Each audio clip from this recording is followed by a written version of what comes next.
to the Wattpad. And then during the Wattpad, if you want to, like, you know what I'm saying? Yep. Hey, guys. We should be live. Give it a sec.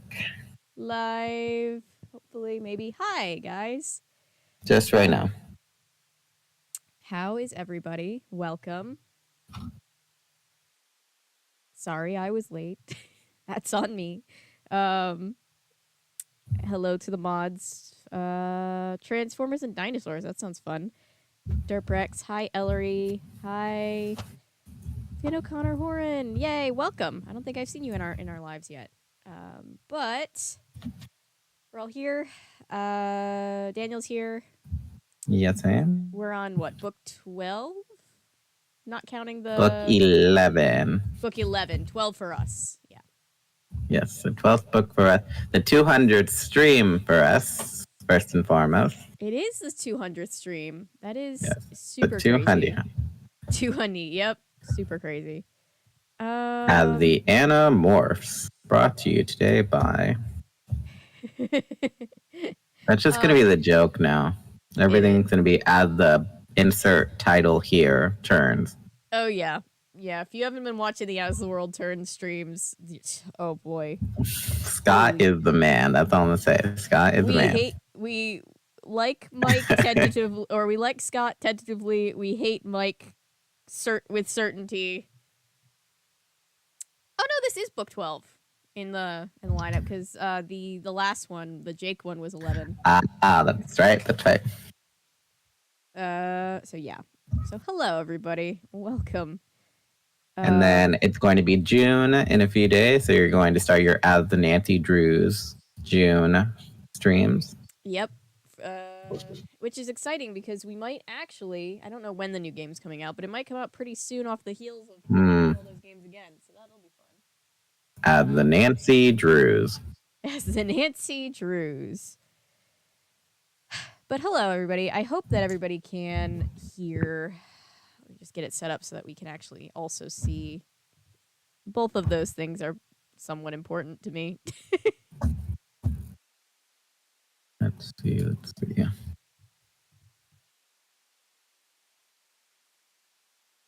We have 4 people on right now. Hello, everybody. We'll just let everybody come in while I judge. While we get everything set up. Get this open. I don't know why my camera is really just not playing nice with the OBS. But no, that's an it problem. Okay, let's see. All right. So, Otomi games are another word for dating sim visual novel. That's Rex. Oh, it's a conversation they're having. Okay. Hi, Milo. Welcome. Good to see you. Trying to get it set up so that I can see everything that I need to see on the one screen.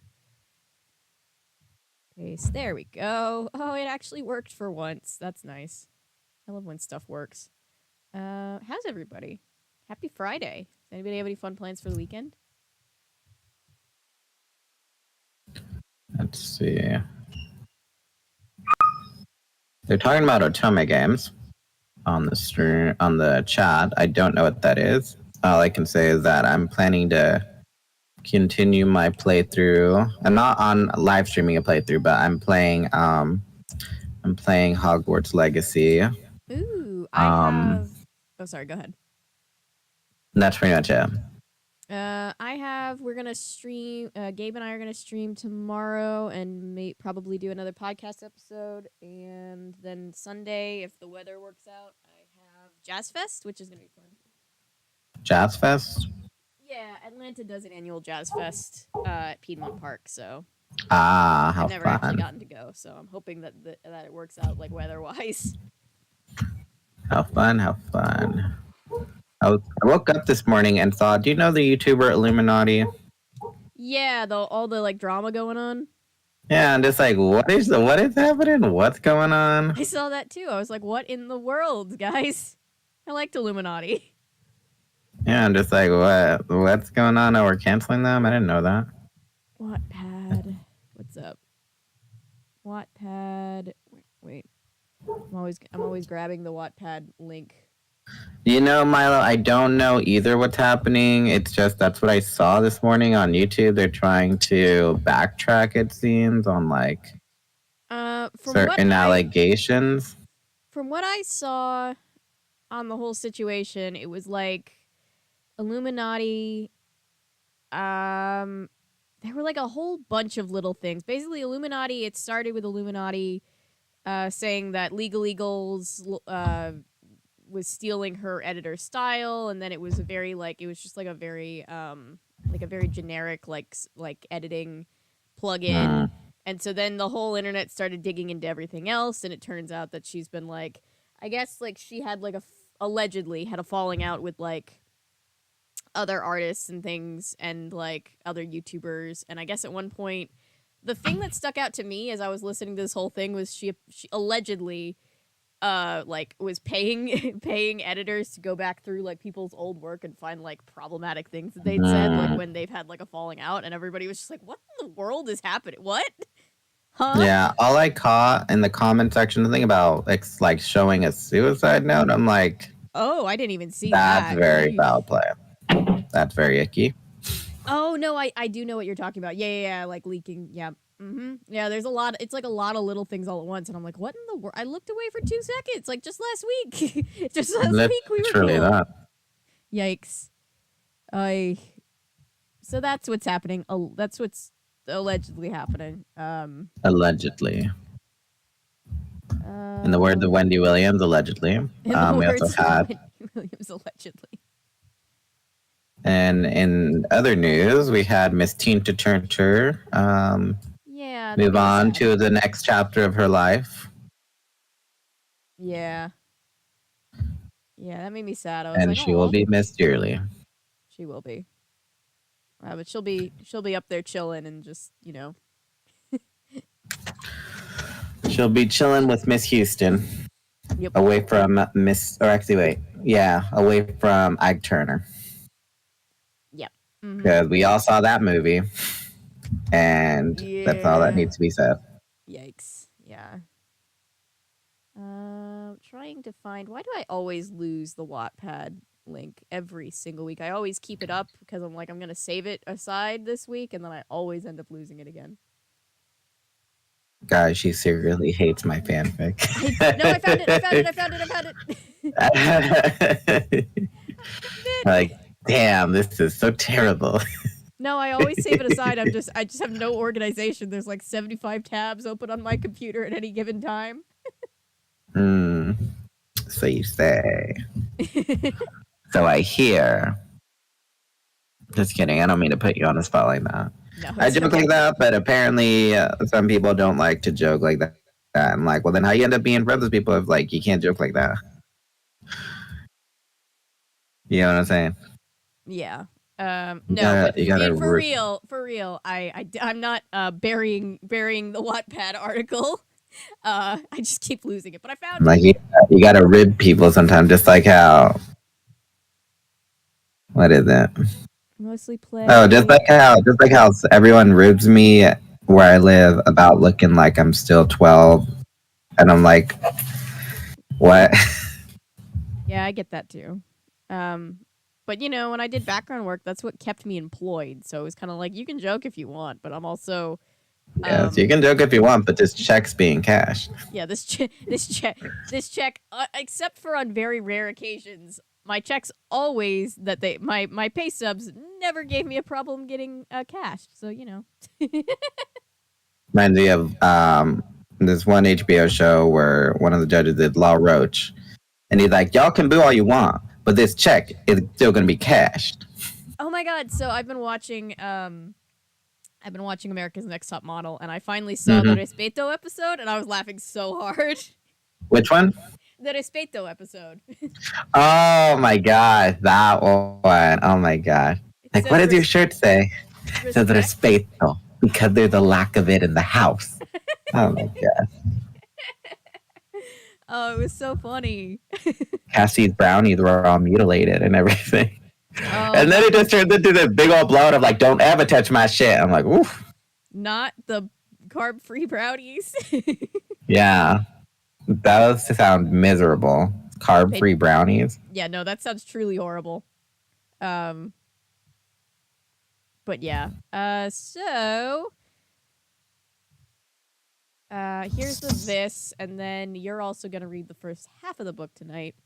Yes, I am. So we should be on past present. Is that correct? Yeah, that's the chapter we are on. Another short chapter. So last chapter, comma, last chapter. Hi, Chris. I'm so weird for doing that because I'm just like, I'm not gonna lie. I say comma a lot. I'm like, last time, comma. I just catch myself doing that. I always do that. However, comma. Yeah, exactly. Because no one remembers to put the comma after however. Okay. Well, this one's super short, so. All right, children. So last chapter, while we were reading the prologue of my fanfic, it was, let me see. So Mimi and Hari go on a date, and then we also learn that Caroline doesn't like people knowing about her private life except for her best friend Leanne because her parents are like these really she basically lives in an empty house for the most part simply because her parents are always working these high demanding CEO corporate jobs.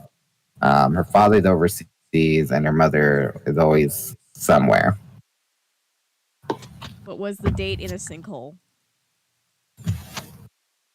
Yes, it was in a sinkhole and there was smoothie bowls. Yeah, for those who did not see the As the World Turns, there's gonna be so many sinkhole jokes in this community forever. I'm so sorry. Yes, but we will always have we will eventually have a shirt that says Nutrageous. Yes, and nutrageous. Nutrageous is apparently a thing now. If anybody remembers, somebody's gonna be like, I remember nutrageous.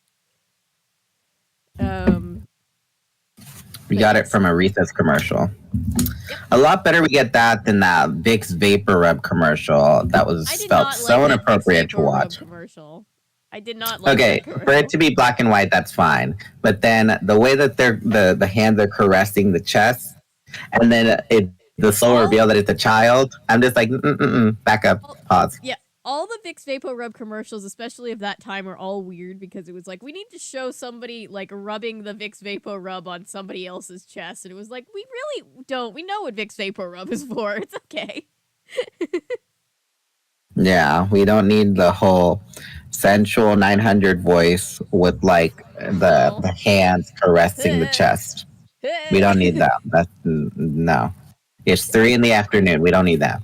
It's soap operas in general just did that sometimes. Where it was like, this is 3 PM, guys. I need you to tone it back a little bit. Exactly. But nonetheless, we got some of the craziest commercials so far. Especially that Pop Tart one. That one lives rent free now in my head with the whole. And now comes in chocolate, and they have the black kid saying that. That was, oh god. I'm like, don't try and be slick. I saw what you did there. It's like the whole H&M thing. The whole You remember that? Yeah. Mm-hmm. If you don't, you're either too young to remember or you just didn't know about it. So I'm gonna just leave it at that. It's 3 PM. Get out of the fucking sinkhole. Yeah. Yes, Dirtbrack. If it was an adult doing the Vicks Vapor commercial, it would be a lot more steamier.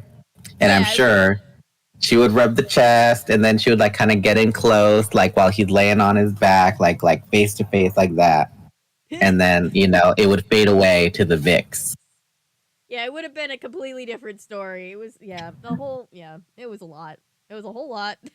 we didn't it's like I get that it's mother and child and it's okay to be intimate, but it's like, it's just the way it was shot. Yeah, it was weird. It was just did no one have any questions? I'm like, I get this is a soap opera, but damn. Same thing with the whole going at him. I'm like, damn. I also think it's funny because we somehow, the one episode that was missing was the one where they actually hooked up in the sinkhole. We just saw the direct lead up and the aftermath. Who wants to bet that there was a music video in the episode that was happening? The first time we watched As the World Turns, there was a damn freaking 3-minute music video. Yeah, and then it got partially blocked because they were like, that music is yours. I'm like, I know, I didn't choose to use it. Lame ass. Yeah. Whoever chose to use it probably got fired. Ellery says, that was Jake and Rachel intimate. God help this community. No, I'm pretty sure it was Marco just imagining his mom doing that. You get what I'm saying? He's just having these delusional dreams of like, oh, I miss my mother. Poor Marco. My son, he misses his mother. Derprek says, if it didn't happen in the 2000s, I would have heard about it. This happened like maybe 2 years ago, 3 years ago. Oh, on a positive note, shout out to Patrick for sending me white chocolate Reese's peanut butter cups in the mail. Ew, white chocolate. Well, what's worse, white chocolate? Well, I'm not going to say. I'm going to reserve my judgment, but that sounds very interesting. And I'm only saying ick is because I've had the potato chip big cup Reese's peanut butter cups. Ooh, that sounds interesting. The thing with white chocolate is it doesn't actually have any cocoa in it, so it's not chocolate, but it's very good if on its own, like as it's on its own merit. It's like a butter cup. Yes. It's good. Choco butter cup. I ran into one of my old students, last thing. I ran into one of my old students and they were like, the funny thing is I live in the same town as a lot of my students still go to school. And it's like, they get so weird, even though they know what I look like. They get so weird about like seeing me outside of school. And it's like, I've even told them like, I got a car and I got a house. And I, when you guys go home, I clean up and then I go home. So it's like, I'm like, what are you not, like, what's not clicking in around y'all? You know what I'm saying? Is it because we're coworkers? Yeah. I'm your supervisor and you expect me to, have a social life, just be like doing office stuff all the time, kids? Derprex, oh, trust me, we all want to get rid of the incest subplot. However, they keep putting him in the books and we keep having to call it out. It's only one-sided, though, because Jake is just at that gawky teenager age. I have noticed in the past couple books it happens less. I wonder if someone took K. Applegate aside and was like, I think it's the ghostwriters. I think the ghostwriters don't read the Animorphs Bible. And we're just like, yeah, Jake is the main character and Rachel's the girl. She's the Pink Ranger. The Pink Ranger. And Jake's the Red Ranger. That's literally what I'm pretty sure someone thought. Oh, God. And then they have to follow it immediately up with, but she's my cousin. It's very... Exactly. It's nasty. It's nasty. All right, so before we get started, just a reminder to everyone that everyone is welcome. No one has any issues with anybody, but if you say anything sus, be prepared to have people voice their opinions. We keep the safe space safe here, so... So, none of the smoke and mirrors. Keep it 100. All right, then. I was going to say something else, and now I forget. Anyway, I'll remember and say it later. Fun fact, even white chocolate had to have 50% cocoa to be called chocolate legally. Really? I didn't know that. Apparently. Or else it'd be false advertising.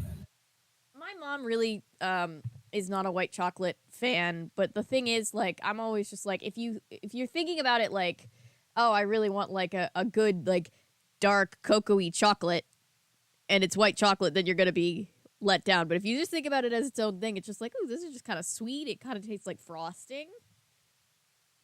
Yeah, it's like nougat. Yeah. All right then. What did I say? I said that. I said that. Um. Oh yeah, I was gonna say after this, then we can post the announcement in the Discord, but just that way people don't like click off as soon as they see the Wattpad. You know what I'm saying? Oh, I thought you were gonna be like, don't let any more people see it, and I'm like, No, it's not that. It's just that whenever like we put that, I notice that as soon as they see that I'm reading the Wattpad, it's like they click off. So I'm just like, oh, just save the announcement for when we get to the Animorphs. yeah, it's the not the pregame, but like the opening act. It's the opening Yeah, act. it's the act. All right then. So past present is the chapter. Um, Within the Ranger's base of operation, tucked within the farthest side, lies Quetzal's private quarters. There, Quetzal sits by his desk, lit by a brilliant candle, where he reads through the pages of the Magistus Artibus. Ever since his escape, Quetzal has not practiced his spellcasting, so he reviews his tome in preparation to teach his team of rangers. With his eyes catching every word written, his focus drifts. Okay, there. As he remembers the years he studied through those various same pages, his fingers run down the crisp, stiff pages. He grows a familiar yet habitual sensation. The memories envelop his mind, having Quetzal entering a meditative state. Quetzal. Something echoes to him. Quetzal, are you ready to give it a try? A figure walks up next to him. Yes, I think so. He looks to see a Caesarian scholar dressed in a formal wear of rich burgundies. One of his mentors, Maya Well, who spent years training him to become a guardian. She escorts Quetzal and another young male Caesarian dressed in a similar manner as Quetzal to the next part of their lesson. The group of three walk through a quiet library filled with scrolls, books, and tomes. They reach the open doorway to be met by the bright, rustling sounds of a primitive metropolitan, Solora. Carts drawn by large quadrupeds and natives carrying pots, bags, and many street stands filled the wide dirt roads. They walk until they reach the farthest end of the city. There stands a tall stone temple. They climb the steps with other Castarians ascending and descending, some with offerings in hand. Reaching the top landing, Maya Well gives the two a delicacy. Hi, Patrick. You're going to go Have see fun. Hamilton. Have fun.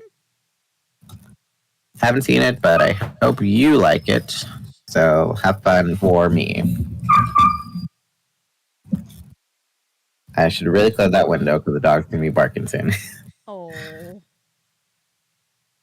All right. In order to receive a beatus from the spirits, you will each leave an offering on the altar, then recite the words Spiritus Sanctos nobis adediet. One at a time, they enter the main chamber, placing their offering on a flat stone carved altar. They recite the words given while shaping their hands into a praying gesture. Spiritus Sanctos nobis adediet. Each offering envelops into an ethereal flame, withering into nothing. Once complete, they descend a few steps and stop on another landing. Um, Maya Well stops in front of a temple guard, explaining why they are on this level. He moves aside, presenting them an open air room for sparring and training. She has the two boys sit crisscross before resuming her lesson. Now that you have made your daily offering, today we will start your training in spellcasting. We have finished our study on the Magistus Artibus, and you have received the Beatus of the Spirits. From what we have read, what gives us the ability to cast spells? Anyone? Anyone at all? Anyone in chat? What gives us the ability to cast spells? Pop quiz. Avery, an answer? Wait, hang on. I lost my spot. Give me 1 sec. I'm gonna close that window because the dog is really loud. Right.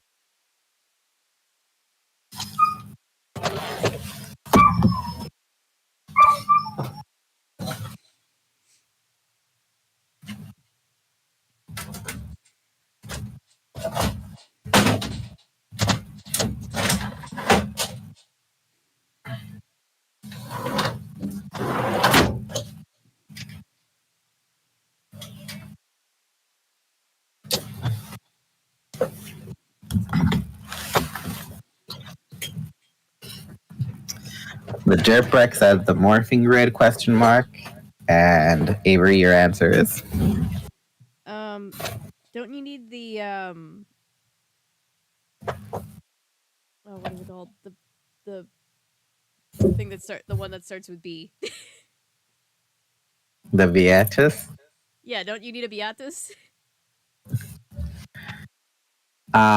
Quetzal quickly responds, in order for us to cast spells, we must receive a Beatus. Very good. I was about to say you're on the right track to Jerprex, but I don't even know what that means, and I always hear it all the time, and it annoys the crap out of me when teachers used to say that. You're on the right track. What does that even mean? What does you get what I'm mean? saying? I'm like, what do you mean the right track? Am I trying to catch a train? Am I like escaping to the north? What do you mean I'm on the right track? Never got that. I was gonna say, you know what I'm talking about, but then I forget. You're homeschooled. So I'm just like, I'm sure you've never heard that expression before. You're on the right track. No, I was homeschooled, so anything short of 100% meant that I was just gonna do it again. Okay. The other boy corrects Quetzal. That is only a partial answer, brother. As to prevent the exploitation of our sacred spirits, in order to cast spells, Caesarians must have a certain marking to indicate to the spirits they are giving their beatus to. Did you forget to read about the postbellum? Very good, Tetscotli. In order to cast spells, Caesarians must be marked from birth to indicate to the spirits that a Caesarian has permission to be endowed with the spirit's beatus.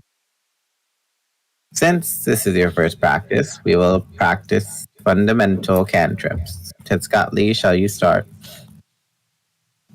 Tetscotli stands up, walking to the middle of the training floor. He then looks to Quetzal, giving him a look that reads, watch and learn.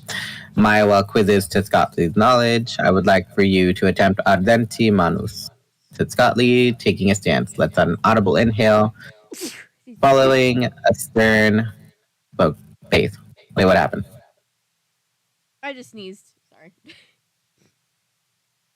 Avery, it's okay if you cry. It's not that serious of a story. But crying isn't. Taking a stance, he lets in an audible inhale, following a stern face. His hands radiate a fevered red glow. A whoosh comes from his hands combusting. He steadies his left hand, puts his legs together, then releases a quick right punch while landing in a wide stance. Perfect. Excellent work.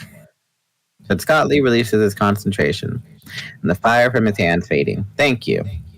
He walks off the floor towards Quetzal and Mayawel. Mayawel gently fans her left arm, pointing to the center of the room. Quetzal, take your position. Quetzal begins to move onto the floor. Tetscotli shoves his shoulder past him. Tetscotli stops in the middle of the space, looking at the ground.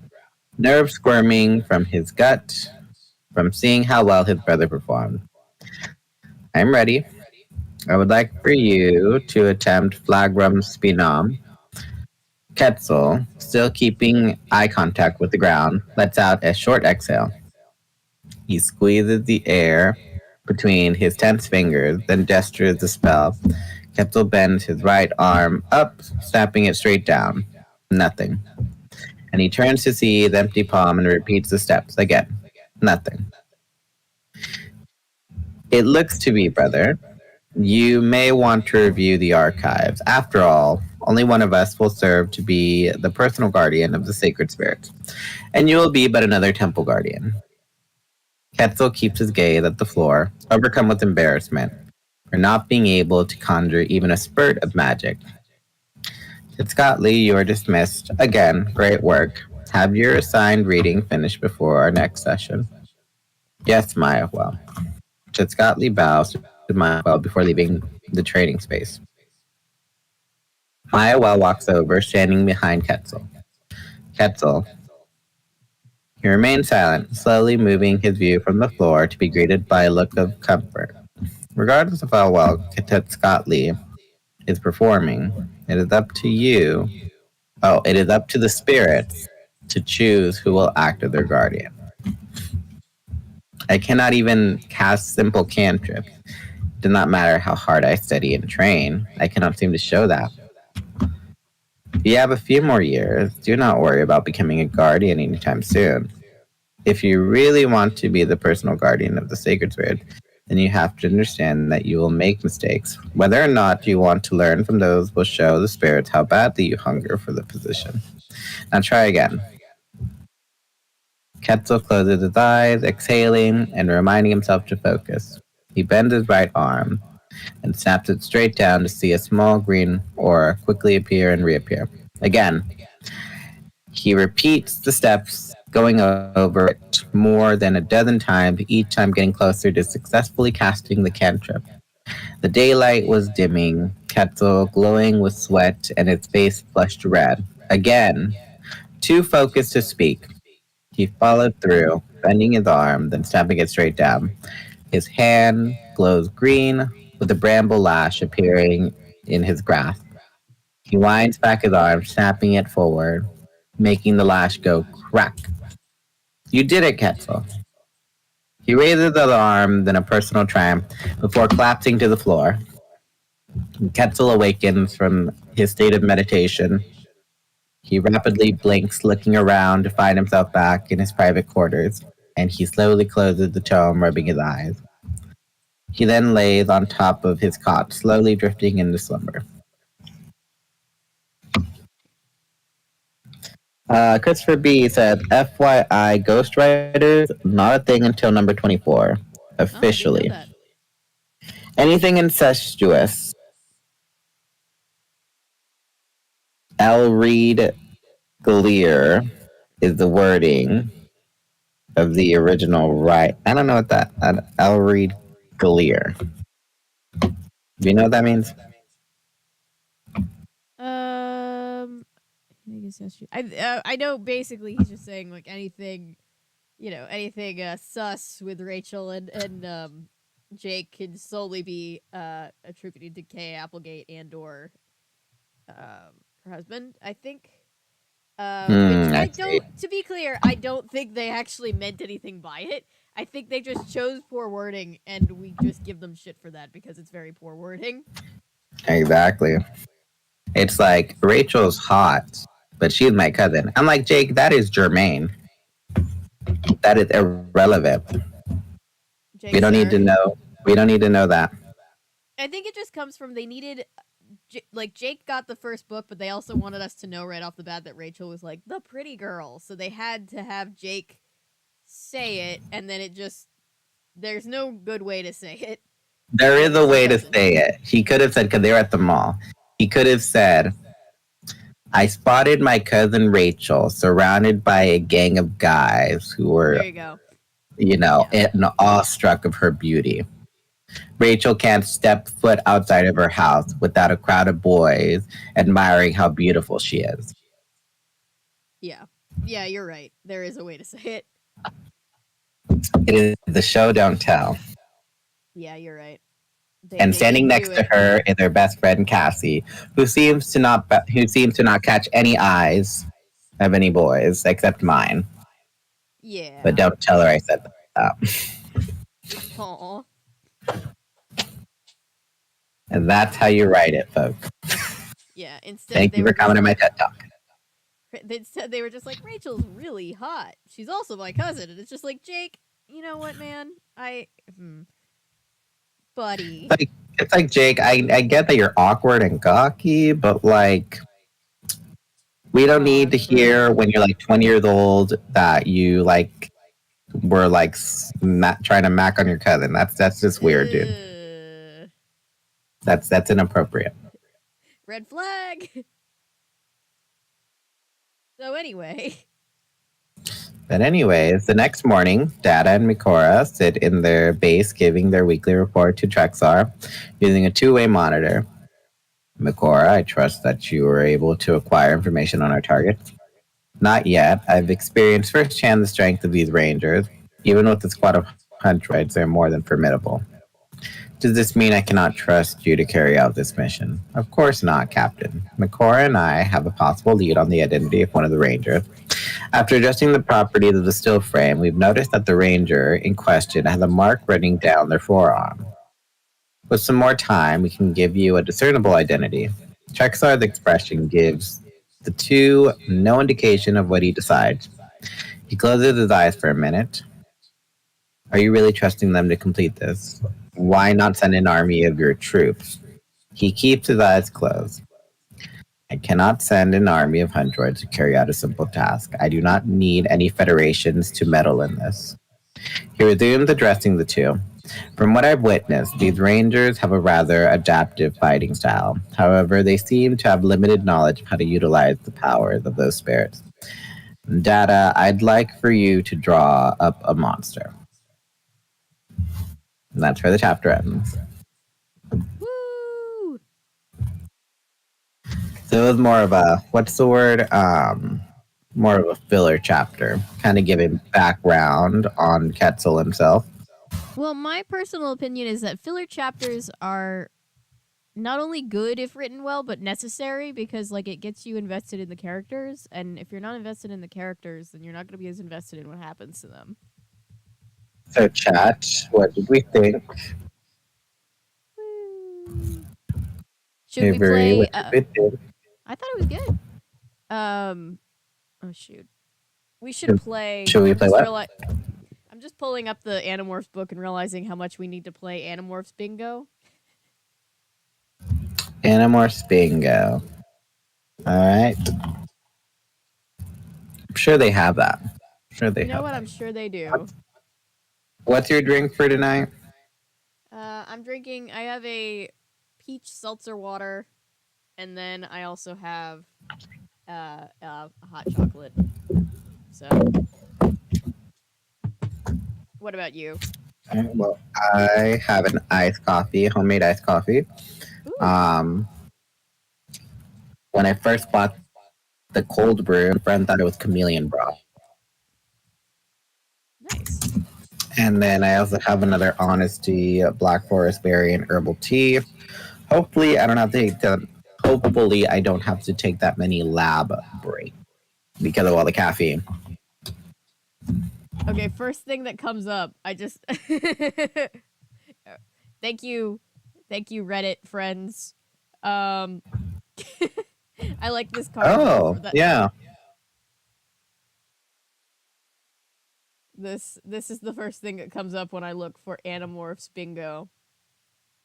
I like that. My name is, that's the free space. Yep. That's Rachel. Don't Thermals. Of yes, thermal. Prince Jake. Brother angst torn in half.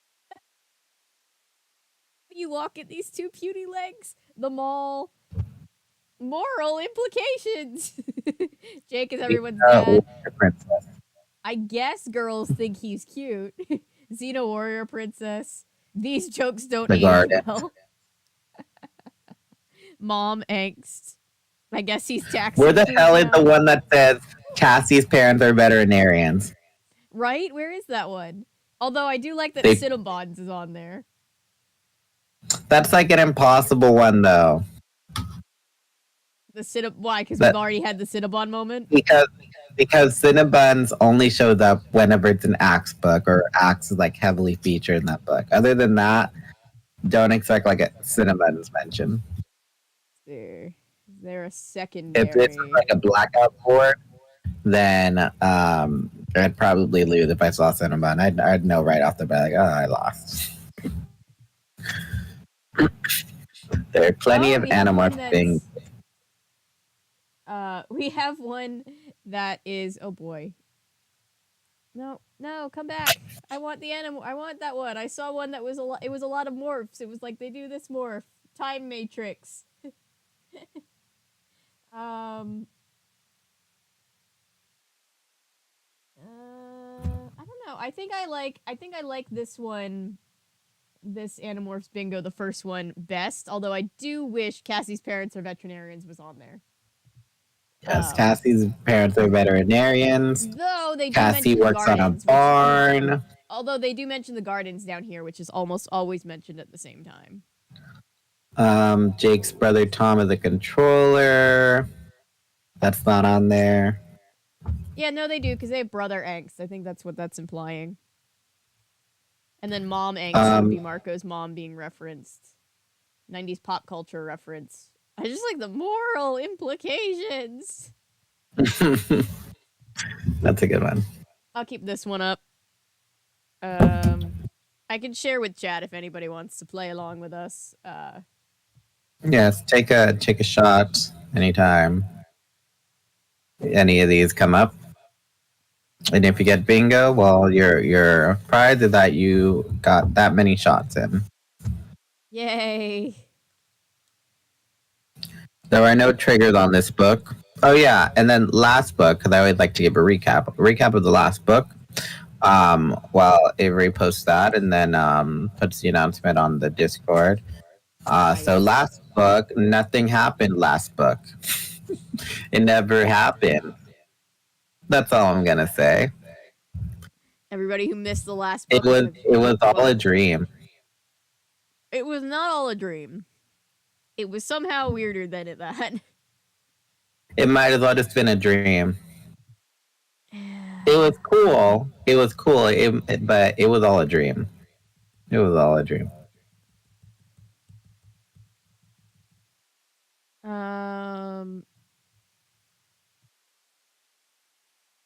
Oh, I thought you were frozen for a second. I was looking at the live stream. I was like, are you frozen?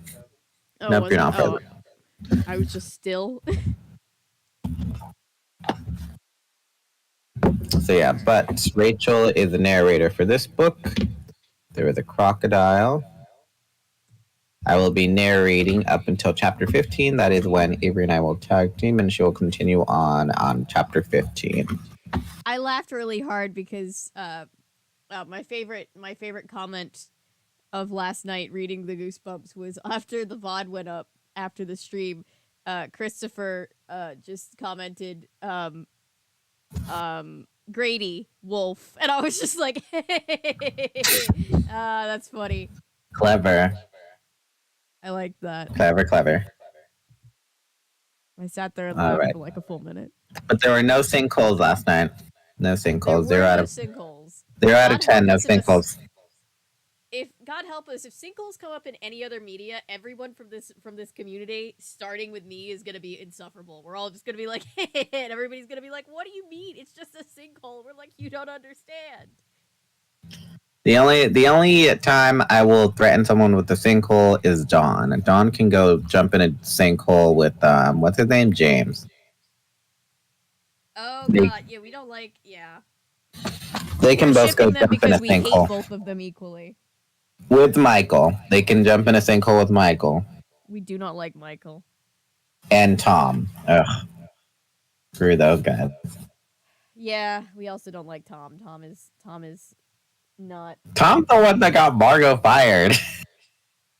Yeah, dude, what was that about? He was insecure about his masculinity, that his wife got a good job, that he had to tell the shrink oh, my wife's suffering from PTSD and all this other stuff.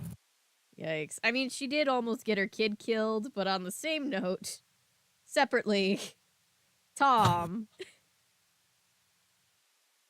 I mean, hey, Margot barely got the job. She hadn't gone into work yet for them to be like, this is this and this is that and blah blah blah. She just happened to, still try and readjust from being a field officer to being chief of detectives. I believe her. I said possible because I'm an ignorant. As far as, are you talking about just trigger warnings? Yeah, I guess to the best of our abilities, we do not know of anything that could be triggering, but we will keep an eye out. Thank you for doing the outside research. Trigger warning, war, trigger warning, very inappropriate comments that imply incest, trigger warning, blood and gore, rated T for teen. Yeah. Yeah, some But of those anyway, not the weird cousin comments, but the other ones are kind of par for the course with just like, oh yeah, Animorphs, I would expect that. But yes, just to give everybody a recap, that's what's going on. Visser 2 is Dawn, you guys. That's all I'm gonna say. Visser 2 is Dawn. Visser 2 is Dawn. Oh my Yeah. god. She's working with Visser 1 to like secretly infest everybody with Yerks, but she's doing it in Dawn's body by being a member of the Babysitters Club. That's why she fucking fights over control with Christy, because Christy's like, nah, I see you, Dawn. You ain't gonna take over my club. Copy, guys. We're not making we apologize. We're not making the incest jokes. We're still commiserating about how uncomfortable we are about them. Yeah, it comes off for us as weird. We're okay. We're not trying to be funny about it. It's just like, my gosh, we get it. It ain't cool. Yeah, we're not. To be clear, we're not trying to make light of it. It just genuinely is weird, and we find it weird. But we can stop making. We can say that we've made enough comments. Just because we don't want anybody to be uncomfortable. But just for the record, we're not. We don't think it's funny. We just think it's weird. And being that we're commenting on the book, it's just something that keeps coming up because. Yeah, like the whole R.L. Stine thing, and like how R.L. Stine was so obsessed with body image, and I'm like, what is your obsession with how people look? Yeah, Stine. Yeah, so apologies. We didn't want to come across as making light of it or being okay with it. We just didn't want to we were, in covering the media, we talk about the things that we like or don't like. That's one of the things we don't like, but we've made our point. We can move on. Yeah, I guess every author has that. R.L. Stine has body image issues, and K. Applegate has that. And Ann M. Martin just cannot write, or knows how to write insufferable characters too well. Yeah. So thanks for bringing that to our attention. We don't want to be misconstrued. We don't like that plot line. We don't.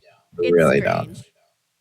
don't. Like if you go a little back on the VOD, when we mention, oh, there's a way to write that Rachel's pretty without Jake making that comment every single time.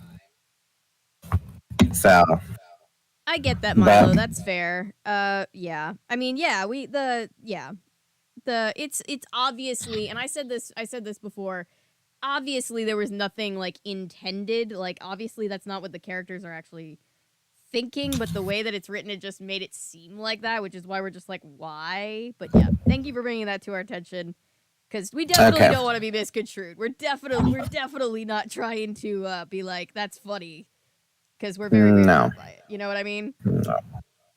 It's like, how do you even feel it? Like, how does anyone react to something like that? Really? I'm really curious as like on a writing level, like on a meta level, like how nobody was like, back to the drafts, babe.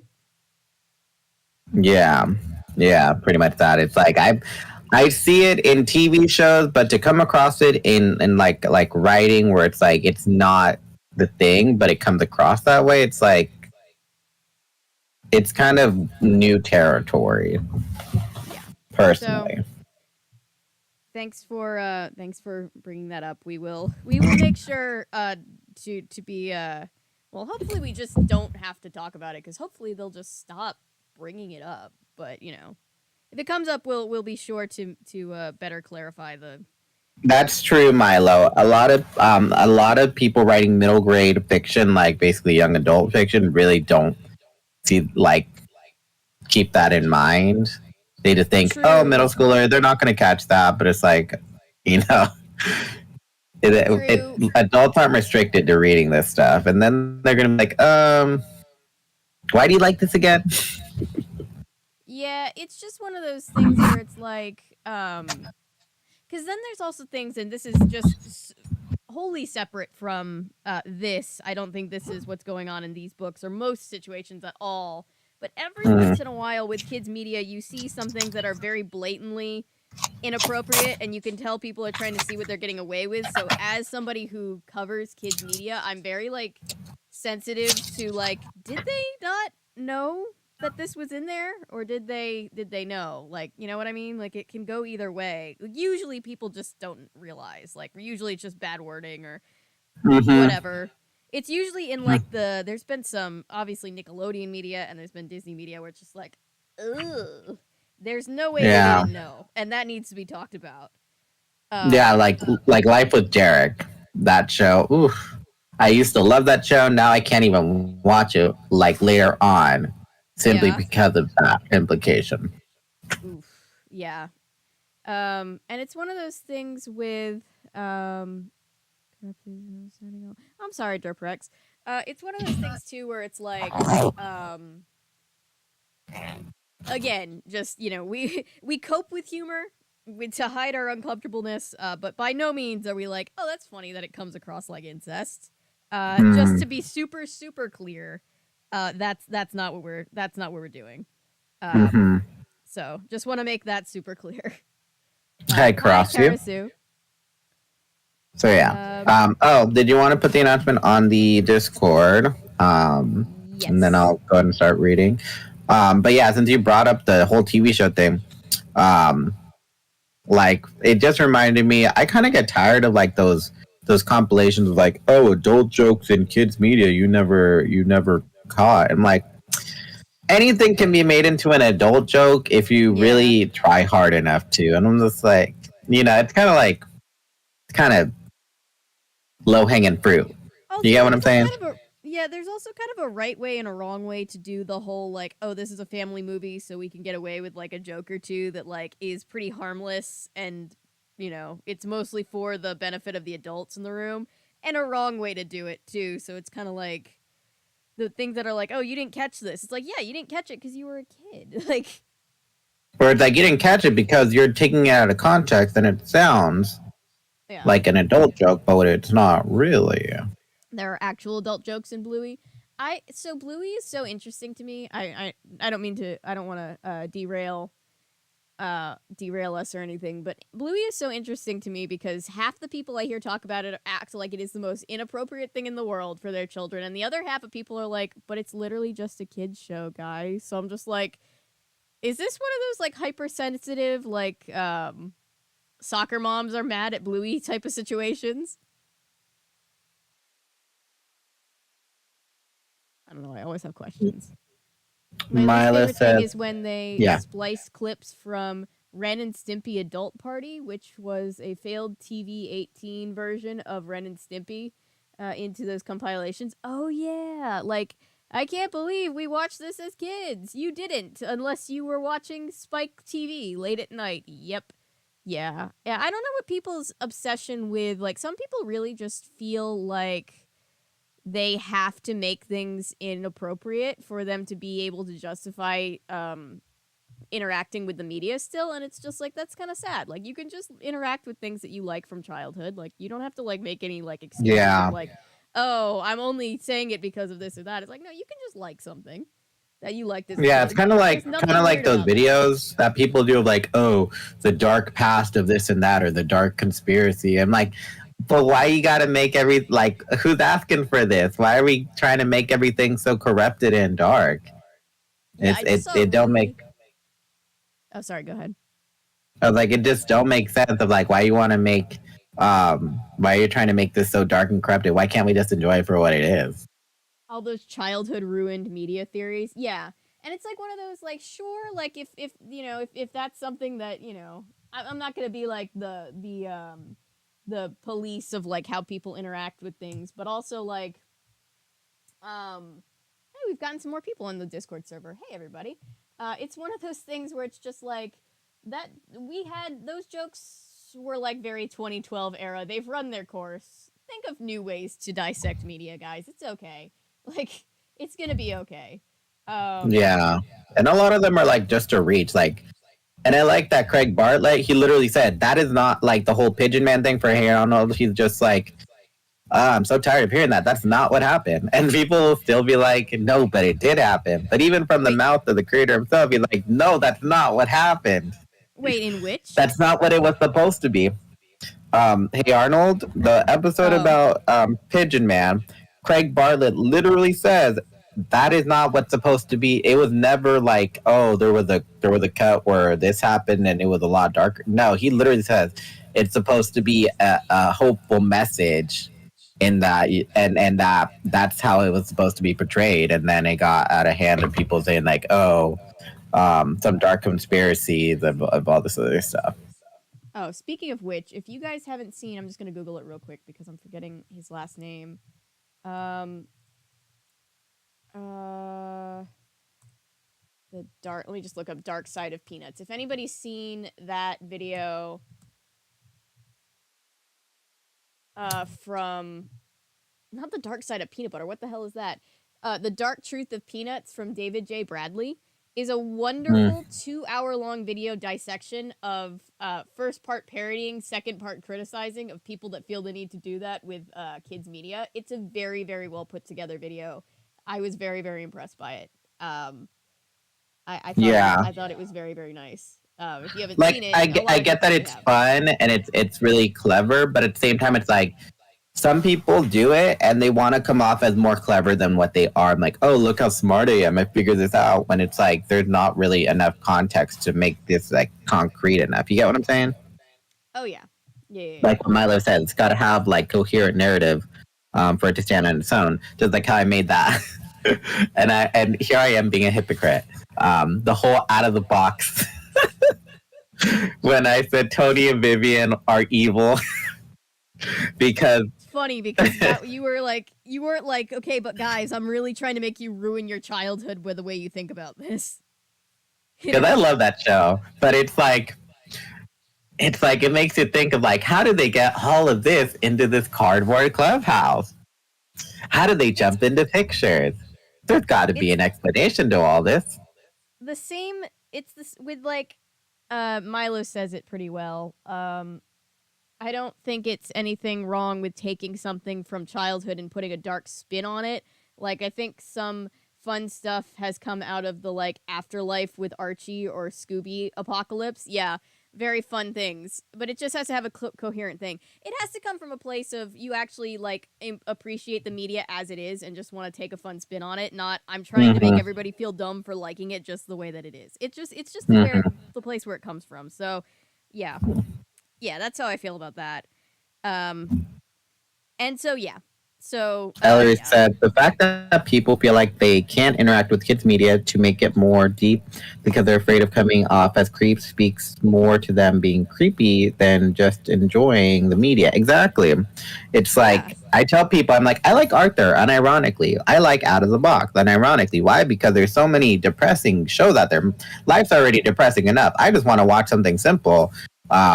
To cleanse my palate. I'd rather watch Berenstain Bear than watch CSI New York or whatever because I just want to decompress for the day. It's kind of like putting on like there's a lot of like quote unquote like corny 90s sitcoms that I still genuinely love, and it's like people are like, oh, but that's so corny. It's like, yeah, but that's kind of why it's charming. Like, I kind of like it because it's just like super innocent. Like Full House, it's so like overly like sugary, but it's like so innocent, and like sometimes it's just nice to be like, this fictional version of reality where like nothing bad ever actually does happen,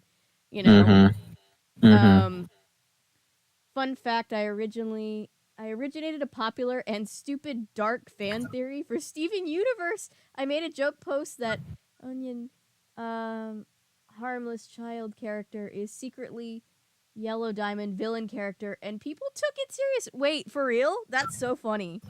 I did not know. I had heard about that theory, but I did not know that was you. Yeah, I kind of did that with Power Rangers, where it's like this one mentor character he did something kind of like irrational. I'm like, oh, so he's the real villain then because he did that to them on purpose, knowing that they were in peril. So he's the true villain. He just pulled all the strings. And people were like, yeah, that makes sense. I'm like, no, I watched the video that somebody posted and I'm just taking things out of context. Yeah, that's funny. That was me. Yeah, it was a joke. Oh, that's funny. That's really funny. But yeah, Yeah, Karasu says, I'm 25 years old and I love Paw Patrol. I'm 27 and I still love Out of the Box. my mother loves Peppa Pig. Was Peppa Pig on when we were children? No. Did she find it as a whole adult with like adult children? Yup. Does she love it? Yes, she does. And you know what? That's fine. Because it's just a sweet little show. Nothing wrong with that. The reason people try to make it dark a lot of the time, though, is so clear that they're afraid of coming off as groomers or something. I'm fairly sure, and that's like even more yikes than just liking. Yeah, it's that, and it's also just like sometimes you get like, you know, I was a teenager. I went through that phase of like, oh, I can't like this because that's not a cool show to like. I have to talk about why I'm actually dumping on it by liking it. Why I'm actually watching it to tell you how bad it is, kind of thing. That's another like subgenre of that, and it's like, But like my rationale is kind of like different though, in that I'm just like, oh, you like kid shows? Oh, that's or shows for made for kids. Oh, that's cool. I like them too. I'd rather watch that than watch like true crime dramas and then be seen as a sociopath because I'm so into it. yeah, You know it's what I'm just saying? you can say something negative about most harmless media, I guess. It just comes down to, you know, just let people like what they like. If they're not like bothering anybody, it's fine. I like when people are like, I love when we all get together and are just like wrapped up in a like babysitters club book as a bunch of like 20 somethings and Adults. 30 somethings. That's very wholesome because it's just like we all get to Mm-hmm. take a break out of our adult life And and beat the just shit like out of the Dawn. thing and want to beat the shit out of a fictional character. It's only okay to say because she's not real. But yeah, that's that. And yeah, to bring it back around to how this whole conversation started, yeah, I'd like rather people just like kid shows genuinely than be like overly concerned about image or over a kid show. Yeah. Yeah, and it's just like, you know, it's why I love what I do. I like when people are like, "Oh, I realized after watching this video and reading the comments that, you know, other people like this thing." Like I've realized that it's okay to like things like that there are other people that like the same things that I grew up with just from covering it because I thought I was going to get like eye rolls of like, "Avery, nobody cares about this." And everybody was like, "Oh my god, I love this show." And it's just like it's a healthy thing, I think. It's a healthy thing to be able to like revisit or just enjoy the things that you've liked since childhood without needing like an excuse. Um, Mm-hmm. I'm slowly wait. One time I binged Peppa Pig from night till dawn because it was down. I because Wi-Fi was down and that was the only thing on my mom's laptop. I love it. Mila says, Anyone around? okay. Is anyone around here on Tumblr? And if so, do you know about the Down with the Sis bus story? Because we are down with the Dawn bus. I think I know what you're talking about. Yeah. But yeah, sorry, I don't mean to derail us anymore. I'll let you start reading, but Yeah, I didn't mean to derail us either, but it just stems from I just certain wanted I things are taken out of context, or yeah, certain things are seen differently differently now. because There are either A, of the time, no one had any problem with it, or B, people intentionally did that to yeah. so that and thought that nobody would catch on.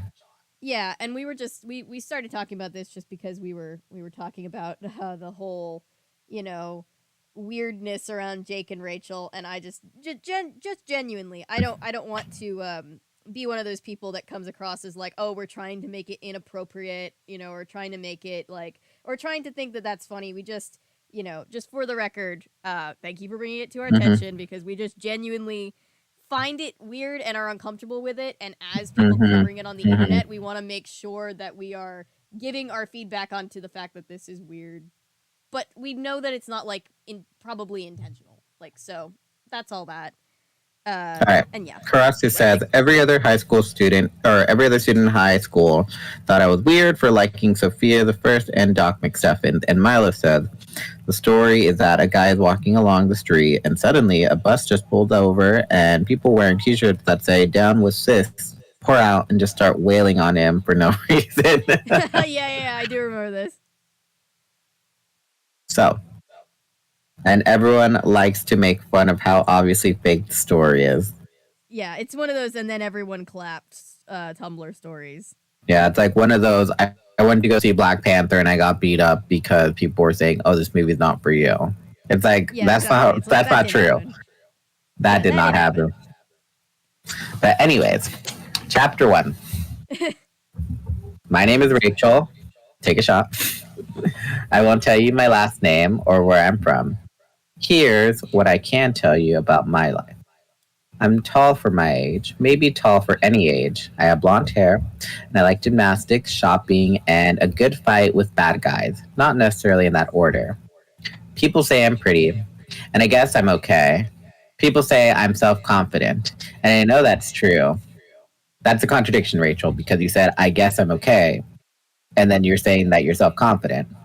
Come on, you gotta flaunt it. Like, people say I'm pretty, and I know that. My closest friends think I'm fearless. They're wrong about that. People without fear are just insane. I have plenty of fear in my life. Some days I feel afraid for the minute I wake up in the morning to my last nightmare at night. Let's see. But the thing about fear is you cannot be afraid of it. I know that sounds confusing. Milo says it's on the same tier as Are You a Raylo? Teen in the bathroom telling the grown woman with her hair styled like Ray and a Raylo t-shirt that Raylos are evil, and then the teen mom shows up and tells her daughter she's stupid for not shipping Raylo and buy the Raylo lady a strawberry crepe. Oh my god. Sorry, I'm just like some of these stories. I'm like, do people proofread this or do they just like let it come out and not think for 2 seconds? They were children.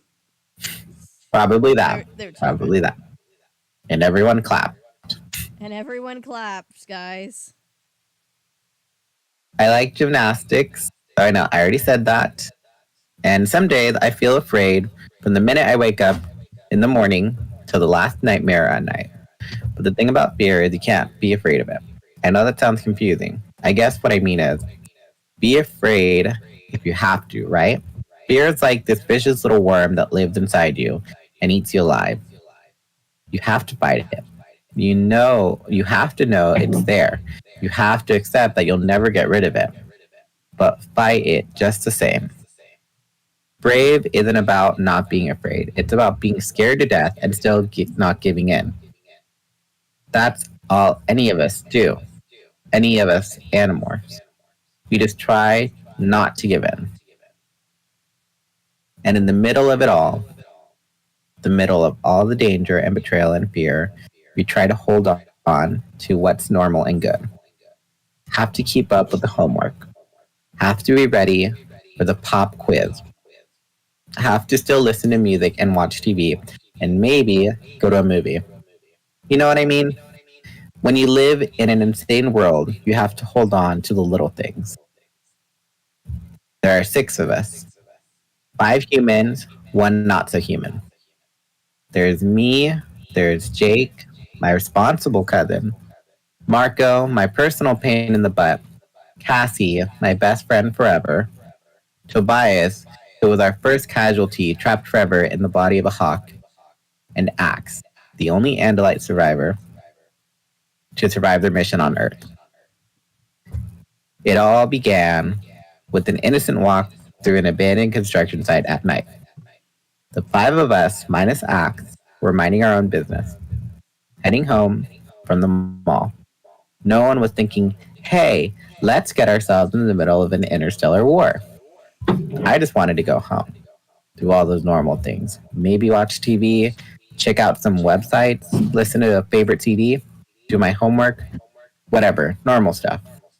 I'm sure she was listening to the new Britney Spears CD, her debut album. Probably. But the damaged Andalite fighter landed right in front of us, and from that point on, nothing was normal again. We are not alone in this universe. There are billions of stars and billions of planets. And on some of those planets, life arose like it did here on good old Earth. On some of those planets, highly intelligent life evolved, just like Homo sapiens, humans, evolved here. Out there in the stars, there are races like the Ellimist, who are so advanced they make humans look like as dumb as a cow.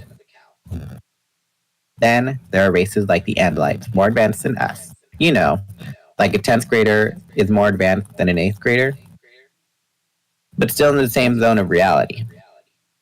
And there are races like the Hork-Bajir, razor-bladed killing machines that everyone says used to be rather sweet. And the Taxons. Well, what can you say about the Taxons? Huge cannibalistic centipedes? Not exactly the good guys of the galaxy. Not exactly nice. And then there are the Yeerks. The Yeerks, who enslaved the Hork-Bajir.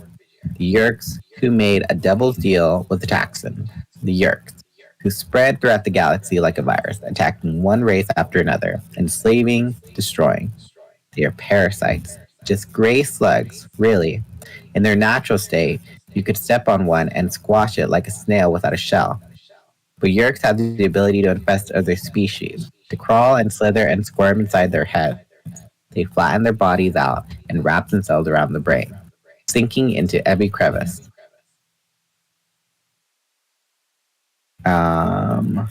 They tie into the brain, they take over the brain and enslave the poor creature, making it a controller. They did this to Hork-Bajir and Geds and Taxon. All Hork-Bajir and Taxon and Ged are controllers. They've done it to one Andalite, but only one, luckily.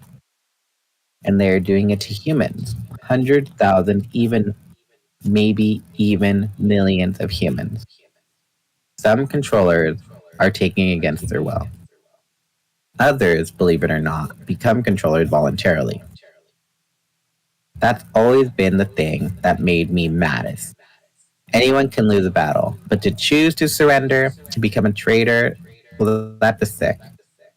The Yeerks have a front organization they call the Sharing. It's supposed to be like some kind of Boy Scouts or something, except that they take girls as well as boys, and adults as well as kids. Supposedly, it's this big family thing. You know, cookouts and rafting trips, and everyone's just one big happy family. Except that the reality is the Sharing is run by the Yeerks. They use it to learn about human society. They use it to disguise their meetings. And they use it to recruit new members. I always wondered what lies they told people to get them to agree to become controllers. Now I know. At least I know what it took to get one person to betray his entire planet. I guess he betrayed me personally too, in a way. Not that he knew me.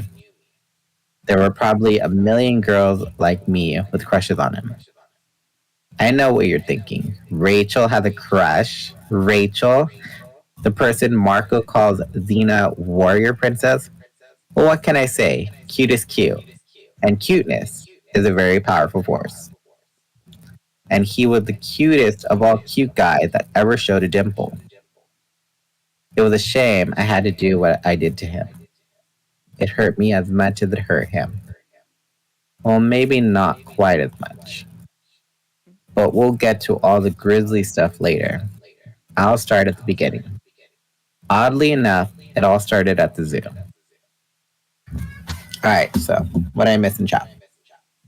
Milo says she honestly doesn't see Rachel as a Britney fan. More of a boy band, but the real question is she NSYNC or Backstreet Boys? I think she's more of a. I think she's an NSYNC person. Yeah. Yeah, I see her as an NSYNC. She's too young to be Backstreet Boys. Backstreet Boys, it was like. Kind of like. I don't know. I just don't think she's like at that age to like Backstreet Boys, she'll probably be like, "Oh, Backstreet Boys are kind of old news." But I'm sure she liked Aaron Carter. I'm sure she liked NSYNC.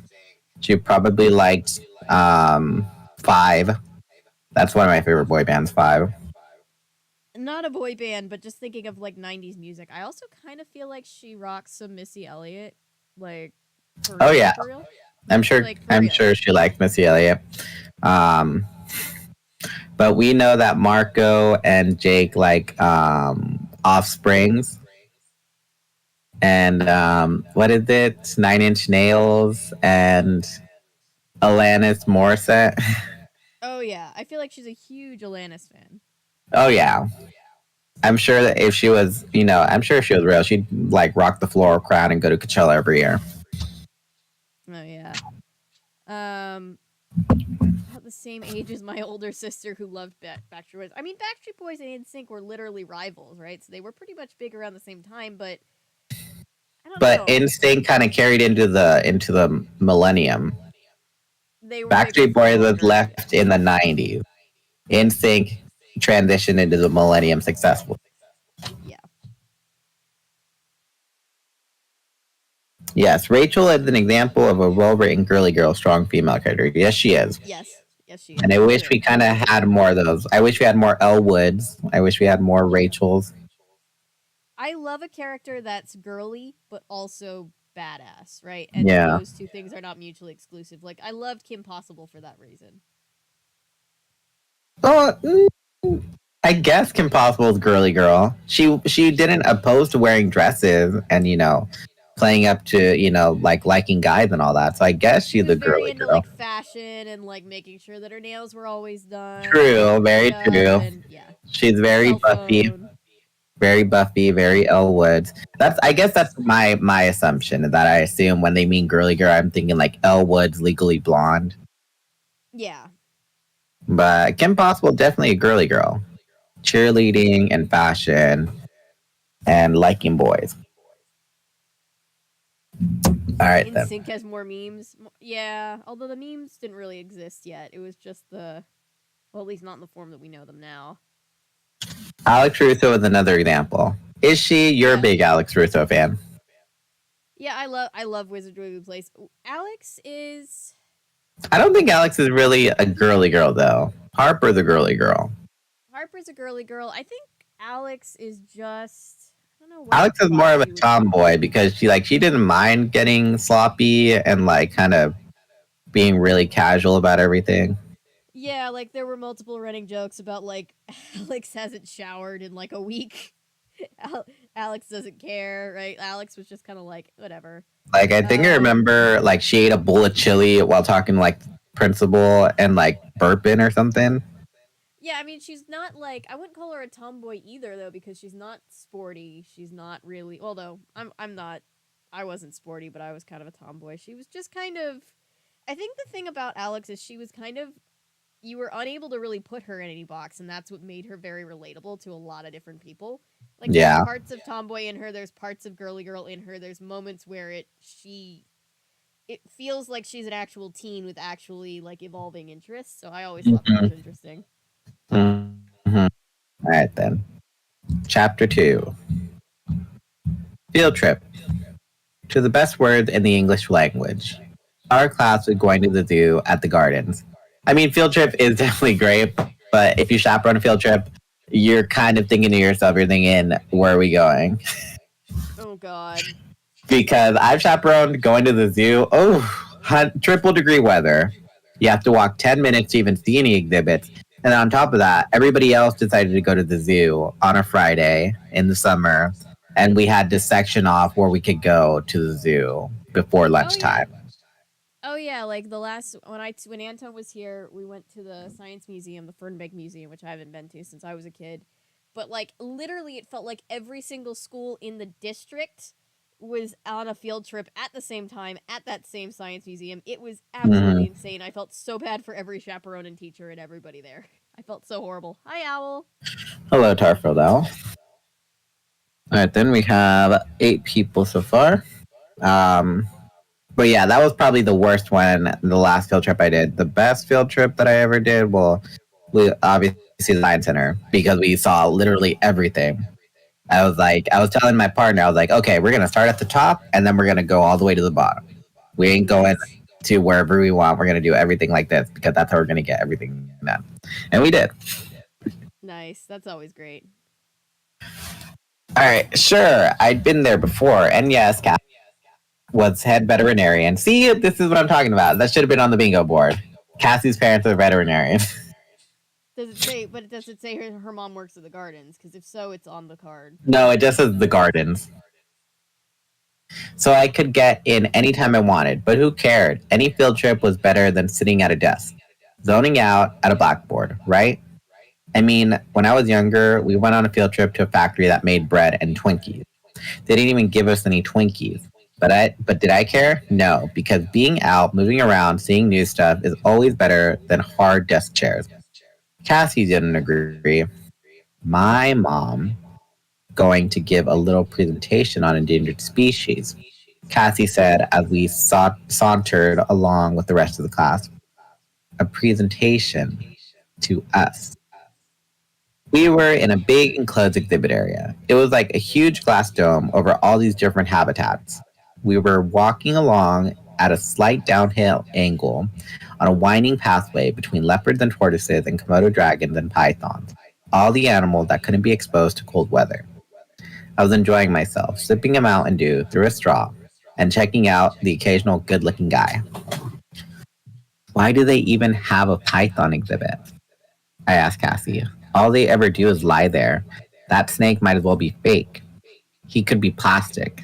Now, leopards, sure, they move around. They give you dirty looks. But pythons, she thinks she has to be entertaining, Cassie said, still worried about her mother's presentation. It's dangerous when mom tried to be entertaining. See, she'll think she has to be cool and all. She'll start talking about the fudgies or Snoop Diggity Dog or Boys 11 Men or Nice is Neat. Boys 11 Men. Oh my gosh. Men.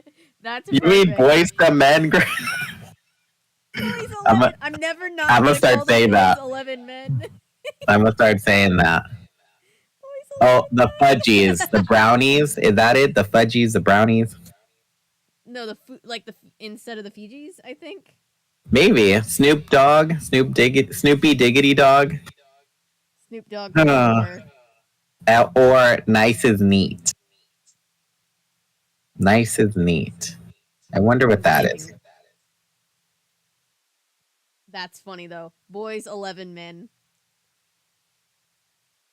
Crossley said their favorite field trip I ever went on was the Indiana University Art Museum.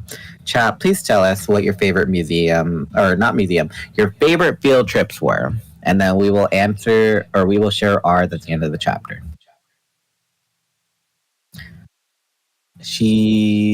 I laughed out loud, practically spraying Mountain Dews from my nose. Ugh, that's not a fun time.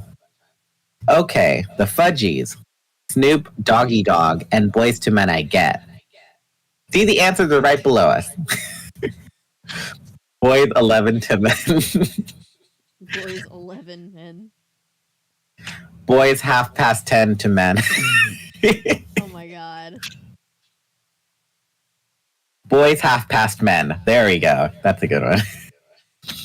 But what's nice is neat. Cassie looked guilty. Shut up! NIN. You know, 9-inch nails. Oh my god. Girl, Oh. shut up. Cassie, you told your mom 9-inch nails is called Nice is Nice Neat. is neat. I wanted to get the new CD, but I was broke, so I told my mom, and I stood for Nice is Neat. Girl, why would you do that? I love Cassie so much. I grabbed Cassie's arm and turned her around. No way. You? That sounds like something Marco would have thought of. Cassie quickly looked down at the ground. Then she started laughing. Okay, it was Marco's idea. He said, "What parents can possibly resist a rock group named Nice is Neat?" See, Marco wanted me to get the CD so he could make a tape. Anyway, it worked. Cassie, Cassie, Cassie.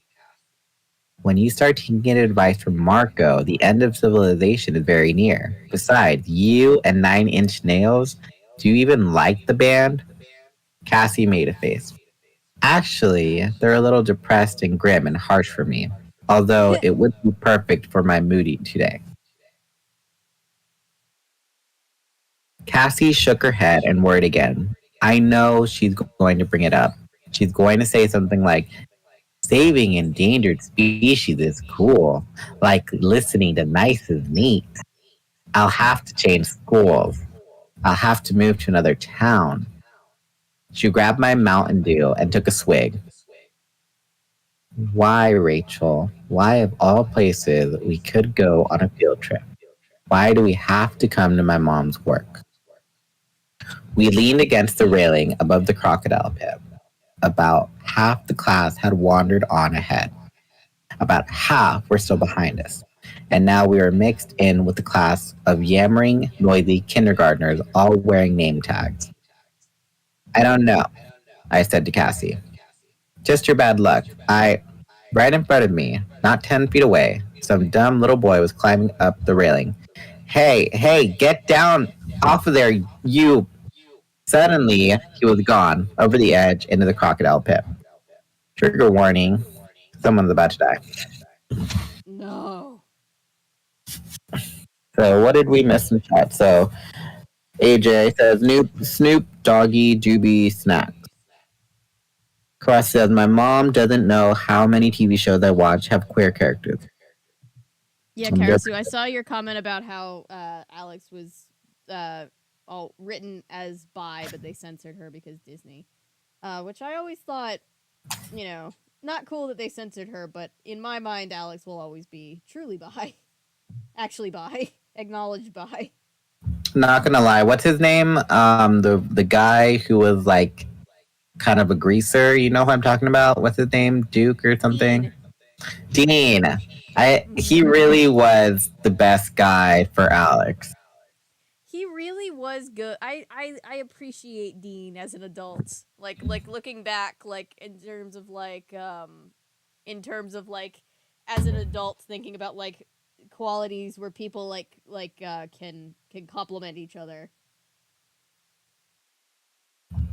So chat, Never what are cared your about Dean, but he worked for Alex. He did work for Alex, but they wanted that British guy. And I was I like Mason too. Mason had a more interesting plot line because he was actually part of the magical world. Yeah, but it would have been interesting to see Dean, how he would have been incorporated into the magical world. You get what I'm saying? Yeah, true. Although Alex would have had to give up her powers for Dean. But at least everything was more interesting than Max. I feel like Max really just didn't work for Wizards of Waverly players.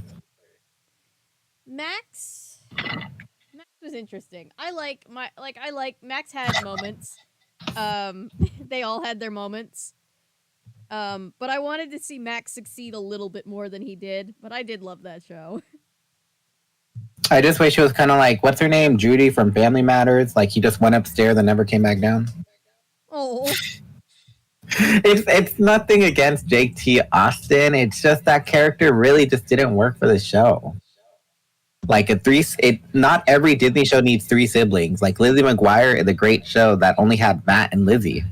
So I'm sure that Wizards would have succeeded a lot better. Well, it was already popular, but what I'm saying is that it would be even better if J.T. Austin wasn't shoehorned in for the younger demographic. For the younger demographic, and also my mom who thought Jake T. Austin was adorable. Apparently, those are the two demographics they were going after. I mean, it's better him than Spencer Breslin. Spencer Breslin was in everything. Who was Spencer Breslin? Spencer, you don't know Spencer Breslin? He was in everything. He was that kid in Cat in the Hat. He did. He was in. That's I never knew his name. I just always knew his face from being in a million things. Yeah. But anyway, so yeah, so chat. Oh, so Avery, what was your favorite field trip you went on with your homeschool class? I mean, technically, technically it was still a field trip. We went to, we did the High Museum of Art, which was great. Art museums were always my favorite. One time, because the other thing about homeschooling is occasionally you'd get to go on trips that were off season when all the other kids had to be in school. So like my dad went on a work trip to Chicago, so I got to go to like the Art Institute of Chicago that week. That was really fun. My favorite field trip was when we went to Knott's Berry Farm at the end of the year for 5th grade. Fun. So, but what about you, Chet? Go ahead and mention it in the comments, and then I'll read it in the next chapter. But right now, we are in the middle of seeing someone potentially get mutilated. Potentially. Trigger warning. Potential mutilation.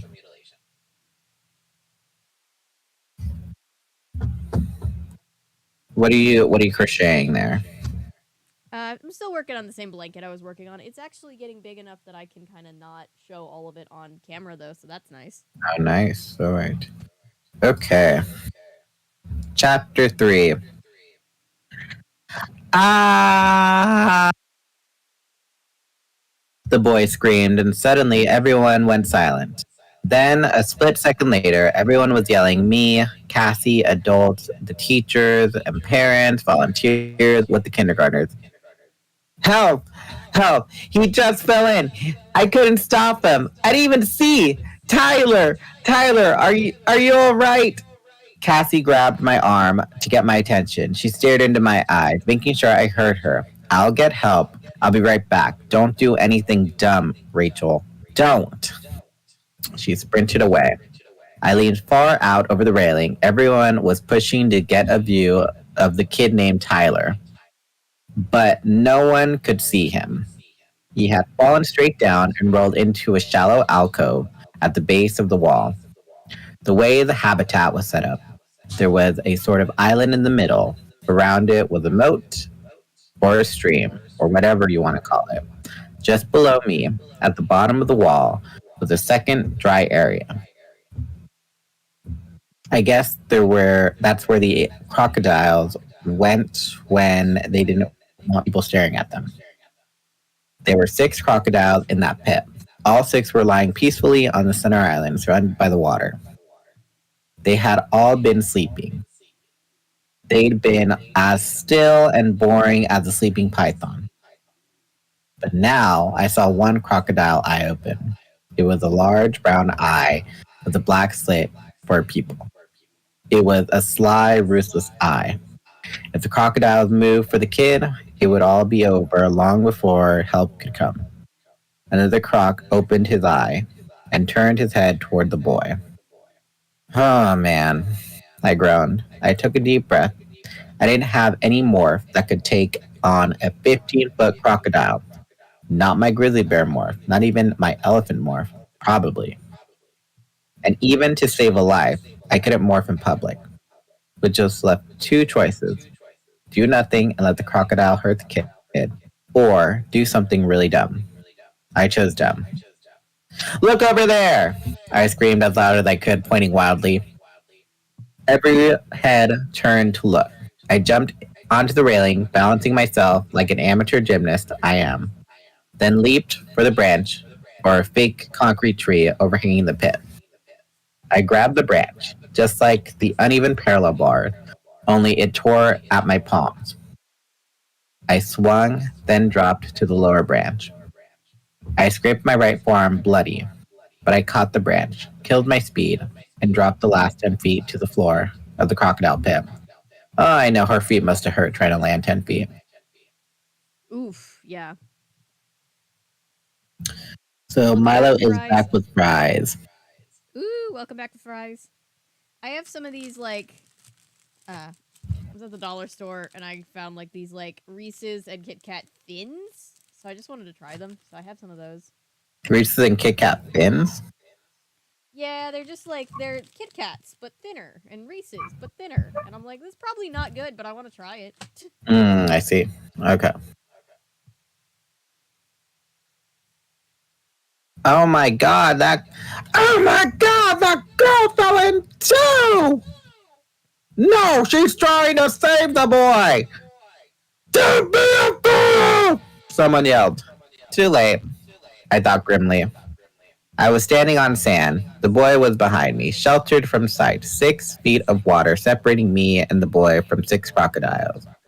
They were all awake now, interested, not sure whether they should come on over and eat us or not. And that's when I saw the reason they were unsure.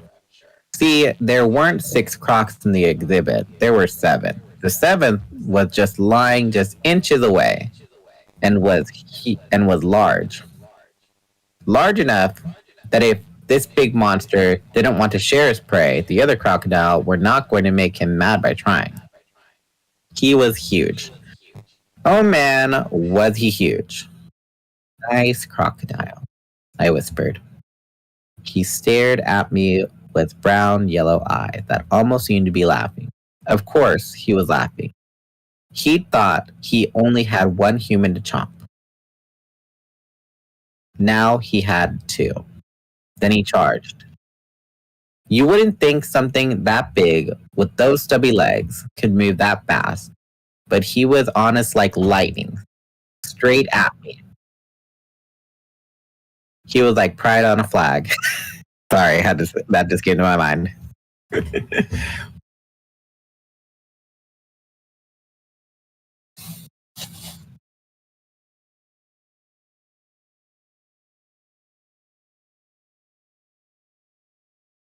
It was like white on rice.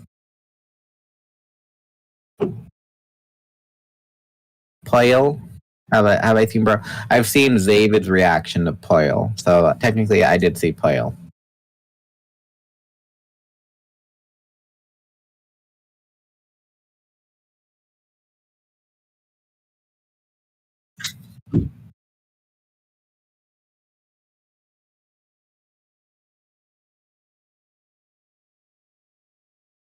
Yeah, the only thing I learned though is that if you can avoid if you can avoid a crocodile or an alligator bite, the best thing to do is to try and hold down their mouth because they expend more energy trying to snap, and then they don't have the energy to. They slowly open their mouth because they're trying to kind of like what's the word? Conserve their energy.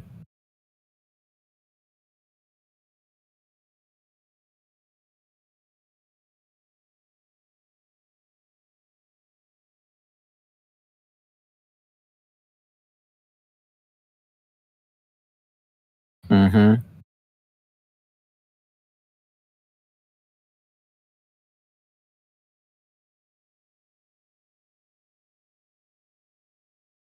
Milo said it's something to do with the muscles in their jaws.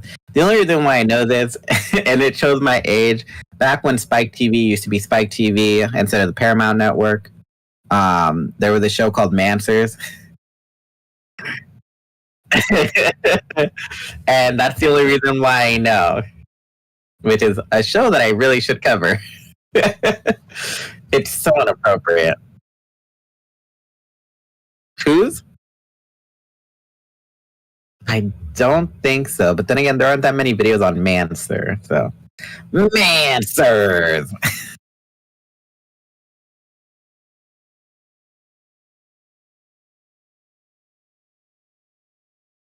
I see. Okay. I jumped in the air as that horrible snout snapped at the space where I'd been.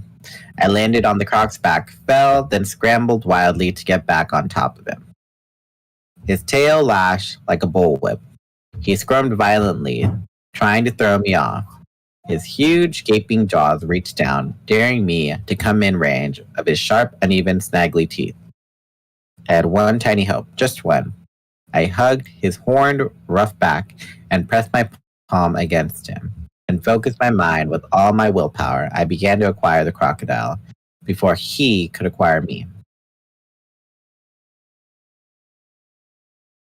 Curtis Connor did a video about Mansard, and then Milo said that they remuted or just super quiet.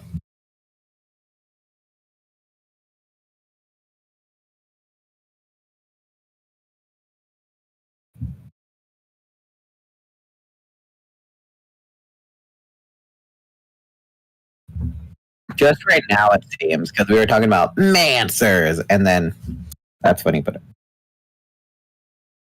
apparently you're not being heard right now. Mhm.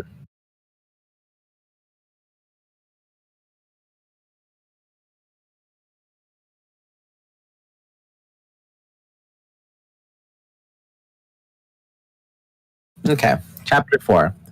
Acquiring. That's what we call it when we absorb the DNA of a creature. I acquire the crocodile, absorbing the animal's DNA into my own system, making it a part of me.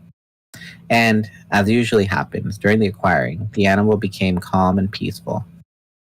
Crocodile's tail stopped lashing. I stopped trying to throw me It stopped trying to throw me off, but it turned its head and glared at me with one mean eye, and I knew the peace would not last long. But something else was happening at the same time. For the first time ever, I felt sick to my stomach while acquiring the crocodile. I hear reverb.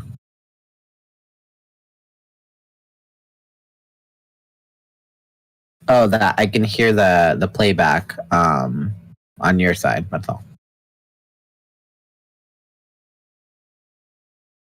I'm gonna just put my volume down for a sec.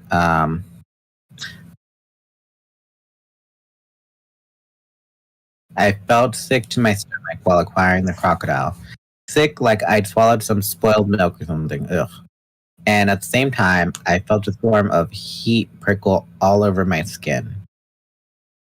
But a queasy stomach and nerves were the least of my problem. I rolled off the croc into the alcove beside the boy. There was a bloody gash on his forehead. He was unconscious, but starting to stir and moan.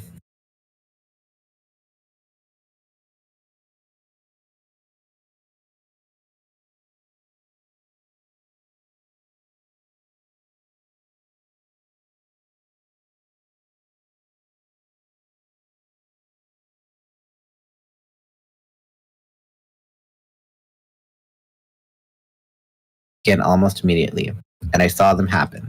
I saw the skin of my arm turn a yellowish green, then darker, almost black green. My skin began to crack. You know how the bottom of the dried out lake looks? Where the mud cracks and forms big irregular patches? That was my skin. Patterns of cracks raced across my arms and up and down my back.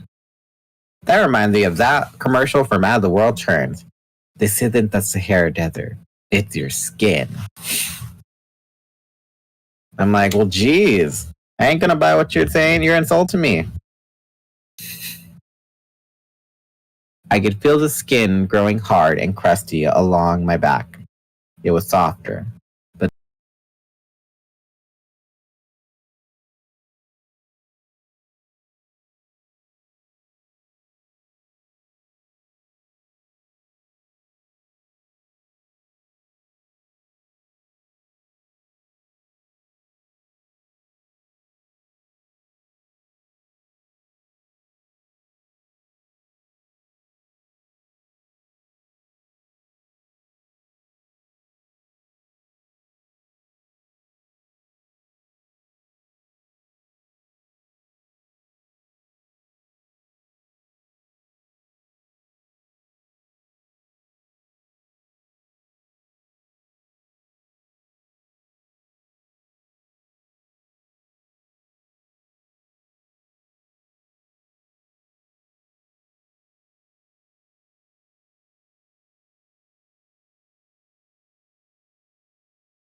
Let's see. I get a nice little ad from Google.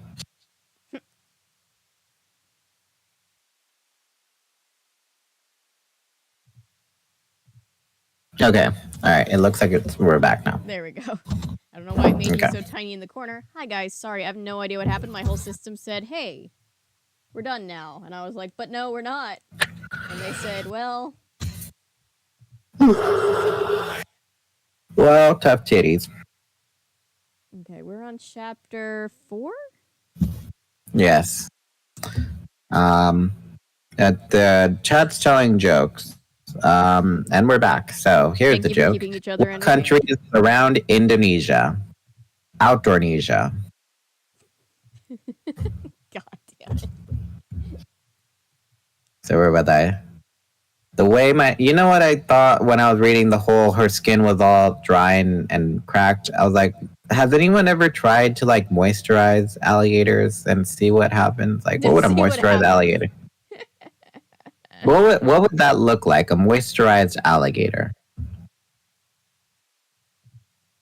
I don't know, but I did see that alligator vibing in the Gulf of Mexico in Alabama, and it was it looked like it was just having the time of its life. It was vibing. It was just like, I'm here, I'm in the water. Okay. Sorry about that, okay. Guys. The way my spine stretched and stretched longer and longer, making little strange bungee cord noises, the shortening of my arms and legs. My legs quickly grew so short I could not stand any longer. I fell forward, face down in the sand. The big crocodile was staring at me now, rather than the little boy. And the little boy was coming too. His eyes fluttered. He moved his hands and legs. And as he moved, I could see the big crocodile's eyes focus back on him, back on his prey. Then my face bulged out and out and out like some awful pimple. My teeth and gums itched incredibly as new teeth appeared and old teeth grew. As soon as I could see my own green scaly snout pushing out ahead of me, I was unbelievably long, and already I could sense the incredible power of those jaws. Okay, Rachel, get ready, I warned myself. I knew what was coming next. As the physical changes were complete, the crocodile's mind would appear. It's part of morphing. The mind and instinct of the animal exist right along with your own mind and thoughts, and sometimes they can be terribly hard to control. Sometimes control is almost impossible. The crocodile brain didn't rush at me. I didn't do anything quickly. It was slow, so slow, but it was so slow the way a supermarket may be moving slowly, but still be impossible to stop. Oh, super tanker. I don't know why my brain said supermarket. I was like, wait, what? I mean, it makes sense still. Even if you think that there's nobody in a supermarket, there's still plenty of people in a supermarket. Yeah. It rolled towards me. Utter simplicity. No complex thoughts. No doubt, just hunger. Only hunger. I felt it bubbling up inside my own head, like a slow-motion volcano. Resist. But the crocodile mind had evolved millions of years before the first monkey had swung in the trees. The crocodile mind had survived unchanged while dinosaurs went down to extinction, and the birds flew. It was old and simple and clear, and it rolled across me, sweeping aside my fragile human thoughts. Crocodile knew two things. There was prey, little boy, and there was an enemy, the other big crocodile. My eyes looked out on the side of my head. It was good, clear vision, not much different than my own. I could see almost all around me at once. Just behind me, to my left, something struggled and moaned. I could practically taste the blood in its veins. I could sense its heat. Just ahead of me was a big male crocodile, just like me. He was stalking the same prey. Simple equation. Two crocodiles of equal size stalking the same prey. I either had to fight the other croc or lunge for the prey before the enemy could act or back away. I spun left, fast as a snake. I opened my jaw so wide that my own snout hid part of the prey from view. In a second, I would close my jaw on that squirming, moaning little boy. And sudden movement. I was being attacked. The big crocodile rushed at me with amazing speed. I whipped my tail and turned to meet him. The momentum carried me off the sandbar into the water. Water. Now we could really move. The other crocodiles dived, trying to get below me to rip open my soft underbelly. I squirmed and rolled. My tail lashed through the murky water. I snapped. Yes, my jaw closed on something and squeezed. Then pain. A sudden surge, a sudden searing pain in my left hind leg. There was blood in the water. The other crocs had my leg. I had his tail. We churned the water to foaming, rolling, and tightening our jaw. Slowly, slowly, like I was climbing out of a well. I felt my mind, the mind of Rachel, start to emerge again. I was too stunned and exhausted by the battle to resist the crocodile's cunning. It had the power of total focus. It had the power of utter simplicity. It killed, it ate, and it didn't care about anything else. We rolled insanely in the shallow water, two genetically identical crocodiles fighting a battle for dominance, fighting to see whose mighty jaws would close on the human child. I saw flashes of horrified onlookers up above. I saw flashes of the child starting to crawl away. I saw flashes of the other crocodiles slithering toward the water. They hoped to take the child while the two bigger crocs were busy fighting. I needed to win to stay alive, and I needed to do it quickly to save the little boy. I did the thing crocodiles couldn't do very well. I used my intelligence. I let go of the tail. At the same second, I pulled my hind forward with all my strength. It was a slingshot effect. The enemy crocodile shot backwards. I saw his pale belly go up, and I struck hard and fast. He rolled away defeated. I slewed to my right, cutting off the crocodiles who were heading for the boy. Then I raced for the sand and motored up into the alcove. Out of sight, the crowd above, the boy backed away in terror. I had no choice. I had to take a chance. I spoke to the little boy in thought speak. Hey kid, I'm the good crocodile, all right? Climb on my back. Fortunately, he was a cool little kid, small enough not to question the fact that a crocodile was talking to him. He climbed on my back like I was a pony. I slithered to the water and carried him across to the pile of fake rocks where he could climb to safety. Crocodiles can do lots of things, but they can't climb. I raced back to the alcove and morphed back to human, just as half a dozen zoo trainers armed with tranquilizer, dart rifles, and nets came rushing in. The kid was safe, I was safe. Even the big croc was okay after some surgery. So all in all, it turned out to be a pretty cool field trip. And we never did have to hear Cassie's mom give her presentation. But I wanted to hear about boys 10:30 to men. Yes, Let's see the back again. Welcome back, Soldier Studios. We appreciate you being back. We are reading Animorphs. What book are we on? The names have no meaning, really. Reaction. What did you say? The reaction. The reaction. There we go. The names are you so vague. You missed the part about Snoopy, Doopy Dog, boys 11 men, nice as neat, and the last one again. What was that other one? Boys 11 men, nice is neat, were instead of 9-inch nails. And the Fudgies. Oh, the Fudgy, that's right. No, this is actually surprisingly related to the plot, which is very rare for an Animorphs. Well, that's good.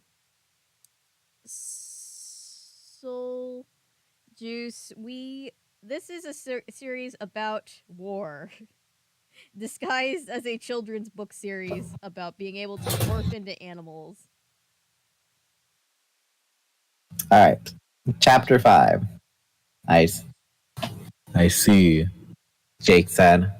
So basically, you're saying it was no big deal. You jumped into an alligator pit, you. Crocodiles, not alligators, Cassie corrected him. Jake cocked one eyebrow at Cassie, and she fell silent. You jumped into a crocodile pit. Morph into a crocodile. Engage in a battle to see who's going to eat the kid. End up carrying the kid on your back, and your feeling is this is all pretty cool. I shrugged and looked to Cassie for support. She did save the kid, Cassie pointed out. She also came very, very close to showing the entire world what she really is.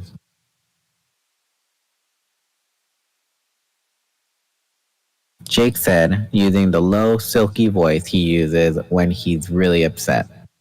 See, I got it right. I knew my Jake voice was correct. Low and silky.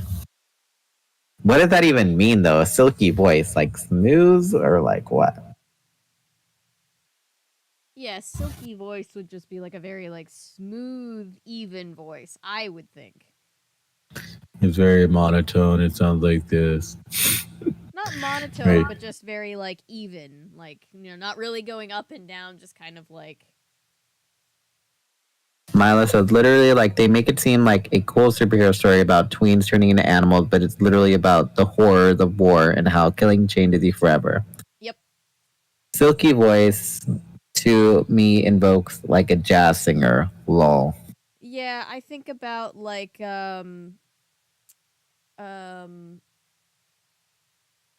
what's his name? Keith David, who the voice actor who voices like Goliath in Gargoyles and Dr. Facilier. I think he has a very like low, silky voice. That's what I think of when I hear like when I think silky voice. I see. After saving the kid, you'd think my friends would have welcomed me as a hero, right? Wrong. Here's the scene. Me, Cassie, Jake, Marco, Tobias, and Axe were all in Cassie's barn, Take a Shot, which is also the wildlife rehabilitation clinic. So picture cages everywhere, stuffed with every kind of injured, sick, messed up raccoon, squirrel, duck, wild pig, bat, skunk, fox, eagle, and deer. Jake was pacing back and forth, which he also does when he's upset. Jake isn't a yelling kind of person who, when he's mad. He's a grinding his teeth, pacing and talking in a slow, silky voice kind of person. Jake is in charge, more or less. Take a shot. No one exactly elected him, but if we ever did vote on it, he'd get all the votes except his own. There was just never any question who was going to be the leader. Probably because we all know Jake isn't the kind of person who really wants to be a boss. He does it because someone has to, not because it makes him feel important.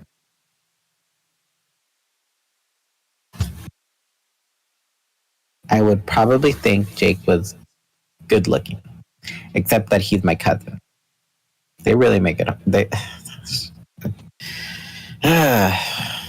all I can do is just. This is why it keeps coming back up. This is why it keeps happening. It's not that we think it's funny. It's just what do you say to that? That's like so what? Yeah, exactly. I'm just thinking of Chandler Bing from Friends, where he's like, "Hi, my name's Chandler. I make jokes when I'm uncomfortable." That's that's how I feel right now. Just like, ah. Exactly. There are definitely better ways to say that. There are better ways to say that. Again, I don't think anything weird was. Yeah, and like nobody like brought it. Like, what did this have to do? This is germane. This is irrelevant to what's going on. She just decided to say, "Oh, Jake is good looking." I really don't. Other girls say Jake is handsome because he has a crush on. Cassie had a crush on him. So I guess he's cute, right? Exactly. That's how you. Yep. Everybody's like, nope.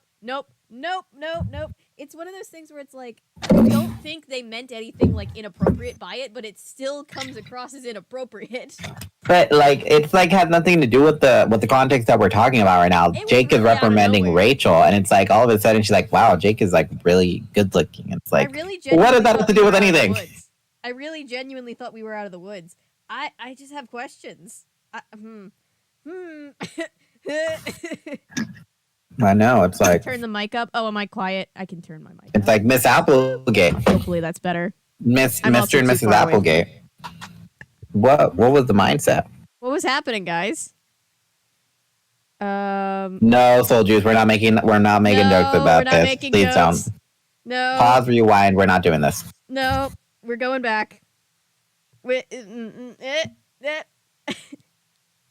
Just saying, please refrain from making those jokes. You will be warned now. Any further jokes of that will cause a timeout. Yeah, because they're also it's uncomfortable for a couple of reasons, right? They're with like a middle grade YA serial, if it's like kind of required by the publishers to establish the characters early in the book. I fully get it. I'm preparing the bonk stick. Look, here's the thing. We've all been trying to process this the entire time, and it doesn't get any less weird every time it happens. Bonk. But yeah, the fact it's already odd because they're children, but then they're cousins, but then it's There just really needs to be. I'm pretty sure there's a YouTube video out there of like YA novels and their obsession with inappropriateness or something. I'm sure that's a thing. I'm sure. If not, I would be happy to like help with that contribution of YA novels and how tone deaf they are. They probably want to establish specific character traits. Bibles such as Jake, handsome, Rachel, pretty, and that's just something they have to write, but they're not doing a good job. Right, and also maybe my brain is filtering it out because it's just this like weird. It's weird when the cousins say it, so my brain is filtering out the other parts of it. But also, yeah, like, if Marco or Tobias or Axe or Cassie said it, that'd be fine. But they're not. But all it's saying specifically, it. It's exclusively those two that say it. Like, please, if I'm wrong, I think maybe once Marco said something about like, oh, all the girls think Jake is handsome. Maybe one time. But over and over and over again, consistently, every time it is Jake and Rachel, one of them says that the other one is attractive. It's just, it's inappropriate. It's not okay. It's weird. It's weird, and that's why people keep. That's why people keep. Pretty Rachel is every book. People talk about how Pretty Rachel is in pretty much every book. I don't know that people talk about how handsome Jake is in every book. I could be filtering it out just because it's weird and my brains pick up on patterns and my brain's just like, oh, warning, danger, don't do that. But I don't know. Yeah, I'm gonna write a strongly worded email to the Applegates because, like, seriously, I'm just like, what was the mindset behind this? Like, in all honesty, not trying to be funny, what was the mindset behind having to say this all the time? Yeah, to reiterate again from before, like, any jabs that you or I have made about this, you know, or most of the community jabs about this, like, it's not to make light of it. It's just genuinely, it keeps coming up. So what do you do in that situation, right? Exactly. It's just like, exactly. That's trauma. Like, yes, I get everyone talks about how pretty Rachel is, but it's like, you hear it very often, more often in a Jake book than in a Marco book or an Axe book or whatever. You'll hear it like maybe once, and then they move on. But like a Jake book, you'll hear it like maybe on average like 3 or 4 times throughout the book. Also, I would maybe be a little bit more like the first time it happened, it was just like, oh, they wrote that weird. But then it's like after the first time, how does nobody say like, hey, that's weird? Like how are we 12 books in? And still here, guys. What's happening right now? Exactly. When they become closer, you get a lot of Cassie saying Jake is handsome and Jake saying Cassie is pretty. I'm excited for that. I like Jake and Cassie. Yes, please. I'm very much looking forward to that. Unless my cousin is very beautiful. Yeah, I would love to see non-cousin characters be like so and so is pretty. I like when Rachel is like Tobias is kind of cute or Axe is kind of adorable, even though he's an alien. Right. Like I think all of that's fine. Like this isn't even like they're too young for that kind of thing because they're right at the age where like you start having crushes on people pretty seriously. It's just that it's the cousins. It didn't. What? If that was a stipulation that was so important, why did you make two This Muslim is cousins? literally our 13th reason, and I'm not trying to be funny about that. Because it's like, stop saying this. We Please don't stop. need to hear this. We've tried deflecting. We've tried We tried joking. We tried deflecting. But seriously, now it's getting on the nerve that I'm just at this point just gonna skip those sentences. Yep. It's just Rachel Axe was a pretty common ship because of the whole he's cute for an alien thing. I like Rachel. I think if I had to pick like one solid ship, I like Rachel and Axe. I don't know why. I just think it's funny the idea of like Rachel, the super popular cool girl, and Axe, the alien kid that really loves Cinnabon. That's wholesome, right? That's cute. I thought Marco and Axe was a better ship. Marco, I will also accept Marco the socially savvy, sarcastic one, and Axe, the socially inept one. They're the golden trying to be black socialized. duo. You know, they're the one person is a super gloomy rain cloud, sardonic person, and the other one is a super peppy, everything is awesome person. That's also exactly type of shit. But when you mentioned Chandler Bing, I couldn't help but think, more turkey, Mr. Chandler. Yeah. Axe is technically a mix of all of them, but I guess nobody cares. Well, she did say like. She said he's cute for an alien. Like, yeah, he's a mix of all of them when he's in human form. I was going to say, she only said that in book 4 when they went to go meet him for the first time, and then she like mouthed to Cassie, oh, he's cute. Yeah, because I think she said that. Didn't she say that about him in his alien form? Like, wasn't that the thing that was kind of funny? She was like, oh, he's cute for a non-humanoid person. Karasu asked, isn't one of the characters confirmed to be bi? Yes, it's Marco. It's even on it's on Twitter. Kay Applegate tweeted that Marco is bisexual. My son is an open-minded bisexual. Nice. It's. But anyways, but of course, Cassie thinks he's perfect. Cassie and Jake have a little thing going on. Neither of them admits it, of course. And they never really say anything to each other about it. They think no one else knows. They have a definite thing, trust me. Anyways, lounging on a big bale of hay with Marco. Marco is Jake's best friend.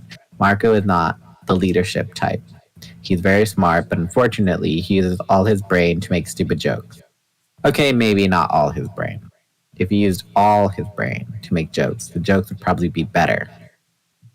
Marco is cute, although not as cute as he thinks he is. See, it would be impossible for anyone to be as cute as Marco thinks he is. Marco's ego is totally out of control. See, that's the thing, though, because I'm fine with them, because Marco, it's already established, oh, Marco's cute. But for her to be like, oh, Jake's good looking, it's like, when, like, no one else says that. Really, only Cassie. But like you and Milo and pretty much everybody else have also brought this up. There's easier ways to just say like, oh my God, like all the girls just won't leave Jake alone. It's so stupid, right? You could have said it like that. That would have been much more normal for like, my cousin is conventionally attractive and I think it's really annoying. Not, my cousin is really attractive. She said, I would think he was attractive if he was my cousin. I think that's her trying to be like, it's not like that, but it's making it worse somehow. Yeah, but then again, teenagers have the common symptoms of foot and mouth syndrome. Yeah. Again, but that's not the excuse. That's not the excuse. That's not the justification. Yeah, I don't think anything inappropriate is intended. This is not a cancel Animorphs campaign. I just have questions. It's just still weird. I think it's just an overall problem in most YA books. Yeah, and back when we're still like late 90s in this era. I don't think anybody was really consciously like addressing it yet. I love the Rachel Marco friendship. Yeah, she keeps him in check. They have a hilarious friendship. Yeah. Then there is Tobias. He was up in the rafters overhead, carefully combing his feathers with his beak. Tobias is what the androids call an offlet. That means a person who is trapped in a morph. There's a 2-hour time limit on morphing. Stay more than 2 hours and you stay forever. Tobias used to be this kind of dweebish kid with crazed blonde hair and a dreamy expression. But now he is a red-tailed hawk. The dreamy expression is long gone. it's been replaced by the laser intensity stare of a raptor. Tobias has had to accept the fact that he is not fully human anymore. Inside, he's still Tobias. But he lives in the woods and hunts for his food, and that has changed him. Then there's Cassie. Cassie is my best friend. Although we're not alike, Cassie is probably the most capable, in charge, amazing person I will ever meet. This is a girl who deals with school, has practically a full-time job helping her dad with a wildlife rehabilitation clinic, and has all the stuff we have to deal with as animals. I mean, who else can keep up a B plus average while she's saving wild animals and fighting a war with the Yerk Empire? Rachel, that was such a backhanded compliment. Who else could keep up a B plus average? You couldn't round it to an A for your best friend? Yeah, right. She's like, Rachel, honey. she's cool, but she's not better than me. Rachel, honey. Last and definitely weirdest is Axe. His full name is, get ready for this, Rachel. Avery, are you listening? Accidentally Escrew's Ishto. You got that? Yep. Which is why we just call him Axe. He doesn't usually come into he doesn't usually come to meetings because he has to travel in human morph. He doesn't like going into human morph because he thinks walking around on just two legs is dangerous. Since we were safe inside the barn, Axe was back in his own body now. His body is a strange but cool looking mix of a bluish deer body. Stop saying it's a deer, it's a horse. Human like arms and shoulders, and definitely alien head. He has no mouth. He has two big semi-normal eyes on his face, where eyes should be, and two extra eyes stuck on short stalks on top of his head.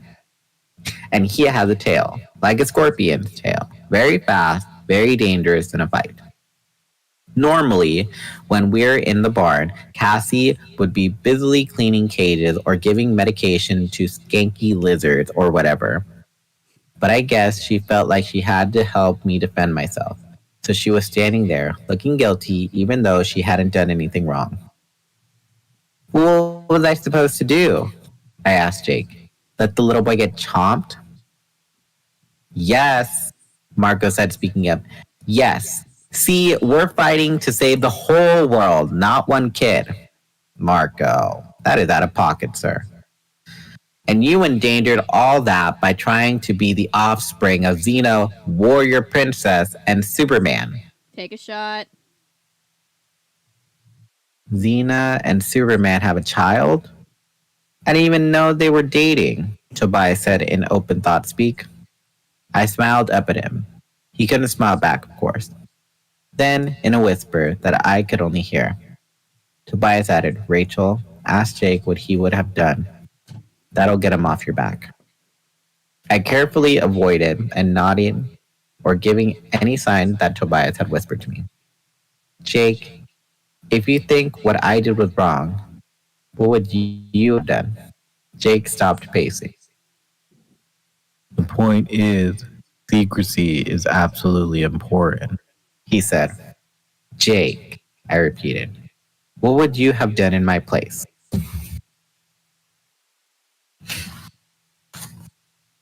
Milo said, it's so interesting how Rachel specifically is always insisting Tobias is really human inside, while Tobias over time feels more and more inhuman and almost forgets what he was even like. I think most of the other characters are willing to accept that. As an Nothlit, Tobias is subject to the mind of the hawk and thinks like a hawk, as much as he thinks like a human being, but Rachel refuses to see him that way.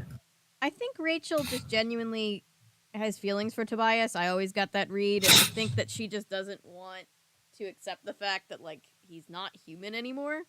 That's the way I always felt like it. Like, it gives big, like, my favorite character isn't dead energy. And it's actually really sweet. Like, it's not, like, a bad thing. I just think it's interesting. Yeah, I agree with you. I think because she has the biggest connection to Tobias, she has the hardest time accepting what happened to him. Who's that character from As the World Turns who refuses to believe Damien's dead? That's exactly what Rachel doing. Oh, his girlfriend, wife. I'm not sure. Alice. Emily? Oh, Alice. Yeah, that's right, Alice. Alice It's is like, the one who's like, he's no, not dead. he's not dead. He's not dead. I mean, I'm with Never Alice. This is a soap you. opera. Alice doesn't understand that she's on a soap opera, but I do, and she's correct. He's probably not dead. I have no idea, but no one's ever She's really just dead in the again. snow, just digging at the sun, be like, he will, I'll find him, I'll search the whole world for him. He has to be alive. They didn't find a body. He has to be. I'm like, girl, That was a whole previously on, yeah. it's like, girl, get off the snow. Have some pride in yourself. Jeez. I mean, Have some, it's grief. Grief have is some dignity. grief is never logical. I know, right? Like, what's his name? Anderson. Anderson had was having a grief affair while Sam was supposedly dead. Oh God, I forgot about that. Although he didn't waste any time. And then when he went to her hospital bed, he like, I really don't want to admit this, but I was having an affair. And she's like, I'm sorry, what? Looking out of her coma. Like, I'm sorry, what? Say that again? I was half asleep. And even if they show the person exploding, they can still come back. Oh yeah, always watching. I remember always seeing the books, but choosing Goosebumps or Magic Eye at the book fairs instead. I always talk about how I probably would have been into these books if it wasn't for the fact that I was genuinely kind of creeped out by the covers, and so I never read them. I thought Cassie was a boy for the longest time. Did you? Yeah, when I first saw these books as a kid, I'm like, I don't know. I guess because she wears baggy clothes and has short hair that I thought it was a boy. Aww. And then some of the covers made Rachel look like kind of a dude too, because it was the '90s and guys had their hair like to their shoulders. And girls had those like shorter haircuts, yeah. Yeah. So, chapter 6. Jake scratched his ear. He grinned sheepishly. Just because I would have done the same thing doesn't mean it right. I think Rachel was a real hero, Cassie said. Rachel was brave. Brave is a great virtue.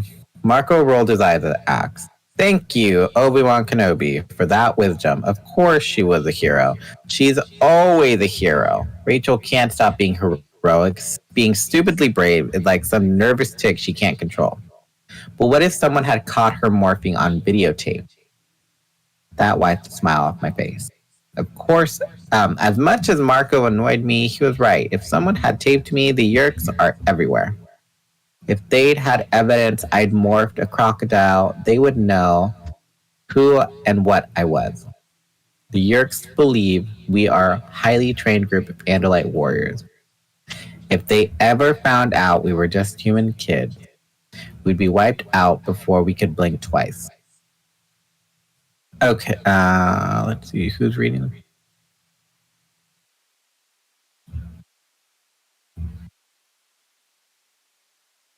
I'm going to assume this is Marco. Okay, well, anyways, Rachel, you were very brave. You were also very lucky. The news reports say you fell into the pit because you were trying to see the kid. Everyone is focused on how amazing it supposedly was that a kid could ride an alligator, crocodile. The kid's going to be on 5 different talk shows. Great, so I'm the idiot girl who fell into the pit, and the kid is some big hero? Be glad it worked out that well. For a moment, I considered mentioning the way I'd felt sick while morphing the crocodile, but I decided against it. Why give Jake anything else to worry about?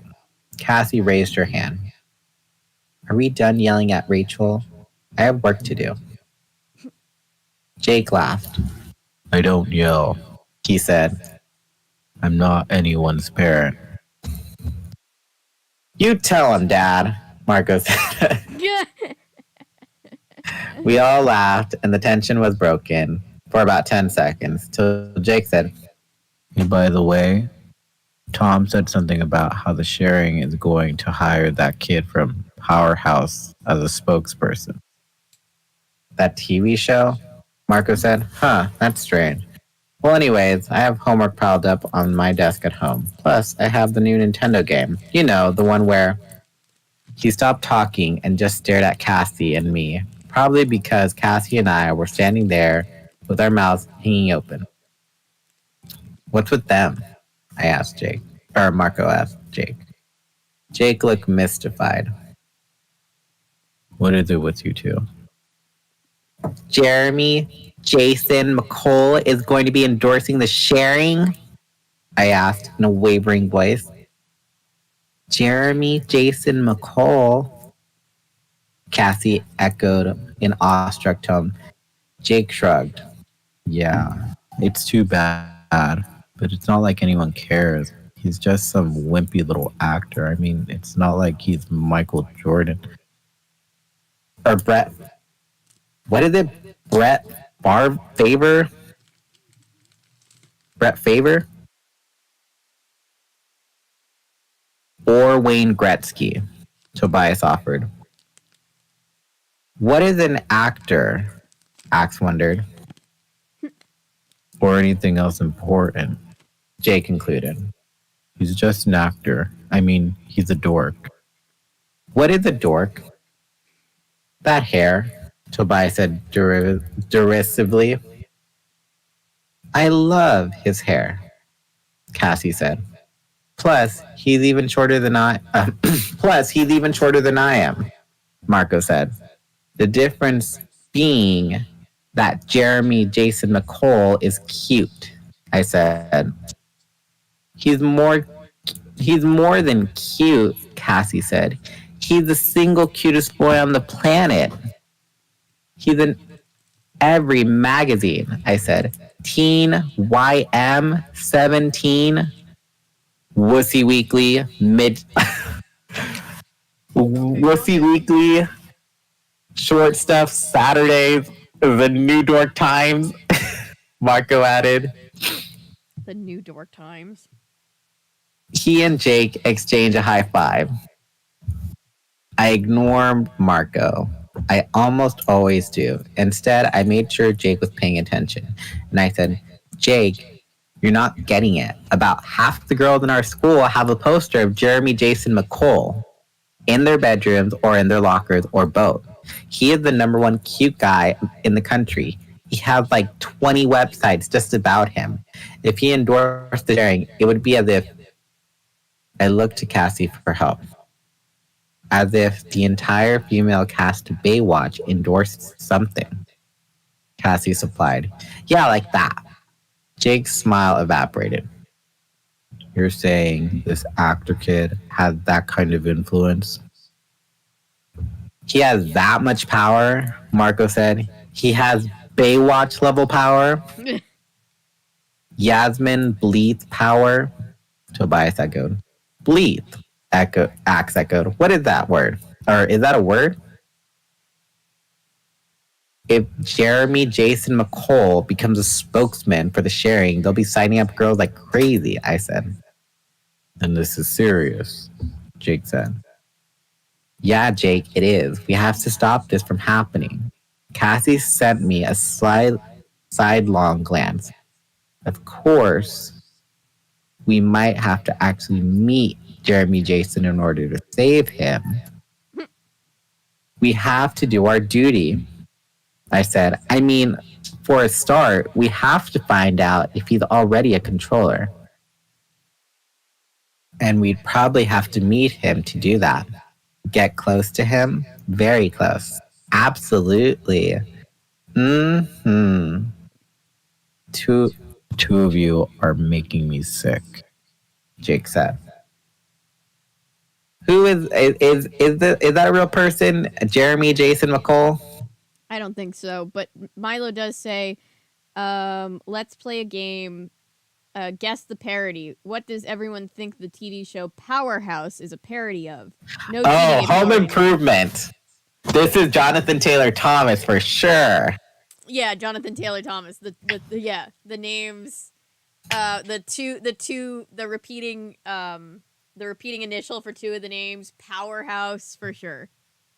Just because Powerhouse, Home Improvement, Jeremy Jason McCall, Jonathan Taylor Thomas. Jonathan Taylor, JTT, so big at the time. JTT is super short too. I mean, it matches up. Yeah. This book is about JTT.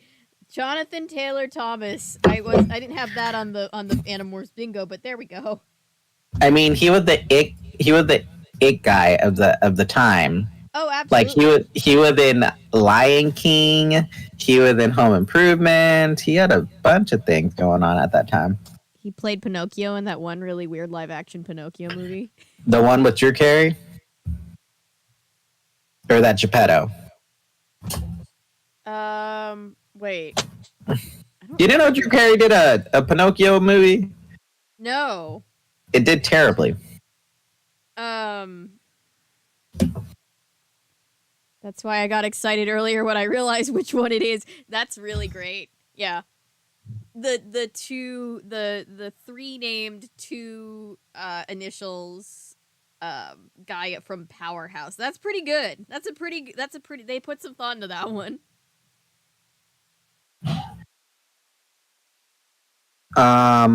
Did the live action Animorphs do this as an episode? It sounds familiar. I'm not sure. I haven't watched I've never watched the live action Animorphs. See, what would have been full circle is if it was actually Jonathan Taylor Thomas in the episode. That would have been interesting. Familiar. I'm honestly not too. Having read the series several times. Cross.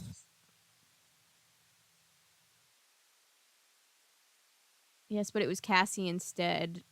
Oh, it was a Cassie-centric one instead of a Rachel-centric one. And then, what was I going to say? Cross said Home Improvement is one of the few post 1950 shows my mom watches.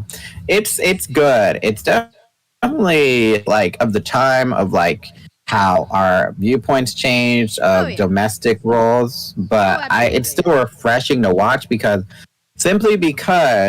it's a show that challenged the traditional viewpoints of domestic roles among cis heterosexual relationships, yeah. Yep. Where it's like, oh, the woman stays at home and the man goes to work and the woman does the dinner and the man buys their gifts. It challenged all that, and it's still good, but you know, if you're gonna rewatch it or if you want to watch it, just understand that it's of the time of that Tim Allen's character really says some really tasteless things sometimes. Oh yeah, about women, and even then I'm just like, oof. But I still love that show. But then I'm like, ooh. You gotta put there is such a thing as putting things in context. Not that it was ever right to say things like that about women, but it was more socially acceptable, and therefore it happened. If that makes sense, you know what I mean? It's not like not defending it, but it's just it is what it is. But there are some definitely good things about the show. Milo says, "I remember the very special episode where they think Randy may possibly have cancer and starts talking about him as if he is imminently dying, but then it turns out to be like a benign cyst." Yes. I remember being so hooked on that one episode. I was like, no. And Crosby says, "I really like the episode where Randy questions his faith." My favorite episode, well, I don't really have a favorite episode. I like the show overall, but I remember one of the jokes being, "Mommy and Daddy sitting in a tree, KISSING," and then Brad's like, "We're in a tree, stupid." But apparently, Cross says Tim Allen is a very tasteless person. He's not. I don't think he wrote the show, but I mean his character, yes, and Tim Allen. Well, I don't keep up with celebrities, so I don't really have an opinion. I do happen to know that Tim Allen's newer show, Last Man Standing, got called out for having a pro-Trump episode because I guess Tim Allen is allegedly a Trump supporter. Again, don't really know all that much or like know the whole like Tim Allen backstory, but I do know that much. Like Tim Allen is just kind of always the same character in everything, which is like all American couch potato dad. But that show was very I don't know. It's got a very warm, cozy feeling, right? It does. They live in Chicago, or not Chicago. They live in Detroit. They live in the nice part of Detroit, but they still live in Detroit. Yeah, Milo, the Shaggy Dog remake. Yeah, when Tim Allen was in the remake of Shaggy Dog. I'm pretty sure he's a fundamentalist Christian. That's funny because he got a drug charge back in the day. You know? So for him to be a fundamentalist Christian, I mean, that's a hoot riot right there. I mean, Christians can have passed with drugs, but I guess if you're going to be like a judgmental person, it's just kind of like, It's like, don't throw stone at glass houses. Yeah, maybe calm down. Hi, Bowser Jr. Someone said Tim Allen, very tasteless. How do we feel about Adam Sandler? Oh, boy. Okay. All right, last one, and then I'll read the next chapter. Adam Sandler, the first, as a person, no problems with. In the movie that he starred in, very questionable because he can act. It's just he attaches himself to projects that, in all honesty, he really needs a second opinion on, because a lot of the movies he starred in, he thinks are funny, or he thinks at the time are going to be funny or whatever. But I mean, like, I'd be like, girl, are you reading this, or are you just like, hyping yourself up? Because I hear he's a very like nice person. Like, I've only heard good things about him, like as a person, like to work with. However, his movies are just not my type of movie, but they're somebody's type of movie, I guess. Yeah. Although some of them are just straight up like yikes. There are some straight up yikes moments where it's like, ugh. Had his own studio just to make movies with his buddies, LMAO. And like, I don't even really have a problem with that. Like, if he wants to make movies with his buddies, like, cool. Like, if they have good chemistry together, if they make good movies together, I don't have a problem with that. It's just that the movies that they make aren't that good. Yeah, I mean, but in all honesty, I'd rather watch an Adam Sandler movie than watch a Vin Diesel movie. Like, seriously, I'm so tired of the Fast and Furious movies. I'm like, but Fast 10? But let me submit to the conversation, The Pacifier, also known as the only good Vin Diesel movie. Shut up. Oh my God, The Pacifier. That's a low bar, though. That's a low bar. I'm not saying that a good Vin Diesel movie is not a low bar. I'm just saying I think that's the only one. Trini Mason says, so what happened? I've been drawing Mr. Duffy from Castle in the Sky. We were just talking about how this is the Jonathan Taylor Thomas book. And then we started talking about Home Improvement, and then Adam Sandler, and now Diesel. Yep. I really need to do a video about The Pacifier. The Pacifier was such a movie, but I kind of love it. It's so 2005. Yeah, I remember seeing The Pacifier once, and I just remember that the dance that the nanny does is how you get past the laser or something. Yes. You remember that? I'm like, yeah. Yep. This is, even as a 9-year-old, 8-year-old kid, I'm like, that's so stupid. Oh yeah, and then the other passcode is in the inside of the wife's wedding band, and like they don't figure it out until the end of the movie, and it's like, how? It's on the inside. Oh, sorry, I hit the microphone. This man went through all of this to put the password somewhere where only she would know it, and he's like, oh yeah. She's like, oh yeah, that is the password. It's like, what? Mm-hmm. But I think that movie is hilarious. It's basically what John Cena's doing now. You get me? Those movies that John Cena does with kids. That's basically what The Pacifier. He basically recycled the plot of The Pacifier every time he does a movie with kids. Except for when he was Fred's dad, imaginary dad in all 3 Fred movies. Oh yeah. But not worth talking about. Karasu said, I have no idea who Vin Diesel is. Vin Diesel is the guy who starred he's Dominic Toretto in all the Fast and Furious movies. And I've never seen any of them, but all I know is, we're family. And that's pretty much it. Oh, yeah. The these are pecs, not boobs scene. And then also the scene, we quote in our family all the time, the scene where he's like, forget your dead mother. I am dead mother now. And she goes, dead mother, you frighten me. My God. Every time we see Vin Diesel, somebody's like, dead mother, you frighten me. Like literally, last thing, and now I'll move on.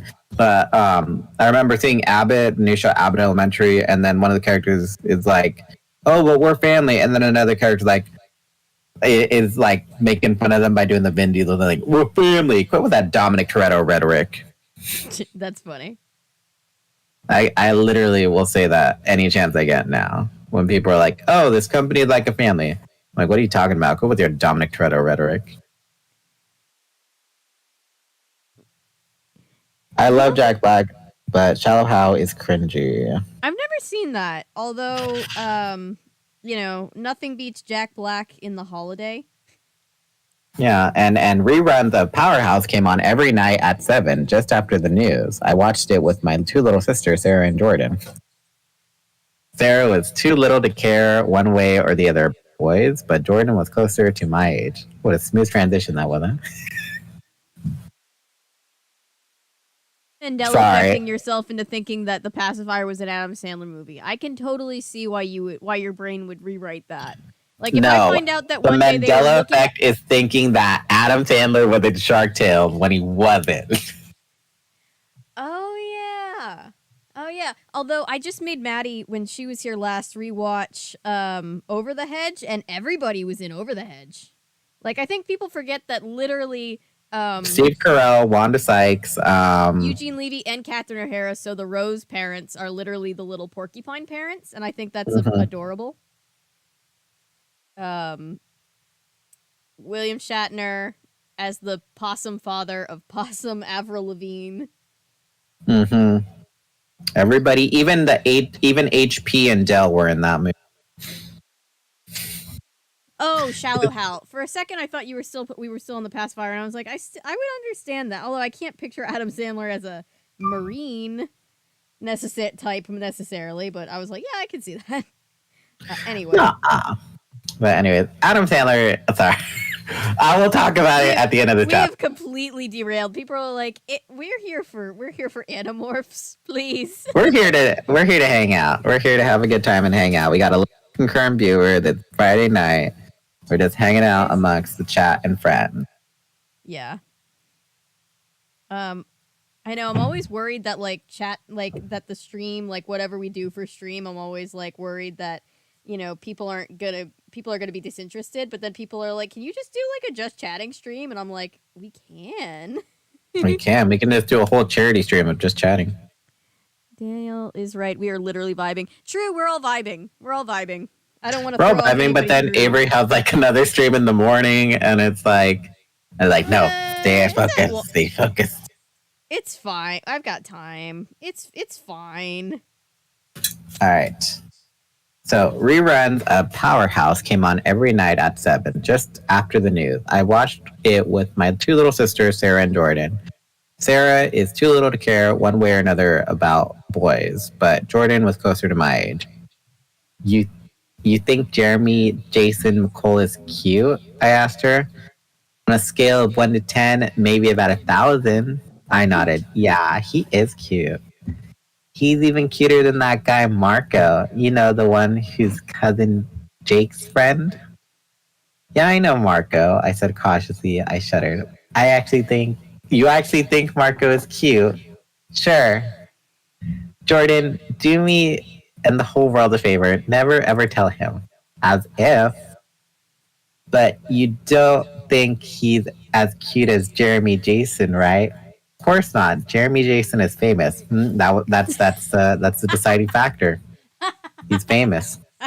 He's famous. Your cuteness factor apparently goes up to 11-year-olds when you're famous. The deciding factor. Yes. Oh, well, let me ask you something. If you thought there was some club you could belong to, that would mean you might get to meet Jeremy J. She leaped up. What club? What club? What club? Which answered my question.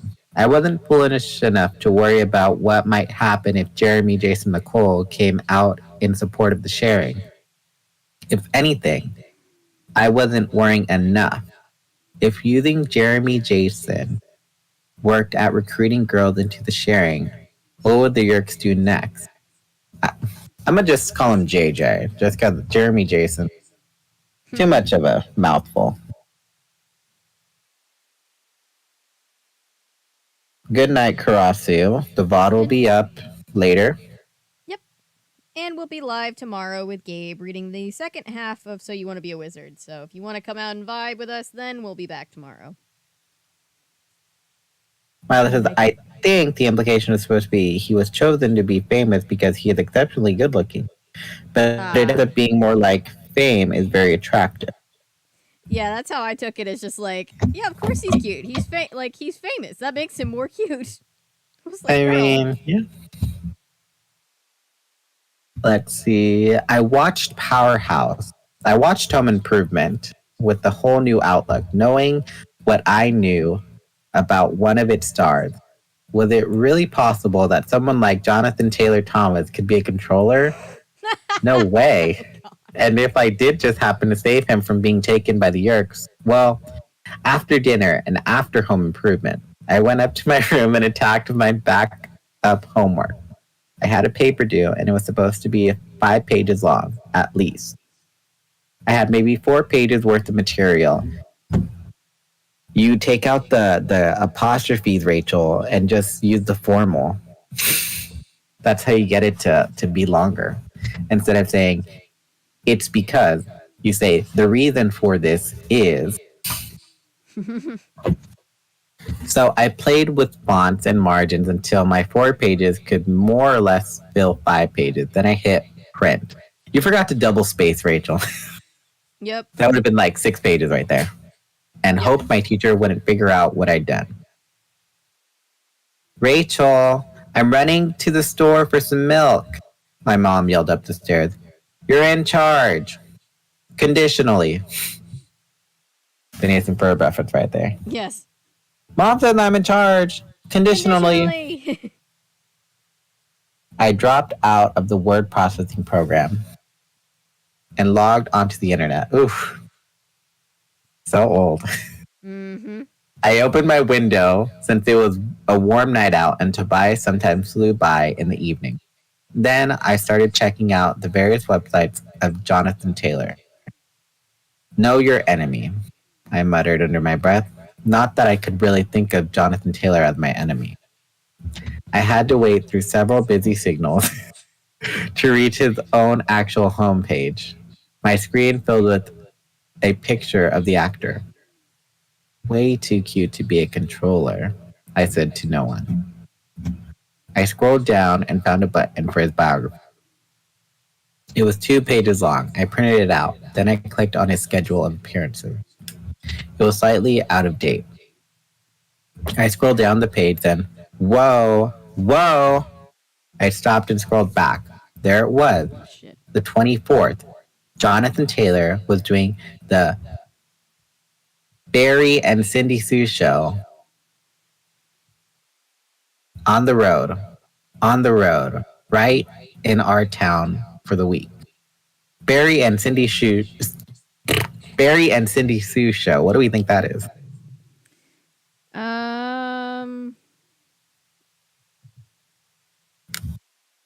I think it's supposed to be the Regis and Kelly show. I was gonna say the live with, but not. It was before Kelly. It was live with Regis and Kathy Lee.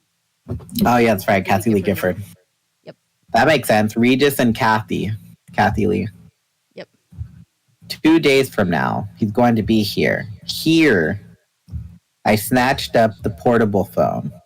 I speed dialed Kathy. He's coming here. Who? What? Jonathan Taylor.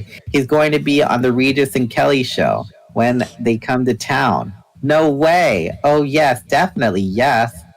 I hung up and started to click to another website to confirm the news. I felt like I couldn't breathe. I was majorly excited. I know.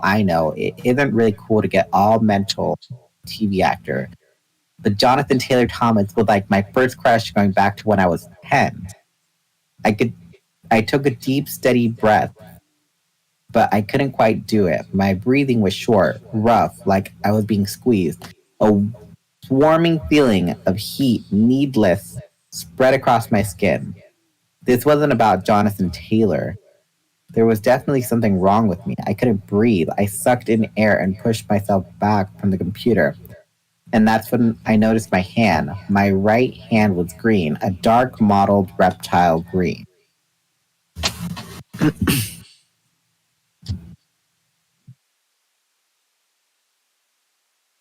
Milo says, yeah, I was gonna say. Teachers can definitely tell when you are messing with your font and spacing. Oh yeah. But that's why that I learned that trick in college. You take out the apostrophes and just use the undo the contraction that you're doing.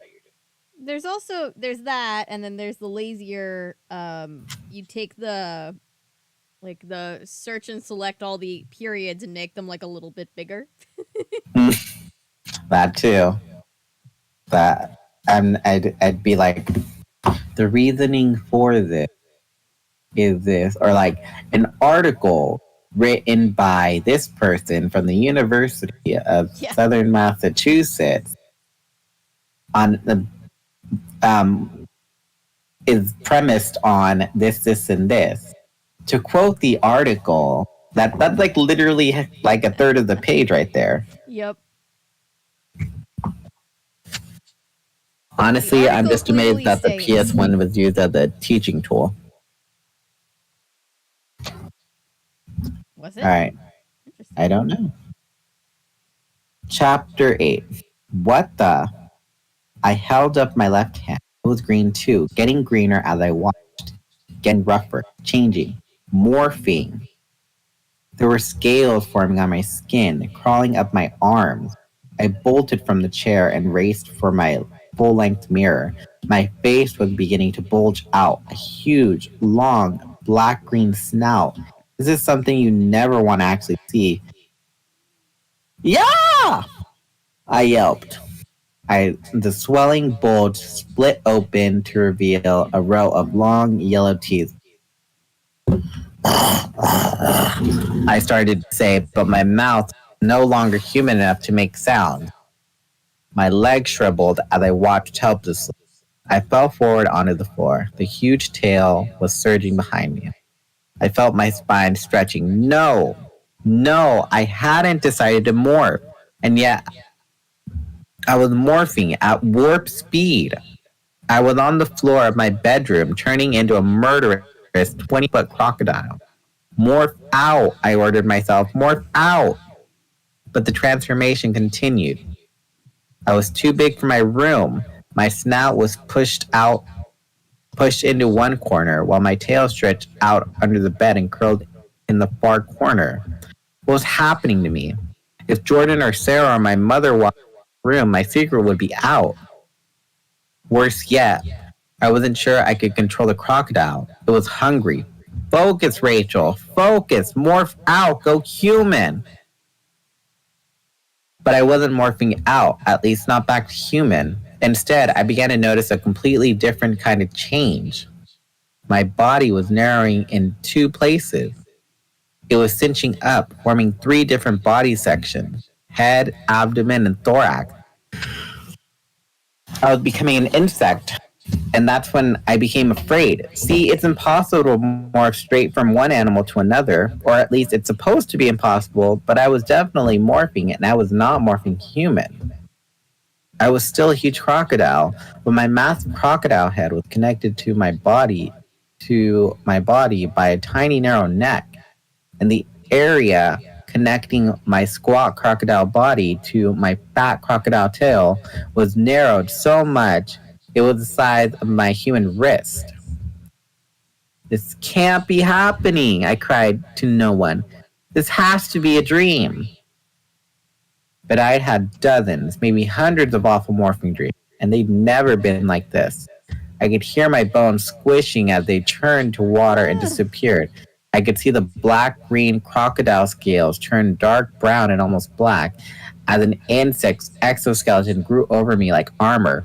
Huge, spiky hair shot like daggers from my back. My big teeth melted together, solidified, blackened, and reformed to become a long, vile-looking tube. Two new legs spurted from my sides, two spiky, multi-jointed legs. I knew all these changes. This was a morph I had done before, but never like this. I was on my way to becoming a fly, but because morphing is never logical, I was a gigantic fly. I was becoming a fly before I'd had a chance to shrink. Then the shrinkage kicked in, and I was spiraling wildly downward.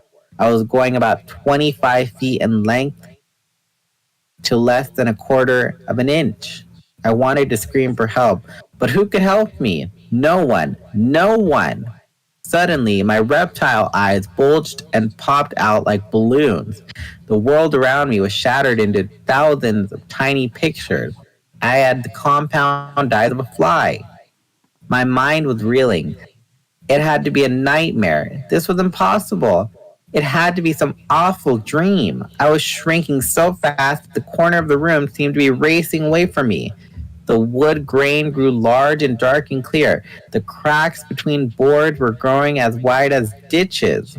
And then, with the sickening lurch, I realized I had stopped shrinking. I was growing again. The wood grains grew smaller, the cracks shrank, and I grew and grew and grew. My extra legs were gone. I had just four now. Four legs growing thicker and taller and thicker and taller. Oh, please, someone help me! Sprawling, sprawling. The springs in my mattress popped as the bulk crushed them. I was too big for the room, bigger than the crocodile. My bookshelf fell over. My desk slammed against the wall. Spark shot from my computer and the screen went blank. Too big for the room. I was big enough to be weighed in tons, not pounds. I was morphing a full-grown African elephant in my small bedroom. Oh no, I whispered. I could feel the floor literally sinking under my impossible weight. My head was shoved up against the ceiling. With the scream of twisting wood, the floor gave way. A sickening drop, and I was very, I was very suddenly in the kitchen. Very nice. All right, chat. So what happened so far? Honestly, I'm just moment toward the end of the book within the book. I'm sure. I hope this doesn't awaken anything in me. Yes, a lot of educational games were made by a community called Lightspan for schools. Nice Danny Gonzalez reference, Miss Applegate. I don't know what that means. Wait, did I'm trying to think. What would the Danny Gonzalez reference be? I mean, obviously, Danny Gonzalez was barely a small child at this time, but I wonder what it was Don't know. that was reminiscent. You wanna elaborate on that, Milo? What that Danny reference is?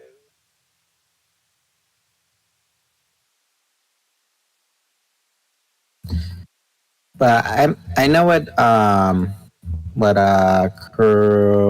it, the Dirtbrex is saying about the educational PS1 game, because I remember, the Jumpstart game that we played on Halloween. Apparently, they have a bunch of those on PS1 too. Interesting. Oh, Danny Gonzalez had the running gag on his channel about squishy bones. Oh, squishy bones. Right. Forgot about that. Did not know that. I love Danny Gonzalez. All I know is, hey, Gregs. What's up, Greg? That's all I know. Today, yeah. It's actually really funny because when I had to repost the Phantom video when it got blocked, so a couple people caught the rename of the video was a Danny Gonzalez reference. When I was like, if this gets blocked, I'm reviewing my legal options, because he had a company unfairly block his videos, because 2 of his videos, because he was criticizing their content. And he tweeted, after like going back and forth with YouTube and the whole system, I'm reviewing my legal options, and he was joking. Within the hour, they released the claim, and so he's like, so I sat back and I thought, what if it'll work again? So he tweeted out the same thing about the other video. He's like, within 10 minutes, both I had that one released too. It was pretty funny. That's interesting. Okay. Chapter 9. Crash.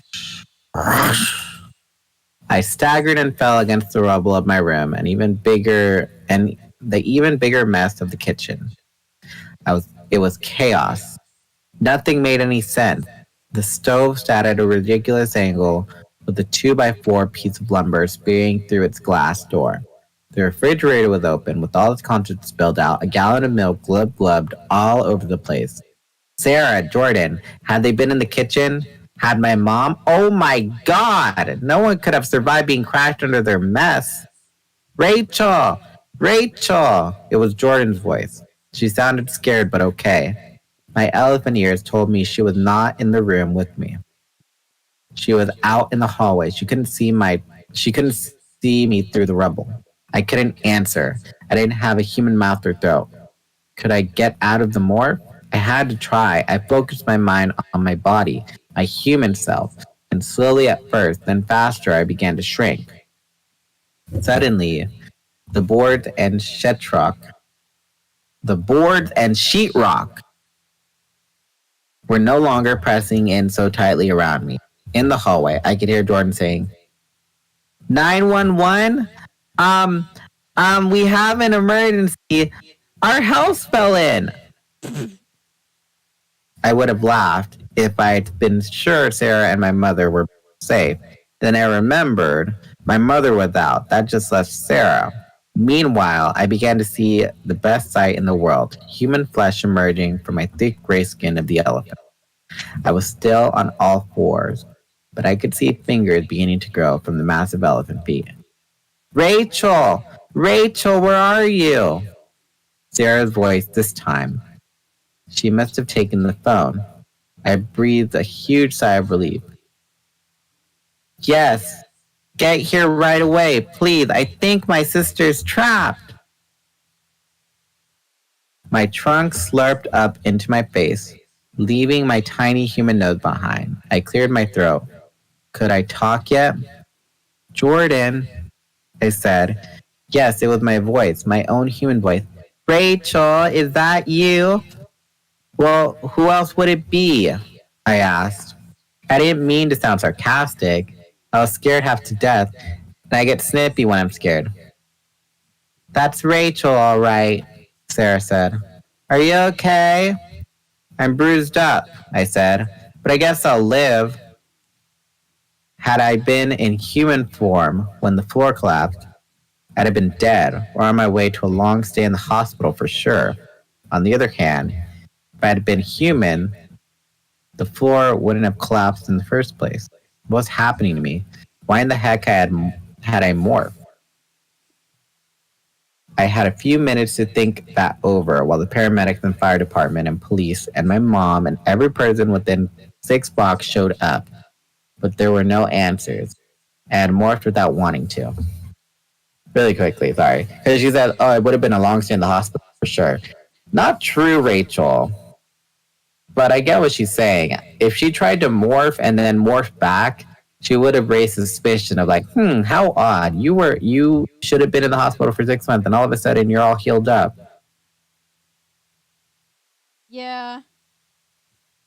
I guess, yeah. Because I was like, why wouldn't she just morph and then morph back? She would have healed. But it's because that would have raised suspicion, like, Yeah, if she got injured, she would have that's suspicious. That's weird. That's weird.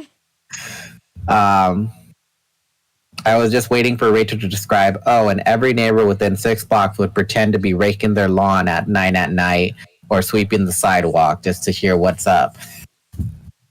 Because I swear, that be people. They just be vacuuming the sidewalk just to see what the hell's up. Yep. Oh, hey, wow! I found your mail. Down in my mailbox. Yeah. This seemed like an important offer from Bank of America that I just had to give it to you. It was in your name, and it just ended up in my mailbox. My goodness, did something happen here? I had not noticed. As there's like a giant gaping hole in the house. Oh, wow, yeah. I did not notice. The fire department guys dug me out of the rope. They kept telling me not to worry. What did they know? Had they ever suddenly turned into a crocodile? Had they ever had uncontrollable morphing? My mom was home by the time they dug me out. She did a lot of yelling and wailing and hugging and crying. They made me take an ambulance to the hospital to be checked over. It was a total ER for a while. I told them I was fine, but no one could believe it. No one could believe that a girl could be trapped in a collapsed house and still be unhurt. Then the TV station found out, and I was the same girl who had fallen into the crocodile pit. So about an hour after that, I had to answer really stupid questions from reporters who shoved cameras and lights in my face. I sat there in the hospital bed wearing a black leotard I wear for morphing, entirely surrounded by microphones being jabbed at me. I kept thinking, man, my hair is probably a mess. How did it feel fall into a crocodile pit? Then have your house fall down on you? Not very good, I answered. Don't you think you're incredibly lucky? No. If I were lucky, I wouldn't keep falling, right? But you weren't hurt in either time. I think winning the lottery would be like having the house fall on me. That's not at all lucky. I saw a familiar face. Cassie. Two of us locked eyes. All I could do was shrug. Do you have any advice for other kids like yourself? Yes. My advice is don't fall into crocodile pits and don't have the house fall on you. After that, the news people decided I was being sarcastic, I guess. They decided they'd had enough, which was good because I definitely had enough. Sweetheart, are you okay? My mom asked for about the millionth time once all the cameras were gone. Cassie was right beside her. Yeah, how are you? She asked in a carefully neutral voice. I shrugged. I'm fine. I'd been even more fine if it weren't suddenly the amazing falling girl. Unfortunately, my mom was not one of the people I could talk to openly about what had happened. Cassie was, but that would have to wait till we were alone. My mom laughed and ruffled my hair. You are amazing, Rachel. It's a miracle you survived. I think we should all be thankful. Thankful? The house fell on me. The house is destroyed. We have insurance, my mom said. Then she grinned. Plus, we probably have the mother of all lawsuits. I mean, how this shouldn't fall apart like that. You can go after the builder, all the contractors and subcontractors, the city inspector, the previous owner, she went on like that for a while. See, my mom is a lawyer. Can we get out of here now? The doctors say you're okay. Question is, where do we go? We can't go back to the house and... Daddy! I caught a sight of him looming up behind Cassie. My parents are divorced. My dad lives in another state now, but I get to see him once a month. Most months away. Anyway, hi Dan, my mom said in a fake nice voice she uses with my dad. Hello Naomi, he said in his version of a fake nice voice. Then a genuine voice he said, how's my girl? I shrugged. No biggie. Usual day, a little crocodile diving in the morning, and then the house falls in on me. He laughed. My dad is very cool. He's a TV reporter himself. But he's not like the ones who'd been driving me crazy. My dad is more like one of those 60-minute guys. You know, like very responsible and serious. At least on TV, he's serious. In regular life, he's not that way at all. I saw the report on the thing at the zoo, he said. I caught the next flight. It never occurred to me you'd be performing another bizarre stunt the same day. Yeah, well, it's for this week, though, I said. I figure that's about enough excitement. He laughed and my mom rolled her eyes. She thinks I like my father better than her. That's not true at all. Not really. It's just that my mom is always around, unlike my dad. I was gonna say, how can your mom think that you like your dad better because you literally chose to stay with your mom and your sisters over your dad when you had the choice of going with your dad. True, I was thinking that too. Also, side note, I really hate when reporters do that. Like somebody's just gone through a trauma and they're like, "So how do you feel?" And it's like, how are they supposed to feel? What answer do you want? What do you expect? Yeah. Like What do a you grieving expect? widow has like lost her husband in a tornado and they're just like, "So how do you feel?" And it's like, "How do you think she feels?" How do I feel? I feel like breaking out into song. uh, I saw a funny video recently. Oh no! No! I'm Oh gonna look that up. no! Oh no! I'm Not gonna look Jack. that up. Not Jack and Jill. Not that. Oh god.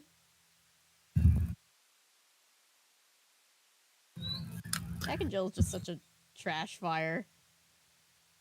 Let's see, where was Parentheses. I I? also liked Pitch Black and Bloodshot. The latter, a sunbeam. That was a good video. I need to watch that video, but oh my god! Oh my god! Where are you all going to stay? He asked my mother. At my mom's, I guess, she said. Under her breath, she added, until this old woman drives me stark raving nuts. My dad nodded in sympathy. Look, I'm staying in town for a couple of days. I thought maybe I'd run interference for Rachel, keep the media off her. They seem to have given up on this story, my mother said doubtfully. My dad shook his head. Don't count on it. They were just trying to make their deadlines for the late news. This is a good human interest story. But as a fellow reporter, I might be able to warn them off. Warn some of them off. Rachel can stay with me, Cassie said. I know my mom and dad wouldn't mind. My father winked at her. Thanks, Cassie. He then turned back to me. Look, Rachel, I have a suit. I have a suite at the Fairview Hotel. That's always the hard one. Suit, suite. The E really throws me off. Yeah. I always just the only reason I don't have a problem is the sweet life of Zack and Cody. To be That's what I was honest, gonna say, but then like I'm always like, is it without the E or with the E? That's what I hate. I have a suite at the Fairview Hotel. Why not stay with me till all this blows over? Room service? Health club? Cool. I mean, if it's okay with mom. She looked grumpy. Well, it makes sense, I guess. Naomi quit being such a Karen girl. That's all I gotta say. Naomi, quit with hard. this. Like if you're going through a divorce, I guess it's hurt. Like not hurtful, but like I guess it's hard. It's not her fault But for like feeling Dan and guilty. Naomi already got divorced. She can't get over this for the sake of the For the children. sake of her kids, yeah, she's gotta put her kids first. It's like, girl, just look to your children. Don't be putting yourself into it. Y'all already split up a long while ago. Yeah. I don't like when parents put their own like petty stuff over their kids. It's like let your daughter let Rachel just unwind. That she let her like relax and be in Lux for a little bit. Wearing a sweet suit in a sweet suite while eating sweets. Yes, wearing a sweet suit in a sweet suite while eating sweets. The English language just does not make sense. Like there's too many influences from too many other languages that the rules are so inconsistent. Yes. All right. So where was I? Right then, I realized that a wonderful, perfect, golden opportunity had just opened up right in front of me.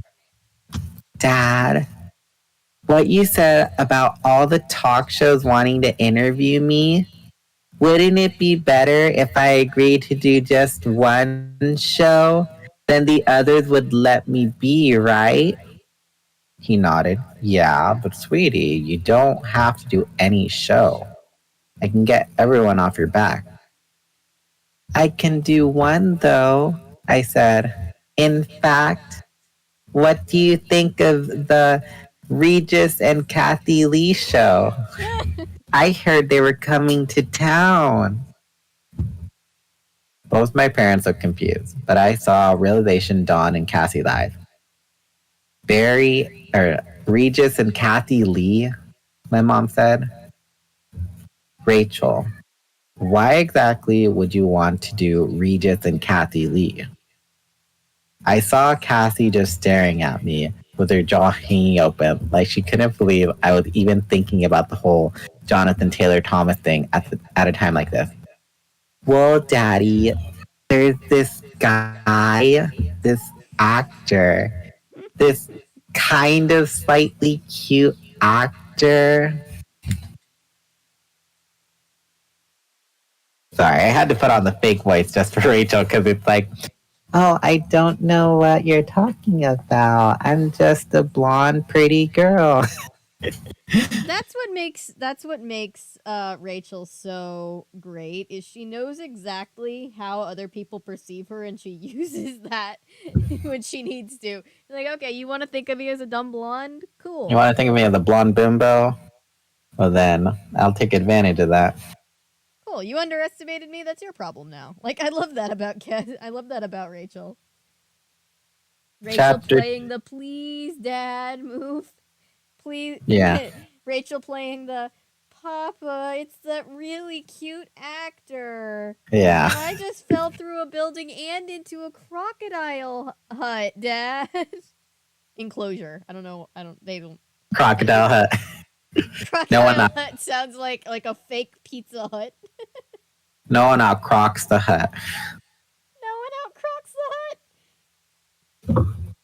It sounds like you remember in speaking of going back to Kim Possible, you remember they had when they went to Smarty Mart. They had the fake Taco Bell place, and so it feels like that would be the fake Pizza Hut, Crocodile Hut. The croc hut. Yeah. The benefit to having divorced parents, please, Dad, always works. The combination Taco Bell Crocodile Hut. Oh my God, yes. Australian fast food Crocodile Hut. Oh my God. Bueno Nacho, yes. Bueno Nacho. Big Taco Bell. I don't know, the nacho taco. Oh, that looked delicious. I kind of want to. I keep saying that one of these days I'm going to do a series where I try to actually make in real life some of like the famous like TV and movie recipes. And I feel like I want to make the nacho taco. It looks like an unholy creation, but it also looks like it would be good. It tastes like it's got flavor in it. You know the Taco Bell meat, and then like just a soft flour tortilla with the crunching. Yep. Oh my God, it's just like and then the drippiness from the meat. I don't know, just something about like when food is messy, it adds to the flavor of it. Like chili, I love chili. It is basically a crunch wrap, but what was it? It was the nachos on the taco, but then there was like something else in it. I'll have to watch back Kim Possible. It's been a while. So the tacos are soft tacos, I guess, and then he puts the nachos, the nacho cream in the taco, and then wraps it like that. Right. Looks good though. I'm gonna get Taco Bell. Yeah, I want Taco Bell now. This is not sponsored, by the way. But, I mean, hey, if you want to send us free Baja Blast, the best flavor of Mountain Dew. If you want to sponsor me and send me a gift card, I will go in and I will get the Dorito Crunchy Tacos and the Baja Blast, and I will be happy about it. Nah, nacho fried, though. Nacho fried, the best. That, too. I feel like we could haggle the sponsorship for the nacho fries. Yeah. Head on down to Taco Bell and get your nacho fries using the code Avery10 at checkout. Look, it's Taco Bell. Nacho-licious. Look, Taco Bell, I'll even make an 80s, 90s style commercial for you guys like I did with Natasha's Dice.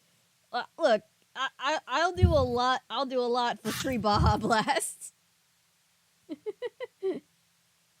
Yep, I'm a slut for a good combo box from Taco. Oh, yeah.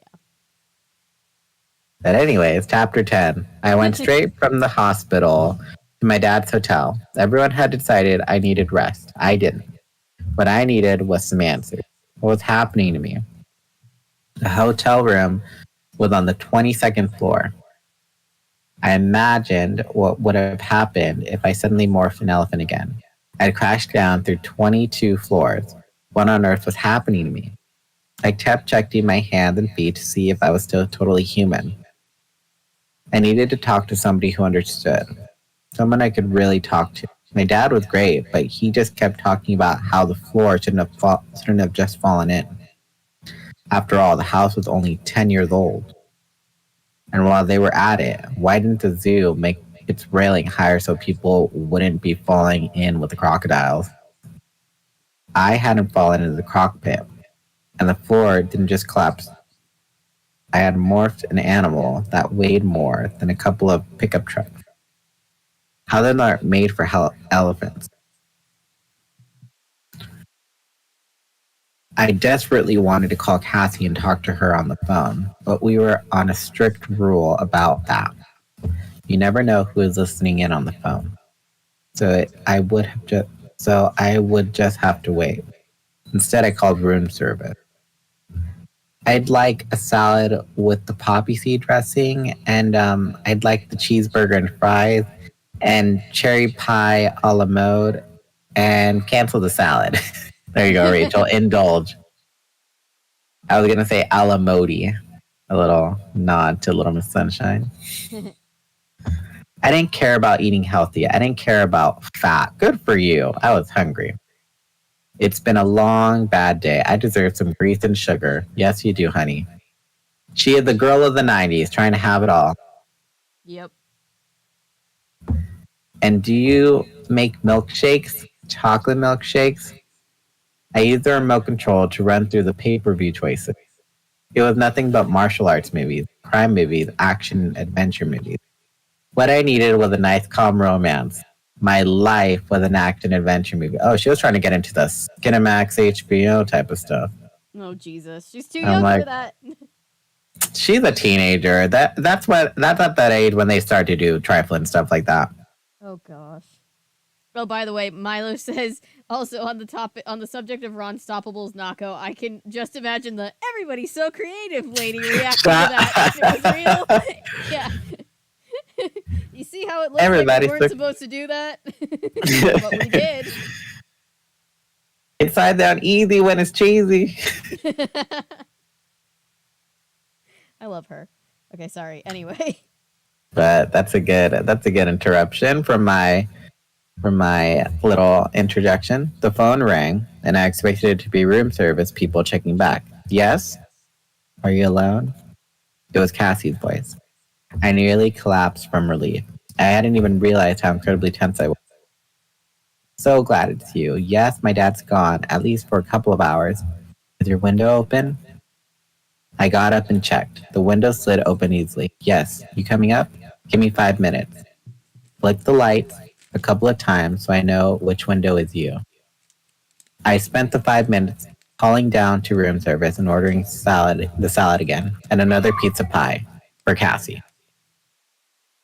I was expecting her, but I was still a little startled when a great horned owl came in through the window. All clear? Cassie asked anxiously. Yeah, but hurry up and morph out. Room service is coming. Morphing is never pretty to watch. In fact, it can be the most horrible thing in the world. If you weren't expecting it and just saw it happening for the first time, I promise you'd run screaming like a lunatic. Especially some morphs. Trust me, you don't ever want to see a person become a fly or a spider.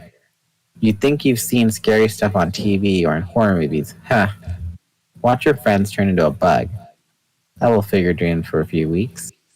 But if anyone can make morphing not totally vile or horrifying, it's Cassie. Cassie has a natural talent for it, a natural ability. So she looked almost normal as the feathers sank into her skin and disappeared. It didn't even seem too bizarre when her own legs grew huge and tall from her owl's short deadly talons. It was her head that changed last. Cassie had the ability to do that, sort of control the order things morph. I can't even come close. Even Axe can't do that. Finally, the big owl eyes became Cassie's own deep, dark eyes. There came a knock at the door. I held up a hand to calm Cassie. It's just room service. You like pie, right? The waiter wheeled a small table into the room. It was loaded with my burger and Cassie salad and 2 pieces of pie and my milkshake. I signed the check and added a tip. See, I'd visited my dad in hotels before. I knew the routine pretty well. Cassie laughed when the waiter had gone. You're going to have to be rich when you grow up, Rachel. I mean, this is all so natural for you. You fit right in. I grinned. I have a natural I have a natural talent for spending money. What can I say? It's my burden to bear. I mean, I can imagine Rachel as a housewife. You might be a Nah. bitch, but I'm an even big. But I can turn into one. Actually, yeah. You know. That would be her tagline. On Real Housewives of wherever the hell this is. Whatever the hell this is. You might be a bitch, but I can turn into one. And Cassie would be, what would hers be? Or she'd be like America's Next Top Model. I could see that too. Cassie's tagline would be, I'm in total control from my head to my toes. That's a good one. Yeah. Cassie got... all the food is. Oh yeah, super expensive. What happened? There, Milo's just saying, can you imagine how expensive all that food is? And it's like, oh yeah, like stupid expensive, crazy expensive. Stupid expensive for average food you get from a cafeteria at school. Yep. I grin. I have a natural... Oh, wait, I already said that. Cassie got serious. Okay, talk to me. What happened? What? You mean you don't believe that the floor of my bedroom just happened to fall in? She shook her head. No. I took a big bite of the burger, chewed and swallowed. I think I must have fallen asleep. I was clicking around some websites. Suddenly, I was morphing into that big crocodile from today. I shrugged and took another bite. You just started morphing? Yeah, I don't know. I mean, I thought I was awake, but I must have been dreaming.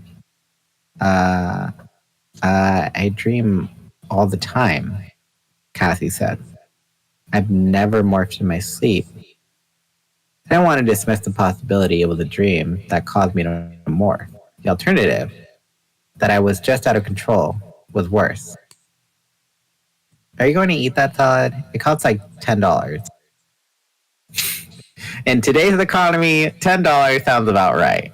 Mm-hmm. Yeah. Back in the day, $10 does seem outrageous. It would probably, an average salad would cost like $2 or $3. But nowadays, $10, it's like, sounds about right. Isn't that sad? It's probably a fancy restaurant or a fancy hotel. Yeah, that sounds about right. We all have nightmares and stuff. None of us have ever just started morphing. Cassie dug into her salad, but she was watching me all the time. I concentrated on my burger. What can I say? That must be what happened. I must have had a nightmare. And you morphed the croc and it made the floor fall in. I shifted nervously. Okay, look, actually, it was my elephant morph. See, I think what happened is that maybe I just dreamed the part about morphing the crocodile, because then I went straight into another morph. And then when I woke up, I was an elephant. Cassie looked down at her plate like she was embarrassed. Rachel, it's me, okay? Me, Cassie, your best friend. I know when you're not telling the complete truth. That killed off what was left of my appetite. I put the burger down. Okay, look. I don't know what happened, alright? I was online. I was getting kind of loggy the way I do when I'm staring at the computer screen. Then all of a sudden, I'm going crocodile. You have to talk to Axe about this. He's an Andalite. Maybe it's some normal thing that happens sometimes. It better not be something that just happened, I said. I could have killed Jordan or Sarah. It was just dumb luck they were in the living room, not the kitchen. Cassie nodded. Yeah. Well, we need to talk to Axe. I reached across the table and took her hand. But not Jake, okay? He'll just get all responsible. He won't let me do anything. He'll tell me to stay home. That's what you should do. No! I shook my head violently. What I need to do is stay focused. The more focused I am, the less likely that will ever happen again. I'm not going to let it happen. I really hoped that was true. I picked up my burger. Cassie stared at me for a while. Then she started picking at her salad again. Okay, she said after a while. But we talked to Axe. Deal. By the way, it turns out Jonathan Taylor Thomas is already in town. What? She nodded, then she smiled. He was on Entertainment Tonight. He was staying on this big yacht owned by some movie producer. He's out on the bay right now. We still need to figure out if he's already a controller or not, I said. I asked Jordan what she'd do if she thought there was some way she could get closer to Jonathan Taylor Thomas. She basically said she'd walk barefoot over broken glass. I'm not surprised, Cassie said. A year ago, I'd probably have been right behind her, she said, grinned crookedly. Love is a powerful force. I attacked my burger again. So, we go see Jonathan Taylor on his yacht. The movie producer guy could be a controller. That's what Jake and Marco and Tobias and Axe and I already talked about. We thought tomorrow after school, we'd maybe go out and take a look. Jake, Marco, all of them, they're coming too. Somehow, they don't seem to exactly trust you and me alone with Jonathan Taylor. On a yacht, huh? Rachel mused. That's a typo. On a yacht, huh? Rachel mused. That's a typo. Oh, I see. He'll probably be lying out in a bathing suit. Mm-hmm.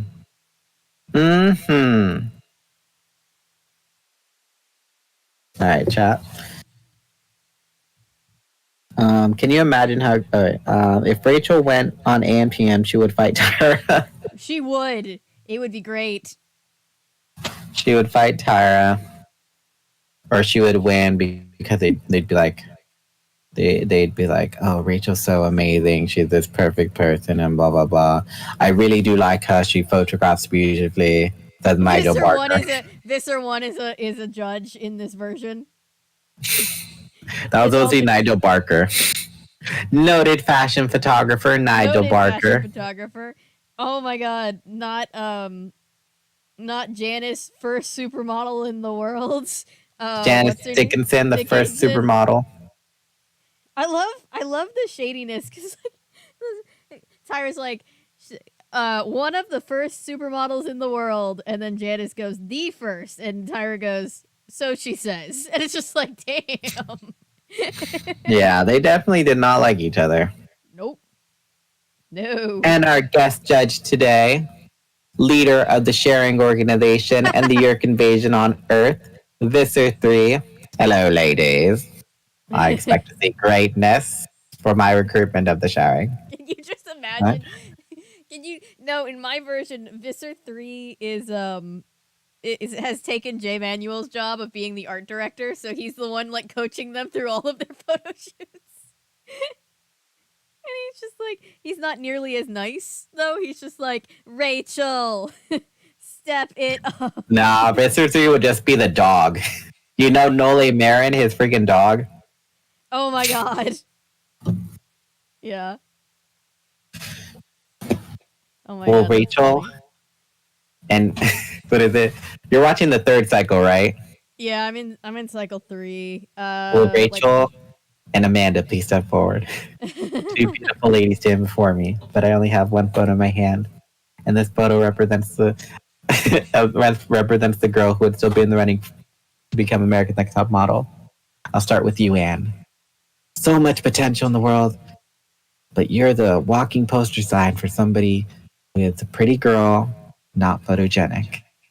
And you're Rachel, so strong in this competition, but yet week after week after week, you're just slowly fading into a chameleon. So who goes home? The girl who's beautiful in person but can't take a photo? Or the girl who's so strong but is just fading into the background? She's literally not. If you're talking about the first supermodel in the world, she's not. She's definitely not. That's a. No, I'm talking about Rachel. Oh no! Milo was just saying. I mean, she's literally not LMAO. But yeah, if we're talking about Janice Dickinson, she is not the first supermodel in the world. And I just find the like, oh my god, they hate each other so much vibe just so funny. I guess Janice hated her because Janice figured out that she wasn't really her vote didn't really mean shit. It was the producers of the show who decided who stayed and who got like kicked out. And so she was kind of like, well, fuck it. Although Janice is always the one telling like size 4 girls that they're plus size, so I don't know. I'm sure Rachel would still lose out to Anne in cycle 3 because oh my god, Anne has so much potential. Anne has so much potential. Being in the bottom 2 like freaking 5-6 times. Every single time. Oh my god. She only had one good photo. Luxaria put out a video. Have you saw the episode where, sorry, I'm going off on tangent, but still, where Amanda, the real villain of cycle 3, like, let's be honest, she was the villain. She was such a pot stirrer, like telling all the girls about Cassie's issue and like instigating that Eva was a thief and yeah. Yeah. Janice Dickinson is literally not the first supermodel, which is so funny how hard she insists upon that. I know, it's like beyond parody. It's just like look, I'm not in Tyra's corner on a whole lot of things, but the look on her face when she's like, or so she says, always funny. Always funny every time. Any desire to try the trifle from Friends? I thought about that. I thought about it so hard. I just don't want to waste food. Yeah. First, there's a layer of ladyfingers, then beef sautéed with peas and onions. I don't know. Maybe I can make it work. We'll figure it. We'll think about it. Sorry, I got a text. Give me a sec. Adult Rachel being badass against a dickhead? Yeah. Well, I mean, Kid Rachel is badass against dickheads trying to take over the world. She could do it. So yeah, like I was saying, you'd think she what? You think she cares about? You think she's intimidated by the fashion gurus after she's had to deal with like literal aliens taking over the world? Rachel would not give a shit. Like, oh, I'm sorry, Tyra, you're like the biggest supermodel ever, but have you ever been an ostrich though? Yeah. Maybe on the next cycle where they paint them as like animals in Africa. That was a photo shoot. I'm gonna have to look up independently because Hulu suspiciously does not have cycle 4 and 5. For reasons that make sense to anybody who. Why? I guess just because. I mean, cycle 4 I think is the one that I haven't posted it yet, but Gabe and I watched it together for a video.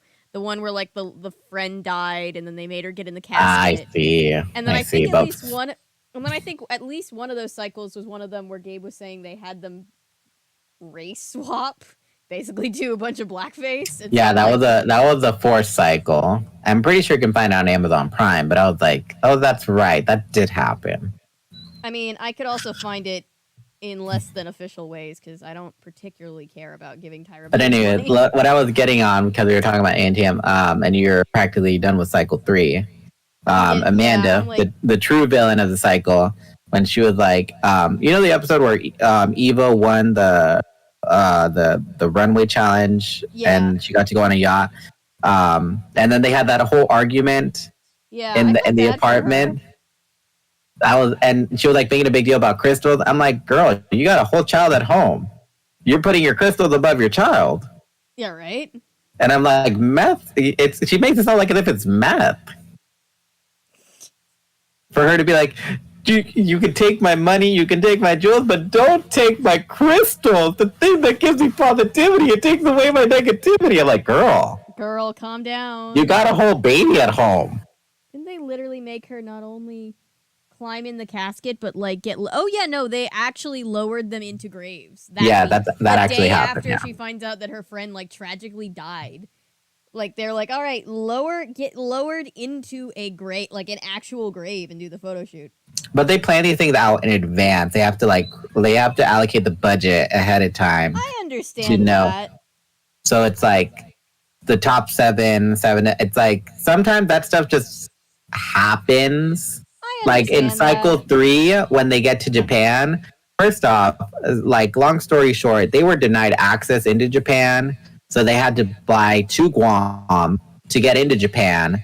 And Jay Manuel goes on to say in one of his in one of his videos that they had this whole elaborate commercial shoot set up for the girls, but because they didn't get there in time, because they were denied access into Japan, they only had the set for a day, and then they had to do that whole Campbell Select shit. Like, oh boy, and it was like, well, that makes sense. They have to pre-plan all that. They don't do it the day of. Like photo shoots and filming takes time. Crystal people kind of weird me out. I mean, I love a good crystal as much as the next one, but much as the next girly. But I'm not gonna be like, oh my god, they give me purpose and they take away my negativity. Even though I have a child, I don't know. I'm. But it just gave me the joke to be like, damn, meth is a hell of a drug, huh? I mean, I don't want to judge anybody based on how they are. I'm hesitant when it comes to like reality TV because like, I know it's like some people just get cast and it's not like, you know, the producers. Apparently, Amanda wasn't even cast until she made that whole speech about having the retina pigmentosa. Like, yeah. Apparently they already made the list, but then when she gave that speech because she wasn't chosen, they kind of like let her in or whatever. Yeah. Yikes. And then, they can say, oh yeah, and then the quote that lives rent free in my brain when Eva gets into it with Jennifer, like, first off, I didn't even know you were a bitch. I didn't. Eva is such a wild card, but I kind of love her. Girl, I love Eva. I resonate with Eva on like a spiritual level. When she was like, I didn't even know you were a bitch. I was like, damn. Like, why don't you be and Jennifer, like, why don't you be the bad bitch that you always claim you are? It's like, because I'm cute, Jennifer. I'm sorry. I am. I think, and honestly, like, real talk, I kind of, like, respect Eva for being like, oh, yeah, like, she was kind of like, when she gets called out for, like, being a bitch, she's like, oh, yeah, I'm sorry. I'm sorry that I'm a bitch, but I'm not going to stop being that. Yeah, she still, like, keeps it really real. I don't know. She's one of my favorites to watch. She's just...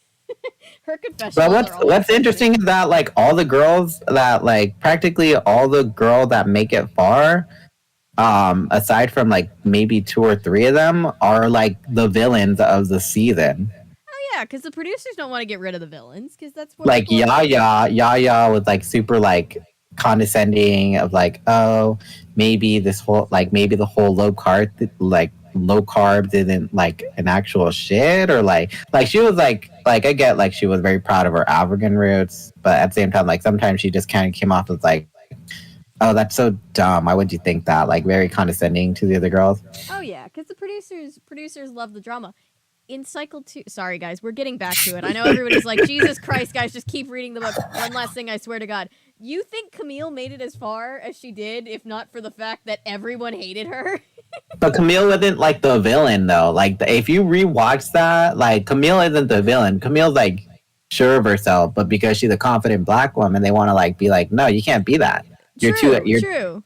And again, it goes back to like I don't want to like be like judge anybody based on like the way that reality shows perceive them because there's obviously a lot of like political things and a lot of But that was the interesting dramatic. thing. If I go through with like all like Amanda, Eva, Yaya, Anne are all like villains of the season. Eva at the beginning, then you got Yaya throughout the whole season because like she like really smart, but then like comes off as condescending to the other girls.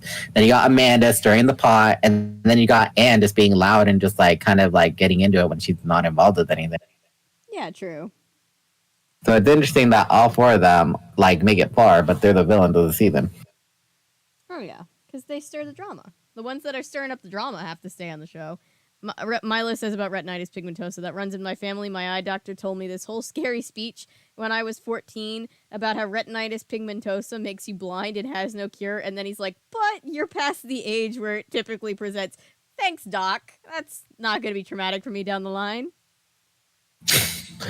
Always watching that. I think most of us are here to listen to you talk. I think Animorphs is just kind of the reason you get to talk. To get you talking, you could talk about assless chaps and I'd be fine. Thank you. I appreciate all of you guys. We try to keep it real here. What was I gonna say? Oh yeah, I guess the only thing that Camille really did that was truly like ooh was like when she was instigating Joanna was like self-harming herself in the way she eats. The ED, yeah, that was the one time where I was like, ooh, come on, work with me. I'm trying to play devil's advocate over here. Yeah, but other than that, I mean, she was pretty much confident in herself. It's just that the judges were like, "No, we don't need you to. We don't need you to be confident in yourself. We need you to believe that we made you confident. Otherwise, it doesn't work." Yeah, and also the scene where they did the soap opera thing and she added all the lines in, that was just funny. The thing of like the acting coach like flipping through, like looking like where the hell is she reading from? I didn't wait for 1 year, not 2 years, 2 years, but 5 long years. And I was like, and I did pottery. That was pretty funny. All right, chapter 11. I woke up approximately 50 times during the night. I kept having to check to make sure I was human, and had some serious odd dreams. In one, I morphed into Jonathan Taylor, and then got fly eyes. Not a good night's sleep. My dad came in from the next room at about 4 a.m. to tell me I woke him up talking in my sleep. "You're yelling, 'crocodile, not alligator,' he said. Fortunately, he just figured it was stress from the insane day I had. He was right, but he didn't know half of it. I took a taxi from the hotel to school. It beat taking the bus, that's for sure. Maybe Cassie was right. Maybe I'll have to be rich when I grow up." For the first couple of periods, I had to put up with kids saying brilliant things like, "Hey, it's Crocodile Dundee," and "Stay away from me, you'll make the school fall down." Isn't that the thing? Rachel is always victim blamed, huh? Isn't that a bitch? Yeah. Yep.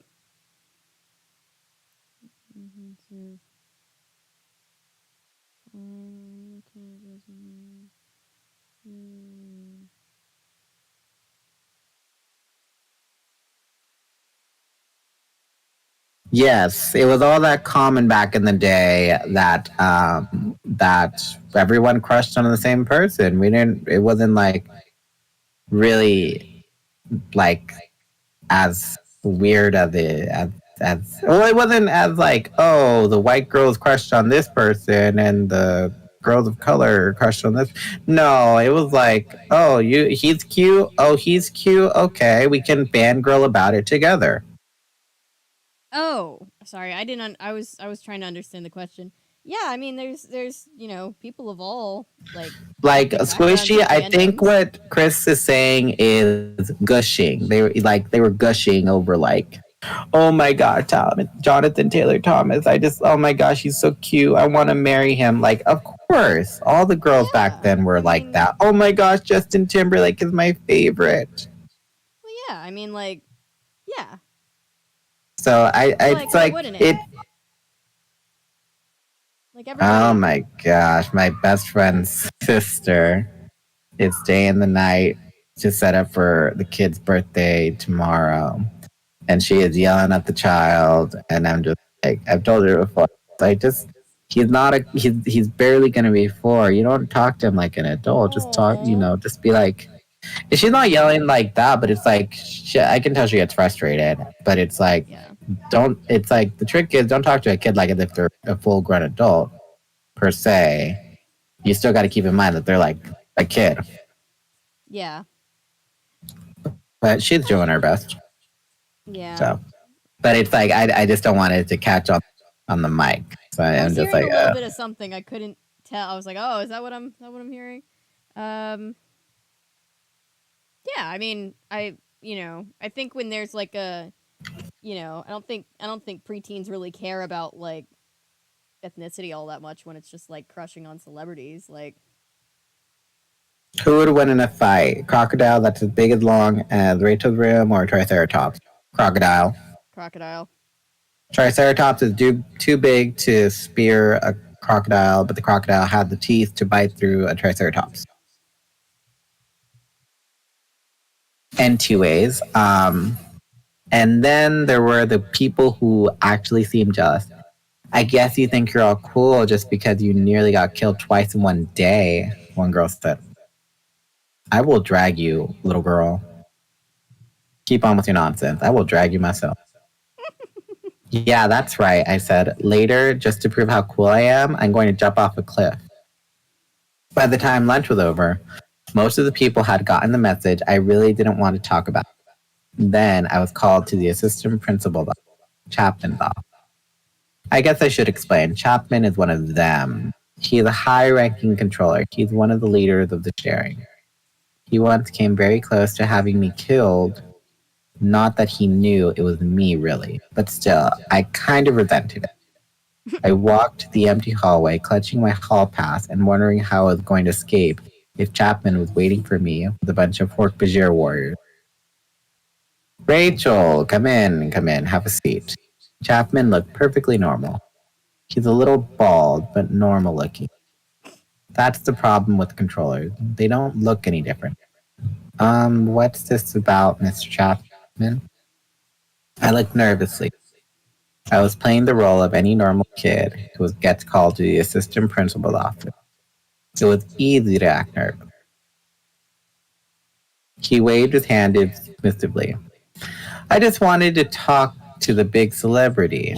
I sat down, but I stayed tense and ready to spring into action. Did Chapman suspect? Had he figured out that I hadn't just fallen into the crocodile pit? Had he figured out that I was the crocodile who had carried the little boy to safety? I was dead meat if you had. The Yurk believe we are a group of Andalite bandits. See, they know they're getting attacked by a group of people who can morph.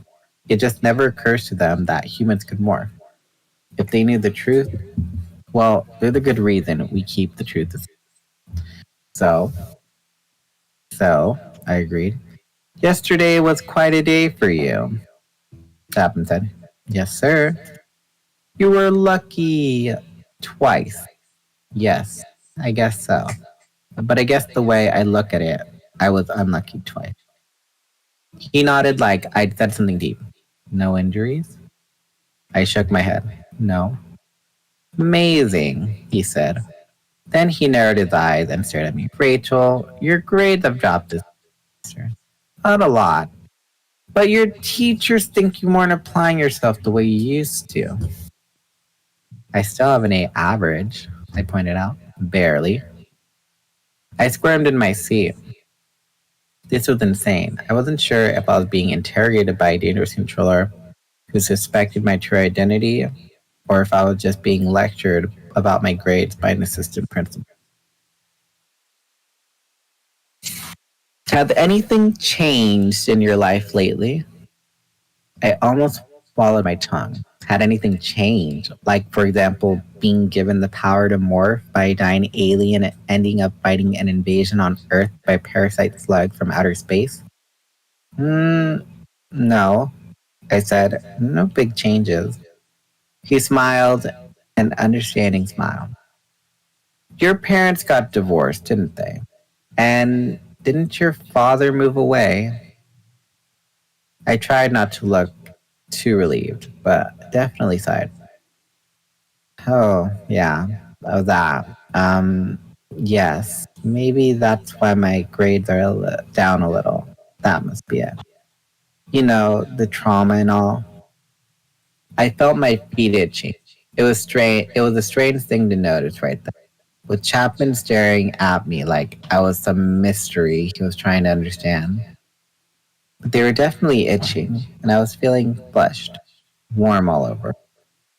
Well, as you may or may not know, I am the local head of a wonderful group called the Sharing. And that's when my heart stopped beating.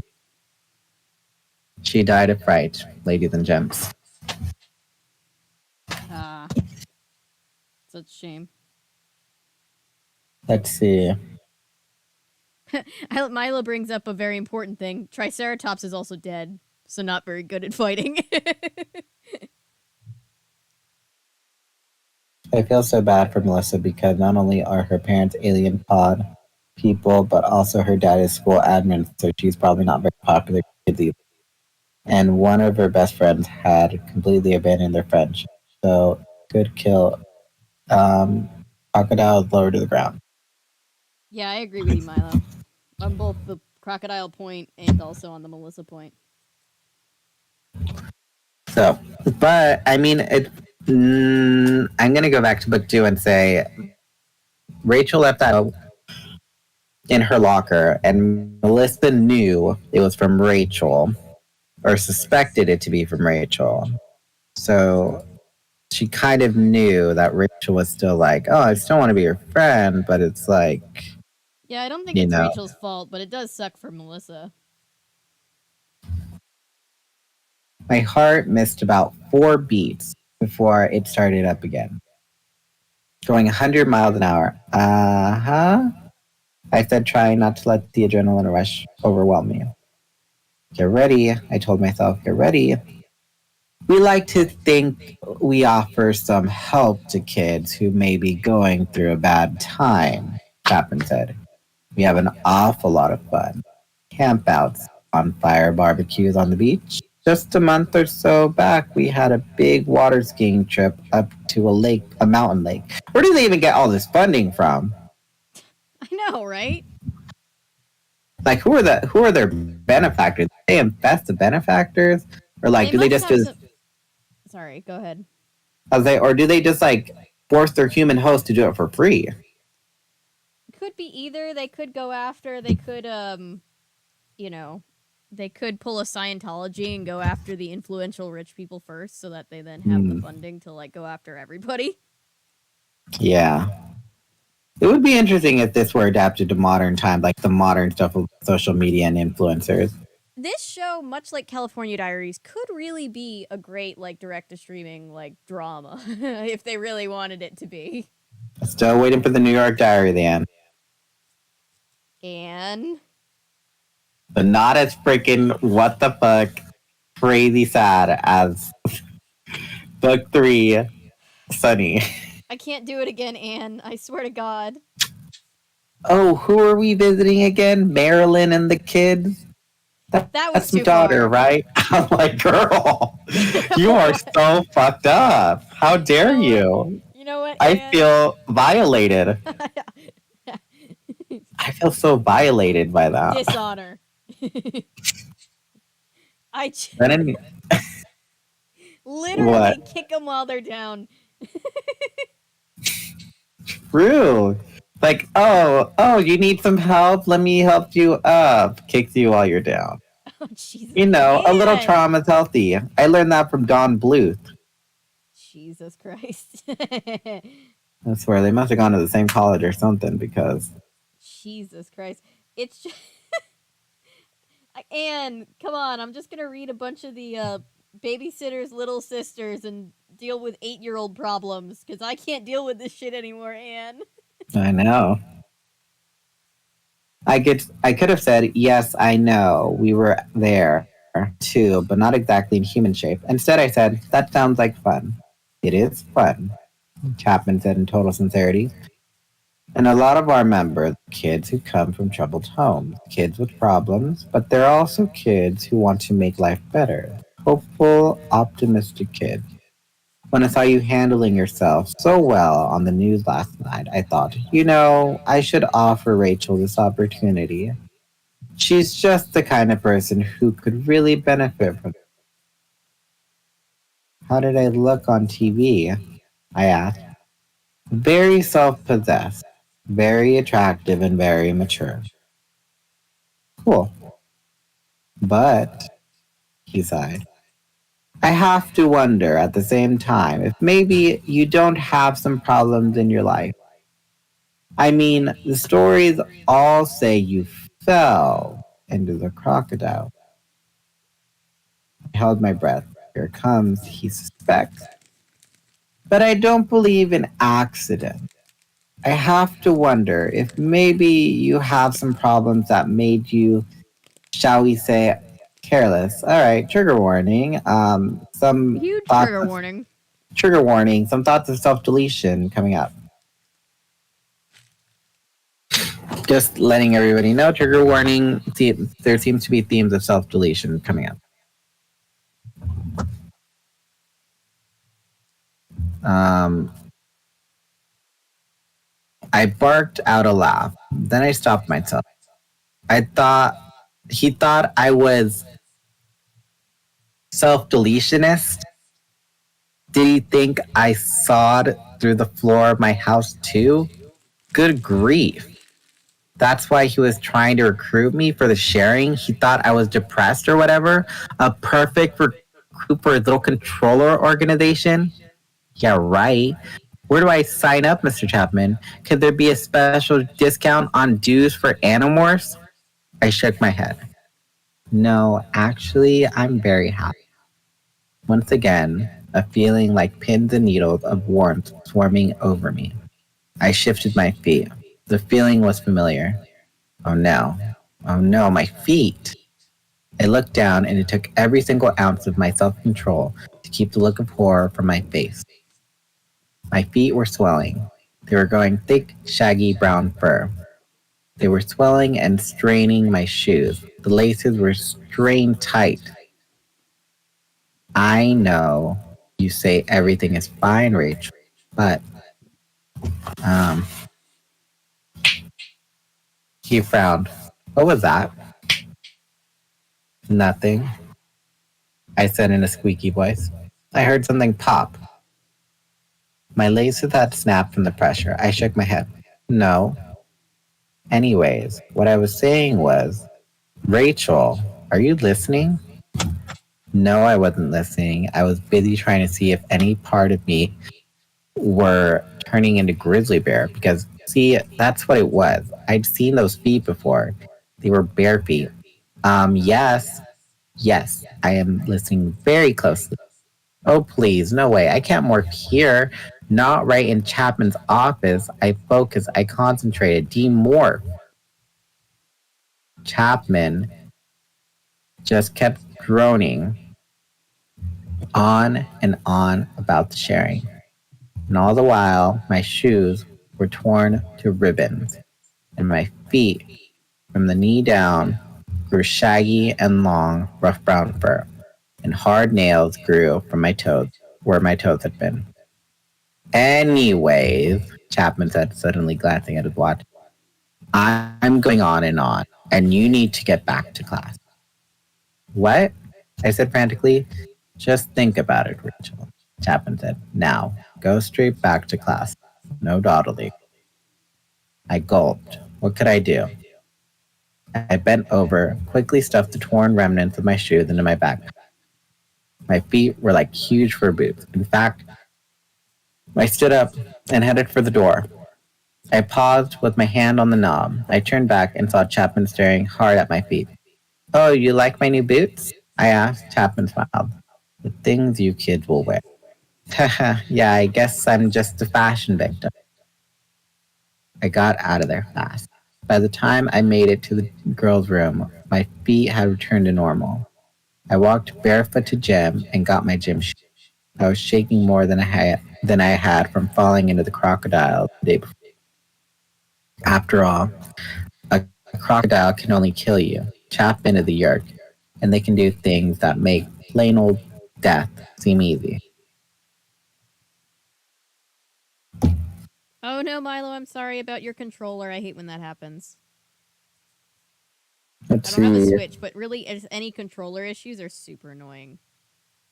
Especially when they happen to me, especially when I'm dealing with them on live stream. That's always the best possible time for them to start breaking down.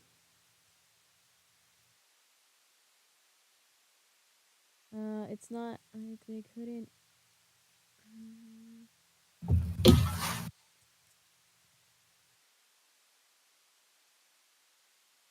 Well, stick of my Switch is broken. Need to replace it. Um, my brother is really into. He has a Steam Deck because he can play all kinds of stuff on it. Um, Apparently he likes it, and I've been thinking about getting one, but I haven't yet. Okay. Um, Two more chapters. Woo! Um, I haven't really Oh been interested in buying the new console. I'm still have my PS4, and I'm perfectly fine with it. yeah. Whoop! Sorry, I keep elbowing the mic. I play most of my games that I do play on Steam. Mm-hmm. So yeah, I've been pretty happy with just playing on the computer. I don't know. It's like Nintendo. I've just kind of been veering away from some. I Yeah. guess for me, there's no challenge to the games now, as opposed to like previous generations where the difficulty was part of what made the game good. And Yeah. now with the games today, like Nintendo, a lot of Nintendo stuff, it's like way too simple. It's like Yeah. Pokemon, and like there's no challenge to it, and that's what made it fun and engaging and memorable. And now everyone's like just buying it because the namesake. You get me? Yeah, I'm slightly off topic, but I'm thinking about because I own all of the Nancy Drew PC games. That's how I played them all last time. I'm thinking about potentially rebuying a couple of the early ones on Steam, just because the ones that I have this weird bug that can't really be patched out. Because they're just old games. So I'm like, maybe I'll take my chances and gamble Mm-hmm. on the Steam version just being more updated and more smooth. Mm-hmm. Um, I guess we'll see. I'll Okay. figure it. That's my current thing. But yeah, I know what you Mm-hmm. mean with Nintendo because I grew up with Nintendo games, and it's like Nintendo games used to be fun because they were difficult. Yeah, like I got a GameCube. I still have my GameCube, and plenty of those games, like literally, I will spend hours just trying to finish like a certain part of it because it's like, oh, I got second place. That's not good enough. Oh, I got first place, but not fast enough. So it's Yeah, like it had certain requirements. Not everything was unlocked right off the bat. I used to be a Mario Kart queen. I could like do Rainbow Road in like record time. I was very proud of Which one? myself. The one that came out for the Wii back in like Oh, for the 2006. Wii. Okay, I thought you were gonna say Double Dash first. No, but you're a Mario Kart Wii person. I mean, I got that too. I got this other game though too called Fortune Street, which has Mario characters in it, and it's like Monopoly with Nice. but it's definitely interesting, and it's got a lot of random factors to it. Huh. Interesting. And the many All right. games that are on Steam can also be found there. Yeah, Steam is just really versatile. Mm-hmm. All right then. Chapter 13. I meant to ask Axe about my little problem. I had promised Cassie I would, but right after school we had the mission, and if I'd brought it up then, everyone would have made me stay home. Maybe that would have been a smart thing to do. But it seemed to me that the sudden surprise morphing had occurred just twice. The first time it had been a total catastrophe. The second time, only my feet had morphed. Obviously, whatever was the matter with me, I was getting better. Probably it would never even happen again. Probably. I called my dad on his cell phone when I got out of school. Daddy, are you in a meeting or anything? No, honey.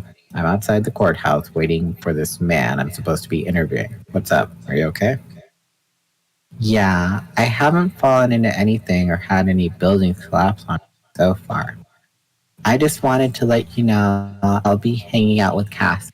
We'll probably go to the mall or the library.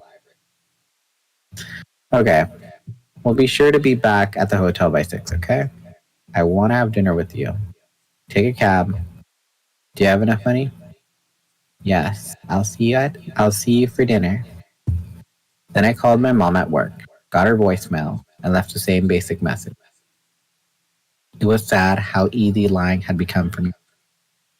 I guess a lot of kids lie occasionally to their parents, but I have to do it way too much. Someday, I'll be able to tell everyone the whole truth. That will be a relief. Anyway, we were all supposed to meet up in the air above the beach. That was the plan.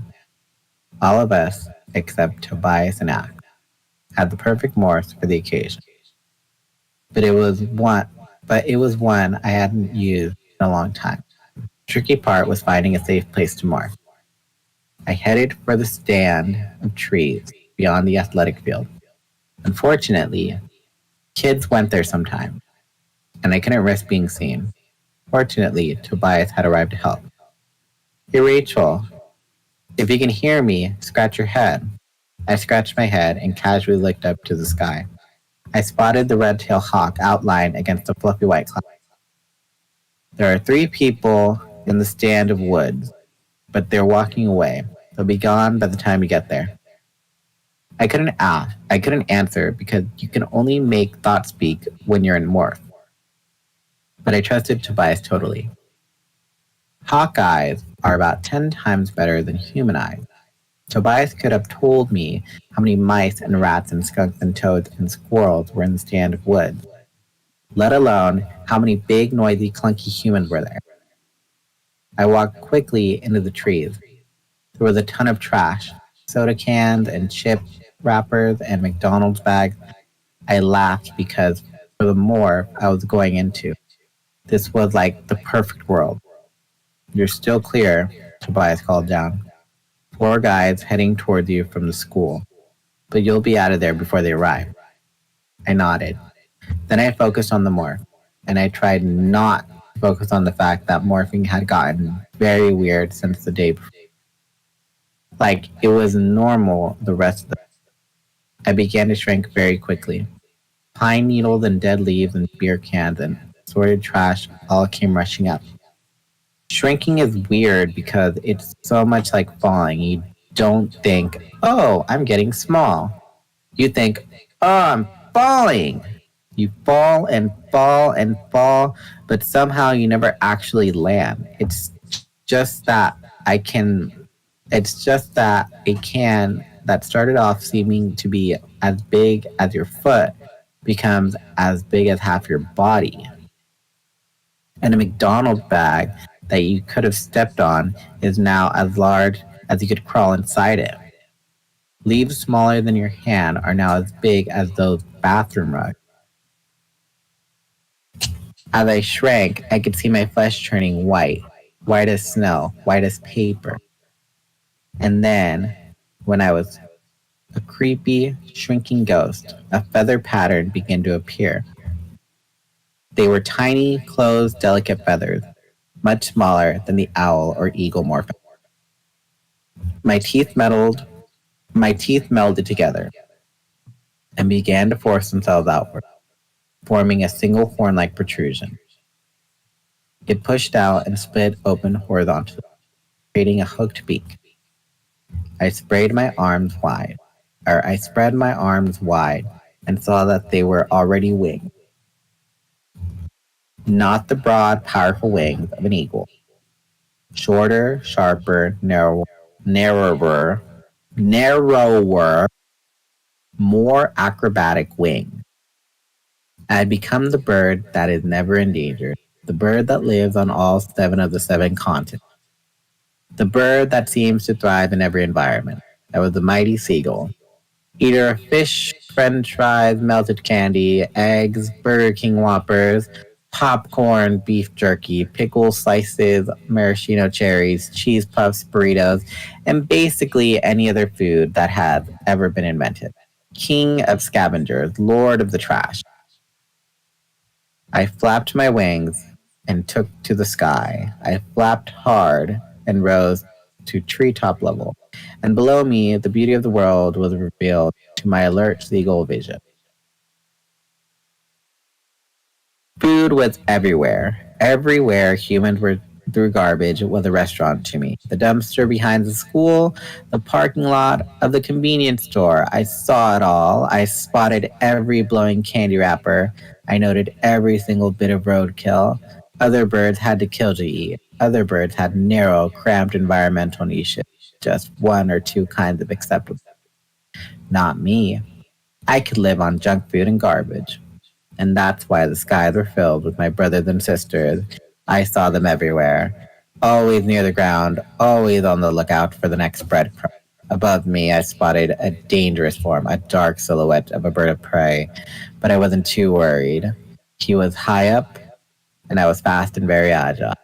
I flapped hard and flew fast, zooming like a wobbly, erratic rocket above the treetops. Over the roofs, flitting through the telephone wires, skimming easily over lawns and yards. Enjoying yourself, Rachel? What the? Hello? Hello and hello in there, Rachel. You're not falling into morph, are you? It took a few seconds for me to track. The voice in my head was Tobias. Tobias was a human. So was I. Oh, hello. Wake up, Rachel. Sorry, Tobias. I was getting kind of caught up in the seagull's head there for a minute. I wasn't prepared. I've done the morph before. I I've done the morph before, so I wasn't on guard. That's kind of a confusing sentence. It was embarrassing actually. When you first do a morph, it's very hard to control the mind of the animal. I mean, when I morphed the crocodile, even though I was totally prepared, I'd been ready to chomp that kid. But I'd done the seagull before, I shouldn't have had any difficulty with it. You okay, Rachel? Tobias asked. Yeah, I'm fine, alright. I just wish everyone would stop asking me how I am. I'm fine. This wasn't related to the problem with uncontrolled morphing. This was just a minor thing, a minor loss of concentration. Nothing to worry about, that's what I told myself. You know your way to the beach from here. Of course I know the way to the beach. I said, still mad for no good reason. Okay, see you there. Tobias peeled off and flew on. One of the things seagulls knew was how to find the beach. But I was not a happy little seagull. Something was wrong with me, and it wasn't going away. Alright then, last chapter. I was obsessed with Double Dash. I played it constantly because I was like the only game my little sister could play. She played as the back half of the cart. Honestly, an excellent co-op feature for little siblings. That's cool. Alright, last chapter before we switch.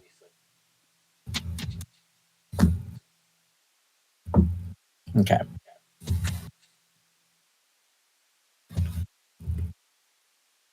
Chapter 14. We met high above the beach, 4 seagulls, looking totally normal among the hundreds of seagulls. And higher up, floating on the thermals, take a shot, a red-tailed hawk and a harrier. The harrier was Axe. He'd never acquired a seagull. The harrier morph was a type of hawk, about the same size as Tobias. Okay, is everyone up for this? Oh wait.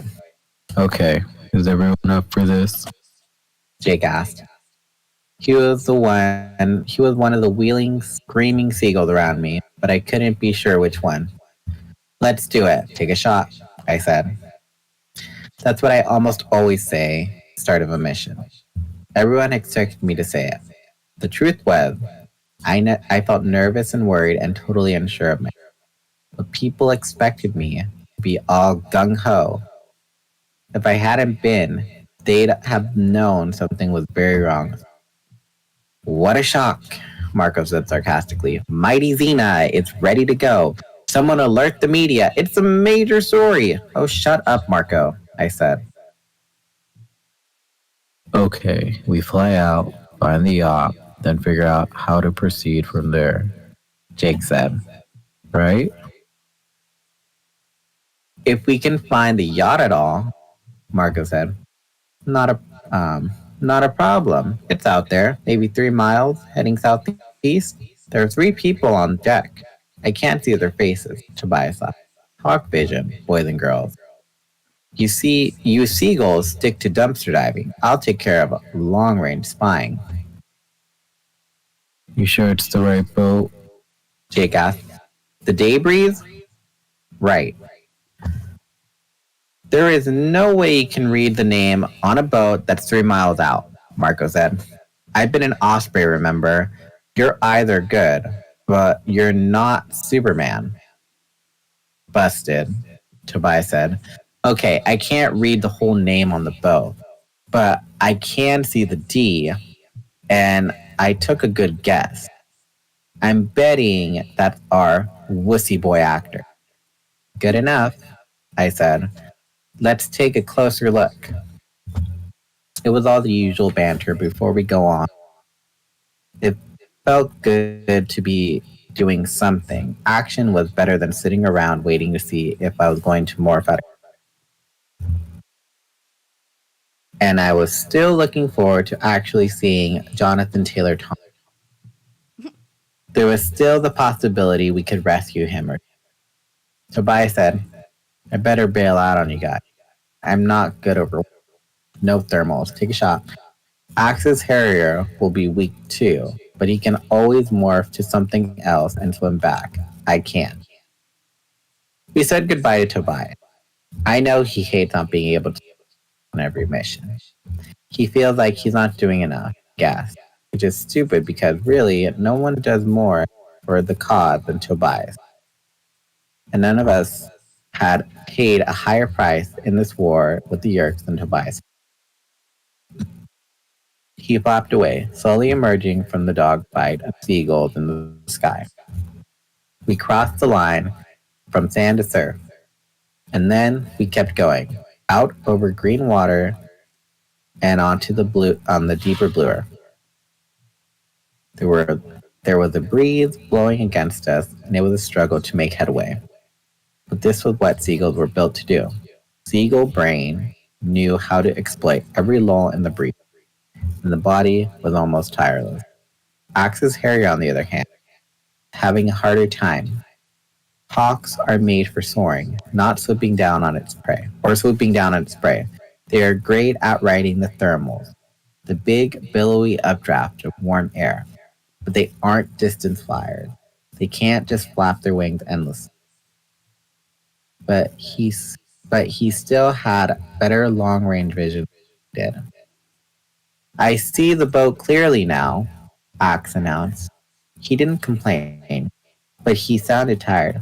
I can read the name Day Breeze very clearly. There are now 4 humans on the deck, 2 older males, 1 female of medium age, 1 juvenile male. Is it Jonathan Taylor? Cassie said, asked excitedly. Has to be. Does he have brownish blonde hair and really big blood? Oh yeah, this is JTT. Oh, yeah. Brownish blonde hair and really big blue eyes. And full lips, I added, like Brad Pitt. Gag, barf, Marco, of course. I always hear Brad Pitt, but like literally, I've never seen like a good enough picture of Brad Pitt to be like, wow, he actually is handsome. Yeah, Brad Pitt was never my. I never had like a crush on Brad Pitt. I never got the Brad Pitt thing. Always heard his name, never really saw him. Now, I totally get people being like, Angelina Jolie is like the most attractive woman. She's beautiful. But Yeah. people are like, oh, Brad and Angelina are like both the prettiest people in the world. And I'm like, oh. The hair and eyes are correct, Axe said. I can't evaluate the lips, though. How large would lips have to be in order to be Brad Pitt lips? In that Montana movie, Brad Pitt's lips filled the entire screen, Marco said. In fact, I heard some people were crushed to death by Brad Pitt's lips. But they're fake, Jake muttered. You know how they inject, like, butt fat into lips to make them all puffy. It's so sad to hear so much jealousy. Don't you agree, Cassie? It is sad, Rachel. Terribly sad. This is the worst mission we've ever been on, Marco said. I mean, I've been scared before. Hey, I've been terrified. Screaming, wanting to wet myself, terrified before. I'm used to that. But this is the first time I've wanted to just throw up. Rachel, I didn't think you were even capable of normal human affection, let alone pathetic hero worship. Say it, brother. Jake agreed. I think he was kidding, but I couldn't be sure. And Cassie, Marco went on, I thought you only cared about animals. Animals like skunks and snakes. And Jake, haha, uncalled for. That the yellow flag, Marco? I will red card you and eject you from this book if you continue with your triflingness. Okay, let's get back to business now, Jake said quickly. Jake gets embarrassed anytime anyone mentions his feelings for Cass, and we were practically caught up to the yacht.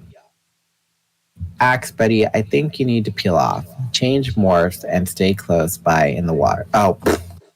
Axe, buddy, I think you need to peel off, change morphs, and stay close by in the water. Yes, Prince Jake. Don't call me Prince. Yes, Prince Jake. Take a shot. Marco and I will close in, land on the boat like any ordinary seagulls. See what we overhear. Jake went on. Rachel and Cassie, you can be backup. Stay. Yeah, right, I jeered. You and Marco go, me and Cassie stay away? Yeah, that's really going to happen. Come on. Cassie, we're going in. I flapped hard to pull up away from Jake and Marco. Axe gratefully peeled off, soaring back and away on the breeze. The yacht was very large. I don't know how big, but it was big enough that the four people lounging on the aft deck could have played a game of volleyball if they wanted to. I mean, this was not some little motorboat. Cassie and I moved behind the boat. Below us, propellers were turning sea turquoise and white. Just ahead, you could clearly see the four people. One was the movie producer wearing shorts and an open shirt. I'd seen him on CNN. One was a man who stood with his back to us. The third person was a woman in a bikini. She was young and pretty. And the fourth, yes, there was no mistake. There was no mistaking that hair, that face, those lips. It's him, Cassie said. Oh, yes, I agree. Jonathan Taylor Thomas, star of Home Improvement. At least he was a star if you forgot about that comedian guy who played his father. It does not say that. It does. At least he was a star if you forgot about the comedian guy who played his father. That's funny. Not Tim Allen, Jim Halen. Jim Halen. His favorite color is crimson. Oh my gosh. Oh my god. I hate this. I only hate it because really they really make those magazine articles where it's like, oh, his favorite color is chartreuse. It makes him so complicated and sophisticated. Yeah. His favorite color is write crimson. A book of poetry one day. Cassie said, "It's so cool. He didn't just say red. He said crimson." Crimson. Girl. He was born in Altoona, Pennsylvania. He has two sisters. Their names are Jessica and Madison. Nice chest, nice legs. Let's get closer, I said. We flapped a little and found ourselves in a sweet pocket of air. the boat created its own breeze, just sort of carried us along. We barely had to flap our wings. We could just hang in the air over the back of the end of the boat. We hung there, enjoying the view from 10 feet above Jonathan Taylor Thomas. We listened to the conversation between the actor, the producer, and the two other people. And it was then that I fell out of love with the extremely cute Jonathan Taylor Thomas. This is the end of side A. If you would like to continue to side B of the reaction, starring or narrated by Avery Vandenhout, please flip this cassette over and press play.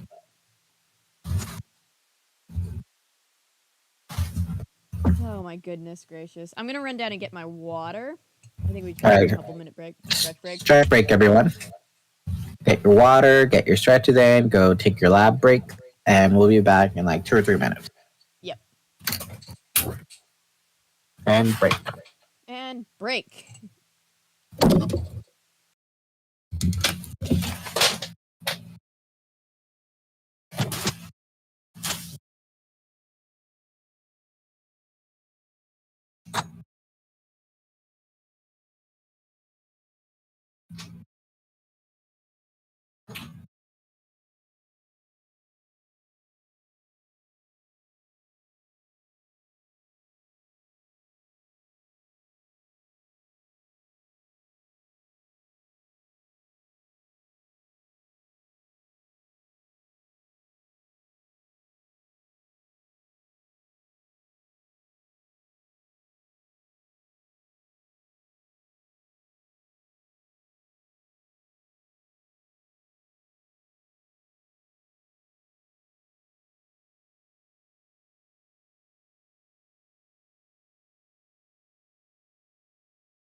Okay, I didn't think I'd be the first one back. How's everybody?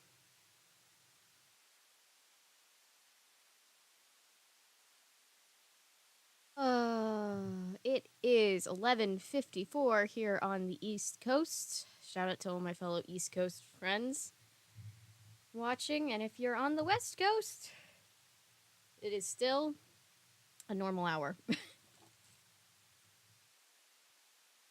Yeah, these Kit Kat thins are not bad. I would prefer a regular Kit Kat, but I mean, any manner of Kit Kat is better than no Kit Kat at all.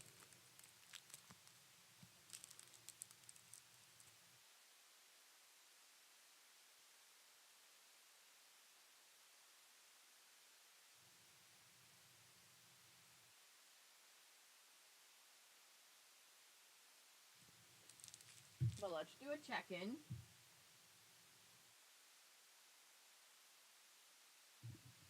Whoa! Oh my god. Can't reach. I'm like falling out of my own chair. Okay.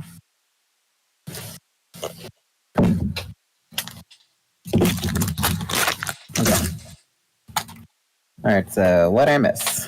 Nothing really. I was just saying that these Kit Kat thins are pretty okay. They're not as good as a regular Kit Kat, but any Kit Kat is better than no Kit Kat. True. Very true. Green tea Kit Kat though superior. Really? I never had a green tea one. You've never had one? Oh, it's like the perfect blend of like the right type of flavor. Anyways, this is what I was telling you about. Potato chip big cups. Ooh. All right, chat. We got 5 people. Or 7 people watching, it says. All right. So yeah, you're binging through America's Next Top Model. You saw the first cycle, right? Yeah, I'm on 3. I'm watching. I'm going in order. So you already saw the part where they would go see them in Paris, right? Yes. Yes, I did. Oh my gosh, I still don't believe that they didn't do anything to like arrest the man or like press charges against that man on the go see in Paris. Adrian just completely Yeah. Yeah, no. I was like, they caught it on camera. What the fuck? They did, and they had the audacity to blur that man's face out instead of being like, They didn't "Hello, even, like, acknowledge hey, it again. arrest this man." They didn't even acknowledge it again. That was what was so strange to me. Like, even in like sleazy reality TV world, you would think at least they would want that drama out of it, you know? Mm-hmm. No, this was Yikes. like new territory, I guess, with reality TV becoming still going through the growing pains. What year did the first one happen again? Was it like 2002? Let's see.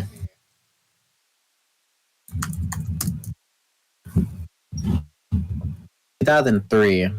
2003. Okay, I was close. So it's like 3 years after Survivor came out. Yes. Survivor is still on, isn't it? Oh gosh. It is still on, and I'm still very salty the fact that they cast people from not the U.S. or the U.S. territories on the show. Really? Because Why? it's like first off, where's my casting? Hello, hi, I'm right. And second off, what makes it so interesting that you got to start casting? What makes it that Americans are so not interesting that you got to start, bringing in the Canadians? But yet, someone who won the show maybe like 30 seasons ago won Survivor, but had their Canadian citizenship in order to claim their $1 million.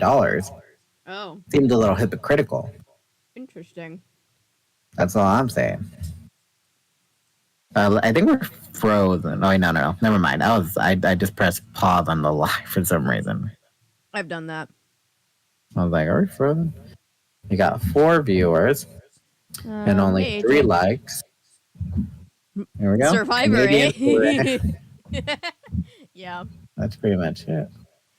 This is where I remind everybody to do the YouTube things of liking and whatever. We got 27 concurrents last night. I was very, very, very, very pleasantly surprised. It's been a while since we've had that many concurrents. People really like Werewolf of Fever Swamp, though. Okay. Boop. This is side B of Animorphs, The Reaction, read to you by Avery Vandenhouten. To start with side A, please flip the cassette over and press play. Somebody will have to clip those for us at some point. Chris B, if you're still here. The what? Chris B, if you're still here, because he tracks all the morphs that we got so far. The new morph that we got are crocodile and crocodile. Crocodile. Yeah. Yep. Yeah. All right. Chapter 15. The wind carried some of what they said away. The noise of the churning and the big engines wiped some of it out. But we heard enough, Cassie and I, too much. Don't want to be on the losing side of this, Jonathan, the producer was saying. Face it, your TV career is over. It's not over as long as million teenage in love with me, Jonathan said. I feel bad now. This just is turning into Jonathan Taylor Thomas slander. All I'm saying is big changes are coming. Big changes, like has ever seen before, okay? Now my company is part of a new order. You do business parts in movies, serious parts, like you move beyond teenage roles. Jonathan Taylor laughed. That'd be nice. I'm about sick to death of Dopey sending me love letters and mobbing me for autographs. See, that's part of the problem I have with your offer. You'll have me still... I'm sick of it. Be Mr. Goody Good all the time. Then the other man, the one who had been standing with his back to us, stepped forward. He barely flicked a finger at the producer backed away. The woman in the bikini narrowed her eyes and seemed to shrink down into her chair. Let's stop wasting time, the man said. We've been talking yesterday. Better things to do. I can give you thing you want. Everything. Money. Power. But first, you have to agree to my... They are simple. You become one of us, and then you take on this representing the sharing. In exchange, anything and everything your heart desires. Jonathan Taylor sat silently while the man spoke. The man scared him. That was obvious. When Jonathan Taylor did speak, it was in a low, strained voice. And if I say no?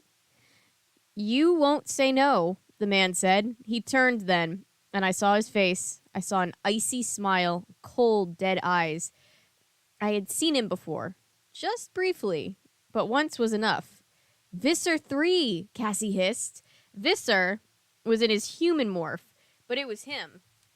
And having recognized him, it was as if the sun was gone from the sky.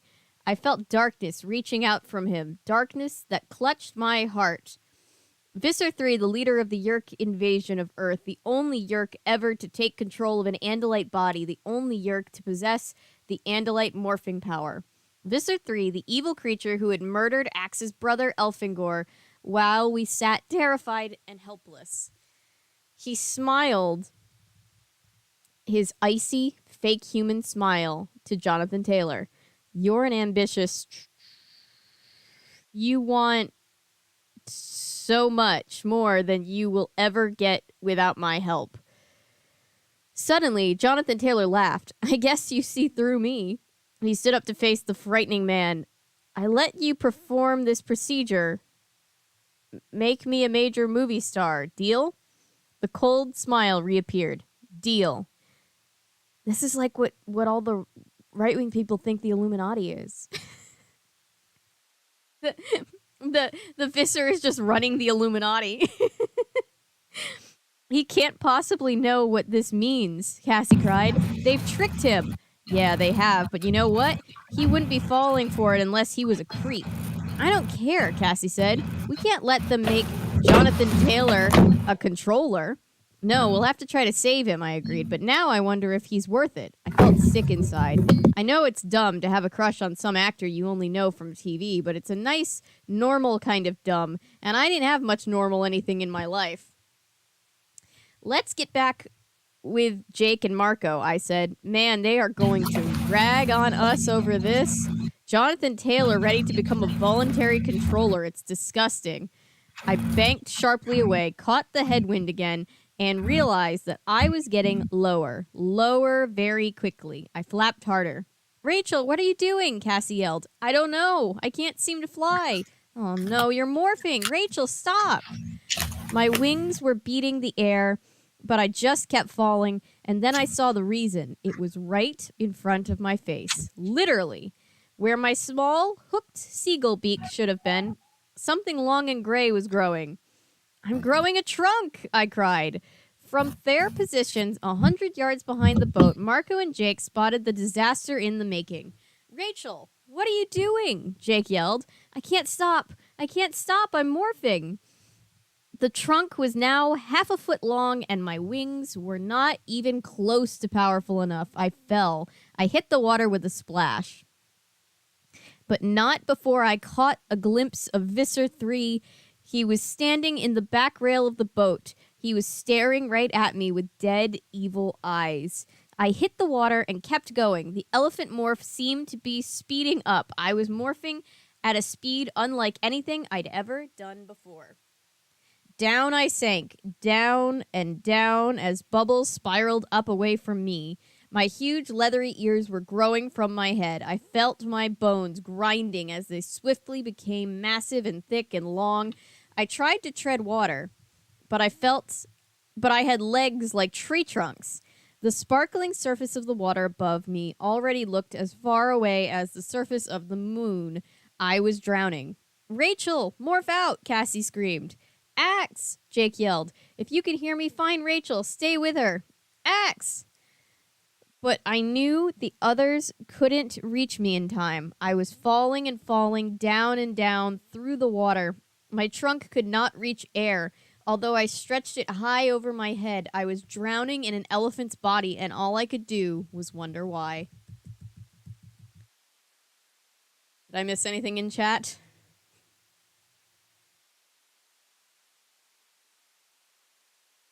Nomadic tree, hello. Unlimited, phenomenal cosmic power. Itty bitty living space.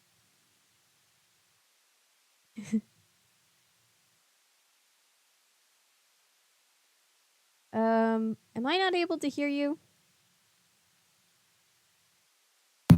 I put my microphone on mute. There we go. For a second, I was like, that's... Whoop. It's like, oh no. Yeah, I just need Yes, I can hear you. whatever rhymes with riches. Wait, Chapter 16. I fell down through the water, down toward the invisible ocean floor a mile below me. That's so creepy. I hate the ocean. Like, the idea of being out in open water is terrifying. It's like being in space. Yeah, except we actually... I think we know a little bit more about space than we do about the ocean, like, scientifically. I know. It's like your free trial or it's like the demo. Right? Just like the free trial of space. Yeah. I tried to focus, to find a way to demorph, but I couldn't. My mind was slipping away. I was about 50 feet under when it occurred to me to see whether the elephant could swim.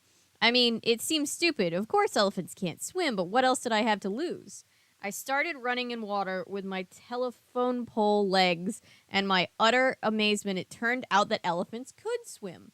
But too late to do me much good. I was too far down. I'd never reach air in time. I saw a flash of gray, a deadly shape in the water beside me. I heard, like it was from far off, a thought-speak voice saying, I see her, Prince Jake. Somehow, it almost made me laugh. It was a talking shark. Why was a shark talking? Then panic. I began thrashing wildly. I churned the water, motoring my big legs futilely, trying to rise faster. I flung my trunk this way and that, but panic was no better than peaceful surrender. I was rising, but it was too little, too late. Yeah, don't panic if you're running out of air, because every movement you make is going to take up oxygen. And yet, she's demorphing, the talking shark said. No, wait, Prince Jake, she's not demorphing. I mean, not back to human. She's going straight into some other morph. That's impossible. I know, but that's what's happening. I'm going after her, Cassie yelled. I'll dive underwater, out of sight. I'll morph to human, then try to morph to dolphin before I run out of air. Maybe I can help her. Do it, Jake snapped. Marco, stay up top. I'm going down with Cassie. She is getting smaller at an impressive speed, Axe, the talking shark said. The talking shark was right. I was shrinking. Shrinking at a shocking speed. Shrinking so fast, I created a little whirlpool where my massive elephant bulk was disappearing. Jake, look, Marco yelled. That man on the boat. He's morphing, I swear. He's turning into an Andalite. Oh, man. Him. Yes, it's Visser 3, Cassie said. Forget him. We have to save Rachel. Morphing, morphing, morphing. Everyone is morphing, I thought, in my giddy, nearly unconscious mind. I decided it would make a good song. Oh, what fun it is to morph, to morph, to morph today. Hey! Is she singing? Jingle. Oh, what fun it is to morph and morph today. Hey, is she singing Jingle Bells? Marco demanded. Axe, I'm in dolphin morph now, but I can't see Rachel. Where are you two? Cassie cried. I should be able to see an elephant and a shark. Rachel is no longer an elephant. In fact, I can't see her at all. She's too small. What? Jake asked. We're almost there, Axe. You have to find her. I rose slowly from the brink of unconsciousness. Slowly, the gears in my brain started to grind forward. I was underwater. I was sure of that, but I was no longer the elephant. I could breathe, and I was no longer sinking. At least it didn't feel like I was, but I couldn't see to be sure. I was blind. Don't panic, Rachel, I ordered myself, but that was easier said than done. I was blind. I can't find her, Axe yelled in frustration. These shark eyes are too weak. She was so small. I think she was morphing an insect. Insect? Slowly, reluctantly, I took stock. I had legs. I could move them. Feel them. 4 legs. No, 6. Yes, I had become an insect. I had feelers. I waved them around and tasted the air. Nothing, just my own smell. And what brain was in with my own? None. No awareness. No thoughts. It was the body of a mindless machine. There were 2 possibilities. Termite or ant.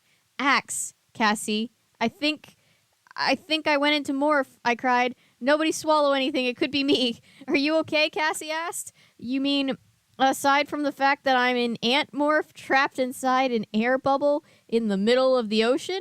I said, more sarcastically than I should have. Yeah, aside from all that, I'm great. Uh-oh, Marco said. Uh-oh what? Jake snapped. Uh-oh, Visser 3 is going from Andalite form to something else. What is it? What is he morphing? I don't know what it is, but it's big and it looks like it could swim. Oh, man. Can anything else go wrong? Jake yelled in frustration. Never tempt fate, Jake. Rachel, can you demorph? Can you get human or dolphin or something useful? I don't know. I tried to calm my panicky, jumbled mind. I tried to focus on morphing, on getting human again. When we're human again. Sorry. Come on, Rachel. You can do this, I told myself, but I had the feeling I was lying. And yet, I could feel myself growing once more. I felt myself press against the rubbery walls of the air bubble. I think I see her, Cassie said. No, wait, just seaweed. No, wait again, I do see her. She's green, maybe half an inch long, but growing fast. Rachel, what are you morphing? Jake asked. Why don't you tell me? Because guess what? I don't know. Stay cool, Rachel, Jake advised. Cool. Hey, sorry if I sound tense, but I keep turning into things I don't want to turn into. It's the crocodile, Cassie said. Jake, over here, this way. Suddenly I could see again. Eyes appeared just in time for me to see stick-like ant legs morphing into stubby green-scaled crocodile legs. I was growing an incredible speed. I could feel the water sliding over and around me as I occupied more and more space, but at least I could see again, and I wasn't drowning. The crocodile has the ability to hold its breath for a very long time. Above me, I could see the bright sheet that was the divider between water and air, and in the water around me, hovered two big gray bottlenose dolphins, both grinning their eternal dolphin grins, Cassie and Jake. Moving swiftly past, just 100 feet off, was a menacing-looking tiger shark. Axe, I hoped. I looked at Jake, or maybe it was Cassie. I guess maybe I should have mentioned I was having this little problem with morphing, huh? No, it's much better to find out this way, Rachel. You know, when you could get us all killed, Jake said. It's not like Jake to be sarcastic. Oh man, Marco said. He was still in seagull morph. I don't know what Visser 3 is now, but he's getting ready to dive in the water, and you don't want to be there when he does. Let's get out of here while we can, Jake said. Rachel, if you feel any more morphing happening, tell us, all right? If you don't mind. Yell at me later, okay? Let's get some distance. I turned my long body easily and began swimming using my big crocodile tail. Cassie, Jake, and Axe all turned on the speed, and in 10 seconds they were far out ahead of me. Alligators aren't exactly fast swimmers, are they? Crocodiles, I corrected him, and no, I guess not. Then we heard whoop, as it was a sound like the depth. Wait, it was a sound like a depth charge, like something very large had just cannonballed into the water.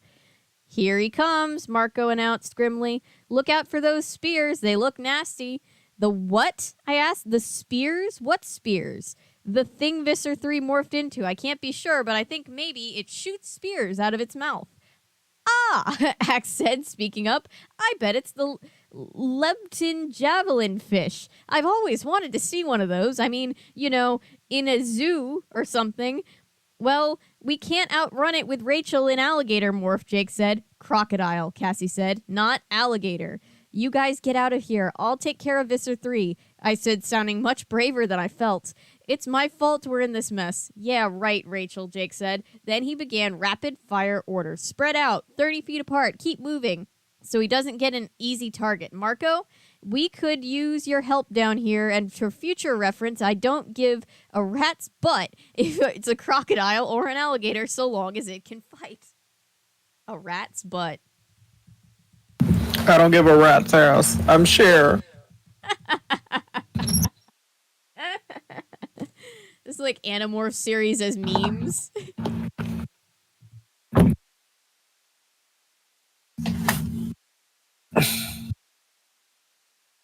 All right. We know a lot about the ocean. We just haven't discovered much of the ocean. Chad seems to be listening. Well, kind of bummed for the 200 stream. We only got 4 people, but what can you do? Except put out for those 4 people that are there. The nature of streaming is, again, it's because I keep mine live. It's a live recording of something that'll live on the stream forever.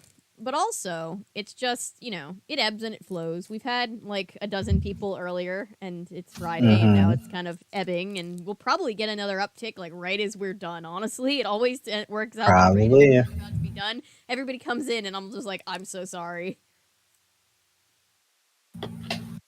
But yeah, same for space. There's so much space compared to ocean. Yeah. There's also just this particular milestone is big for me personally, just because I never thought I'd stream. The fact that I've made it to 200. 200. We're also about to hit 250 videos, so if you're just finding this channel, there's a lot in the back catalog.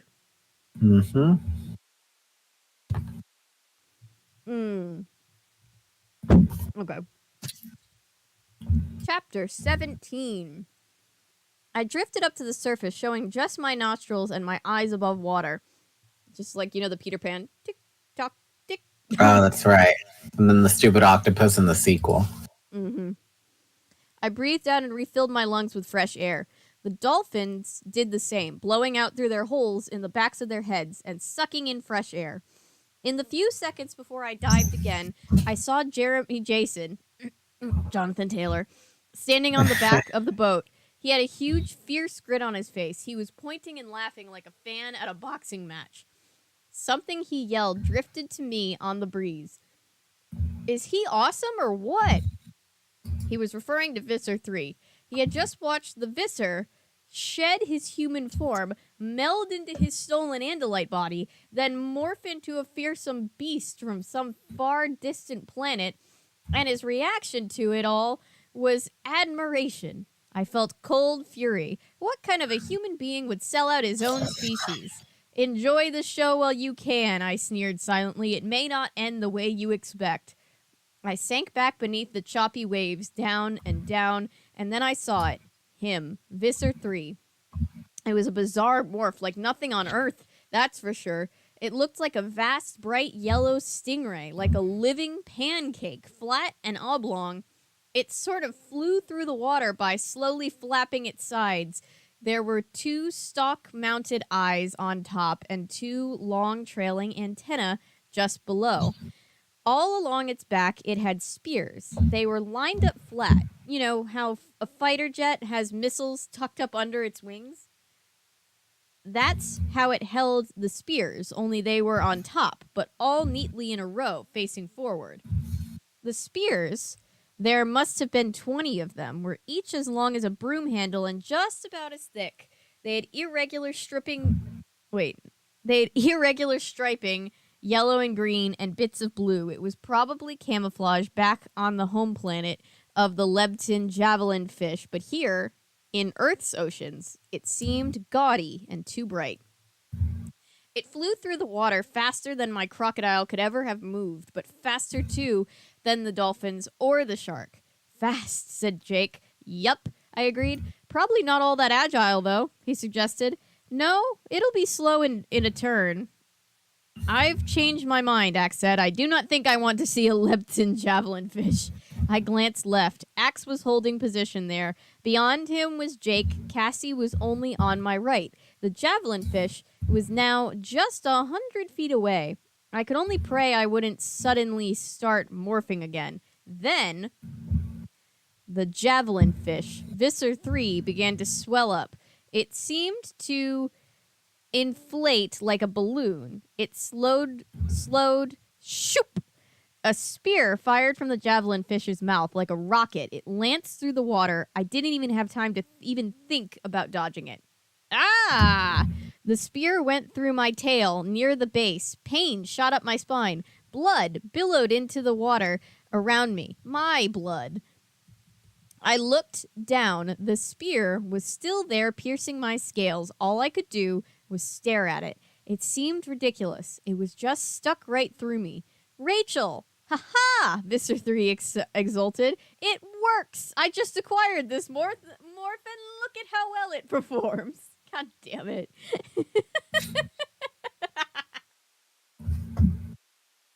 Test drive this thing.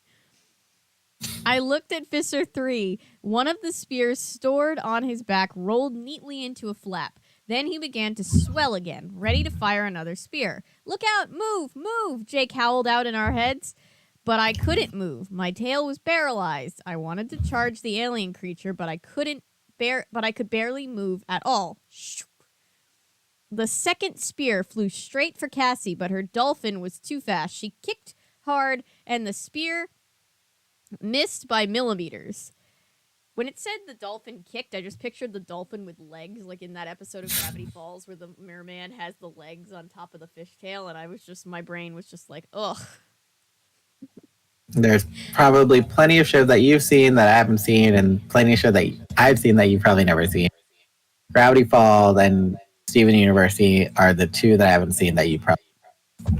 I have not seen much Steven Universe. I mostly just know about it through like my friends being really into it. I know a lot of like the plot points. Gravity Falls is a good show, though. I can say that from experience from watching it a few times through. 3 Letters Back, right? That one. The what? The one that's like 3 letters back, right? 3 letters Isn't back? that what? Yeah, isn't that what they say? 3 letters back I don't think so, unless I'm just forgetting something. in the intro. It was a video on Channel Frederator, I think. They were like deciphering what the message is at the end of each episode or something. Oh, yeah. The messages all spell out. Yep. Mm-hmm. Yeah. They all have backmasks, things at the end. It's super extra, but we love it. No, she had been hit. I could see the cut across her back when the spear had opened the flesh. I'm okay, she cried. She'd been lucky. A split second slower, and she would have been impaled. The javelin fish was still rushing at us. I rolled onto my back, pale belly up. Jake, back off. Get out of here. It's too fast. You have to split up and hope you lose him. I'm not leaving you. You have to. I'll play dead. And if he comes close enough, he hesitated. But only for a second longer. Split up. Run for it. I'm not leaving Rachel, Cassie cried. Cassie, you have to, I said. Now, get out of here. We'll all be dead. Visser 3 flew toward us, gliding swiftly through the water. I saw a new spear roll into the flap. He began to swell, sucking in the water he used to propel the spear. He's getting ready again. You guys get out of here. Cassie and Jake and Axe all wheeled sharply away, each heading off in a different direction. The spear raced after Axe. He was 100 feet away and moving in a full shark speed, but the spear gained swiftly. Now, Axe, now, I yelled. He swerved right, and the spear blew past. Thank you, Rachel, Axe said. The Visser hesitated. Splitting up, eh? Well, that will only affect the order in which I kill each of you. What have I heard the human children say? Yes. Eeny, meeny, miny, moo. Moo? Oh, shit. Visser! Yeah, eeny, meeny, miny. Quick, tell him Boys 11 Men. Tell him about Boys 11 Men. Catch the tiger by its queue. If he hollers, let him die. Eeny, meeny, miny, mo. And that was a word from Visser 3. I almost said, it's Mo, you jerk. Mo, not moo. But I had slightly more sense than that, and I just lay there, hanging in the water, belly up, looking dead, and trying not to feel pain from the spear in my tail. Go after Cassie, I begged silently. Go after Cassie, you disgusting creature. If the Visser went after Axe, he would pass too far from me to reach. The same if he chased Jake. Only Cassie would bring him near me. Visser 3 flapped his water wings. I grinned a crocodile grin. He came closer, then he slowed and began to swell. Larger and larger he grew like an overfilled balloon, and closer he came. 10 feet, 5 feet, 2, 12 inches, close enough. I jerked every muscle in my powerful crocodile body, my head thrust forward, my jaws open wide, and I bit down. I definitely bit down. Did you know a crocodile has the most powerful jaws in the animal kingdom? Did you know that they can practically crush rocks with their jaws? I clamped the long, toothy crocodile jaw down on the left wing of the Visser's javelin fish, and then it was like biting into a water balloon. The inflated javelin fish exploded. All the water it had sucked in to fire its next spear was blasting out through the hole I made. At that, Lepton javelin fish learned a whole new way to fly. It squirted wildly through the water, blasted up through the surface, arced through the air like a sick dolphin, and landed far away with a loud, satisfying splash. And the whole time, we heard Visser 3's thought-speak voice crying, "Ah!" I relaxed a little then, although relaxing just made me notice the pain in my tail. A dolphin came nosing up to me. Hey, it's me, Marco. I'm here to save the day. I actually laughed. Just in time, Marco. Just in time.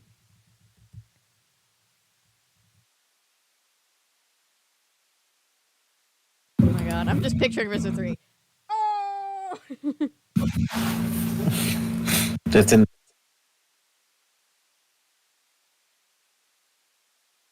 Mr. 3 is blasting off like a tink. Team Rocket blasting off.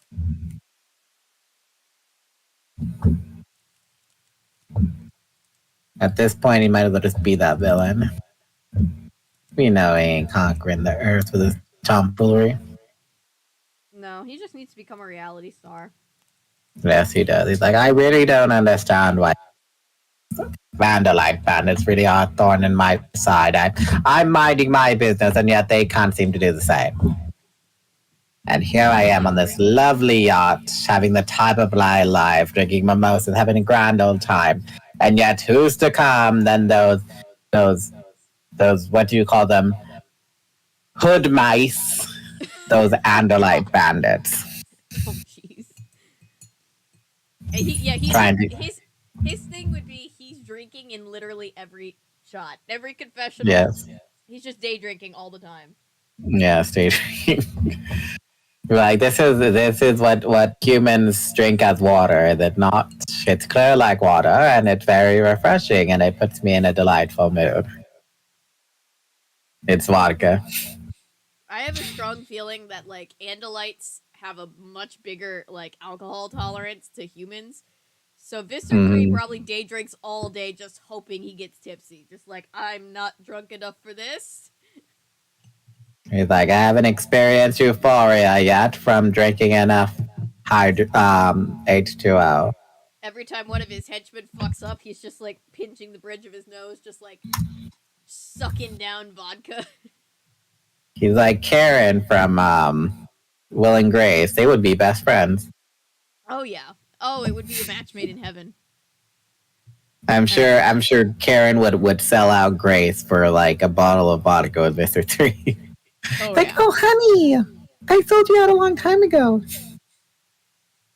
Yeah, I always preferred. I like the T-shirts that look like it says Will and Grace, but it says Jack and Karen because we all know Jack and Karen are like the real stars of that show. Of course they are. Of course. Allergy, Axe said. You acquired some animal you're allergic to. It happens sometimes. This out of control morphing is an allergy. I have an allergy to what? What was the last animal you acquired? Cassie asked. Then she answered her own question. The crocodile. You must be allergic to crocodiles. We were in the safety of the woods out beyond Cassie's farm.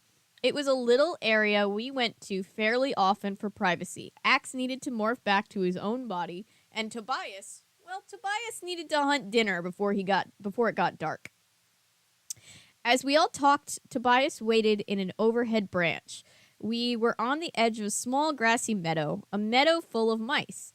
Tobias kept his laser vision focused on the tall grass of the meadow. The others were all glaring at me, except Cassie, of course, who was just shaking her head. She felt she'd made a mistake letting me keep my secret. You're all saying because I acquired that crocodile, I lost control of my morphing powers? Not all control, just some. It's like when you humans suddenly make violent exhalations through your nostrils and shout, achoo. Sneezing. You're saying I've been sneezing? Ha! Tobias said. He opened his wings and swooped out across the grass just a few feet above the ground. He flared suddenly, raked his talons forward, and for a few seconds disappeared from sight. And another mouse bites the dust, Marco commented. Yes, Rachel, Axe said. You've been having an allergic reaction to the crocodile DNA. So what do I do? Is there some medicine I can take or something? No medicine, at least none that humans could create. But there is a process, something that happens naturally in these cases. At least it happens in Andalites. I call it Hereth Illinit. Illint. That sounds poetic, Cassie said. A literal translation would be something like burping DNA. Now that's poetic, Marco said, laughing. Since we have no mouths, we don't have phrases like spitting out or vomiting up. Hareth is what we say instead. Even Jake smiled. How does Rachel do it? The process, he asked Axe. The offending DNA will eventually be expelled from your system. You can't control when it happens. You just have to be careful, especially since this crocodile is a dangerous creature. Sounds easy enough, I said. I'm always careful. It isn't easy. See, you basically have to morph the animal while you retain your own body. You have to create a whole living animal out of the excess matter of floating in zero space. I looked at Axe. Excuse me? Until the Hareth Illant begins, you can control some of the symptoms by remaining very calm and unemotional. The out-of-control morphing in the water happened while you were upset or emotional. I shrugged. I was mad because that jerk, Jonathan Taylor Thomas, was betraying his fans, not to mention his entire species. So yeah, and you said a similar thing happened when you were in Chapman's office, where you were afraid. I nodded. Uh-huh. I mean, not like afraid, just sort of nervous afraid. And the first time? When you morphed inside your house, what emotion were you feeling then? Nothing. I kept my face blank. What were you doing when it started? Jake asked me. I don't remember, I lied. Cassie cocked an eyebrow at me. Rachel, you were pulling up pictures of Jonathan Taylor off the internet. So, I demanded. That's not something emotional.